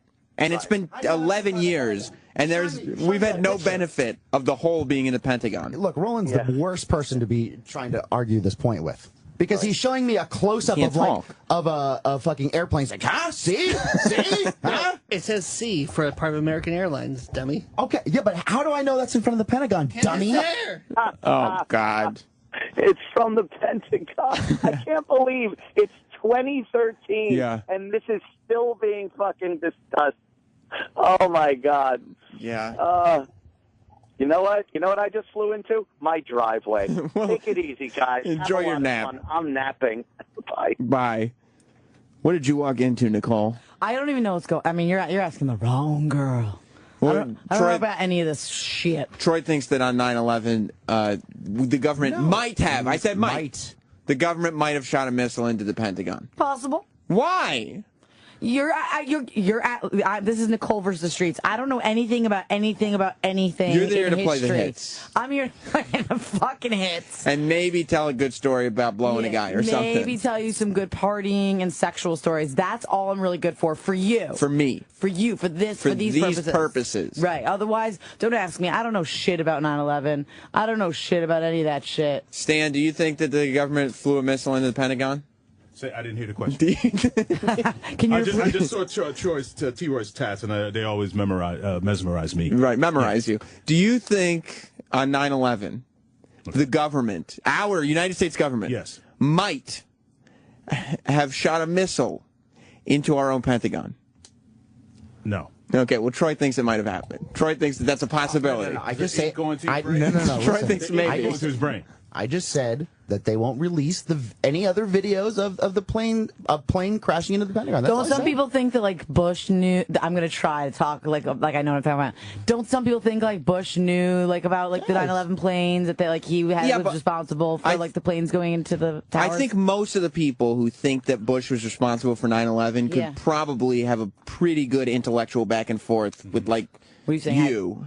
You know, like that's where. Oh, thanks. I do think that they might have possibly shot down a plane. That makes sense, Yes, though. I do believe that. That I would understand because that at least the conspiracy there's some logic to it because they didn't want it to fly anywhere, so they shot it into a field. Right. Understood that. Totes. Totes, Nicole. We're on your level now. Yeah. My only question would be to Troy, why on earth would they shoot a missile at the Pentagon 11 years ago? It didn't do anything good for us. Well, I mean, what do you mean, why would they? I mean, if you look like you're getting attacked from different angles, it's like, oh shit, New York got attacked, oh shit, DC got attacked. But if they were going to orchestrate, if this was all... it's like, oh shit, it's fucking on, we gotta fucking go to war now. If this was all to orchestrate a war, and then the war was orchestrated, couldn't they have done a little better job of orchestrating the war? Who knows? You see, Stan, we get to a place, and he revs it up, and we get to a place, No. and then a question gets asked, and then Troy goes, I don't know, man. No. I don't know. This started with asking, there's questions, and I said, other camera angles of something crashing into the Pentagon. That's how this got started. What are the questions? Look, I don't give a fuck about this. I really don't. But there you are seem questions, very passionate. Because you guys come at me, and it just gets my blood pumping. It does, right? And I'm ready to fucking. You notice that, Nicole? pounce. But all I'm saying blood is, pumping. There's a lot of things where you just go, I don't know why people don't ask that question. It kind of boggles my mind. It kind of boggles my mind that people think that the fucking guy's passport could make it through that explosion. I think land it's on because the the alternative, which is we shot a missile into the Pentagon just because, is so ludicrous that they're like, okay, well, I guess that must be all the video footage that then they have. there it is. There's your answer. Because the missile thing just doesn't add up There's at your all. answer. At all. I'm not saying it's, but why won't they show the video of the plane? The plane, not a missile. The plane boss. The plane. Why won't they show That a is what missile you of sounded the like. airplane? I will Hervé Villachez. John in Albany. Hey, Sam, I just wanted to remind you that you're arguing 9/11 with a Molly-popping DJ. Are you a Molly-popping DJ? Nah, I haven't popped a Molly in a long time. No? You haven't? I stay So away from good, that shit. though. You love popping Mollies? I mean, I don't really do that all the time anymore, but I mean, yeah, I haven't done it definitely. in 10 years. You understand 10 years? Fuck that. Honey, you're missing out. No, I'm not. Nicole's That should lucky if put she holes makes in it your 10 brain. minutes. Oh, shush. Totes. That puts holes in your brain. Yeah, that put. Not even knowing what the fuck a Molly is. You don't know what a Molly is? It's a hot girl with a Papa big Molly booty. If it's not free, he doesn't know what it is. Ouch. Which is true. Yeah. What's wrong with Dan in Kentucky. Hey, guys. Hey, I love when the conspiracy wackadoos come out of the woodwork, where they take Occam's razor and they just cut reality to fucking pieces. Yeah. How do you orchestrate the murder of almost 4,000 people? How many people take? I fucked a fat girl in high school and only told my best friend, and the whole school knew about it. Right. How do Right. Totes. I mean, that's you the just thing. hang up on him? Yeah, I mean, people talk. It's I my love thing. fucking missile into fucking Modell's. fat girls. You in do. high school, yeah. You did.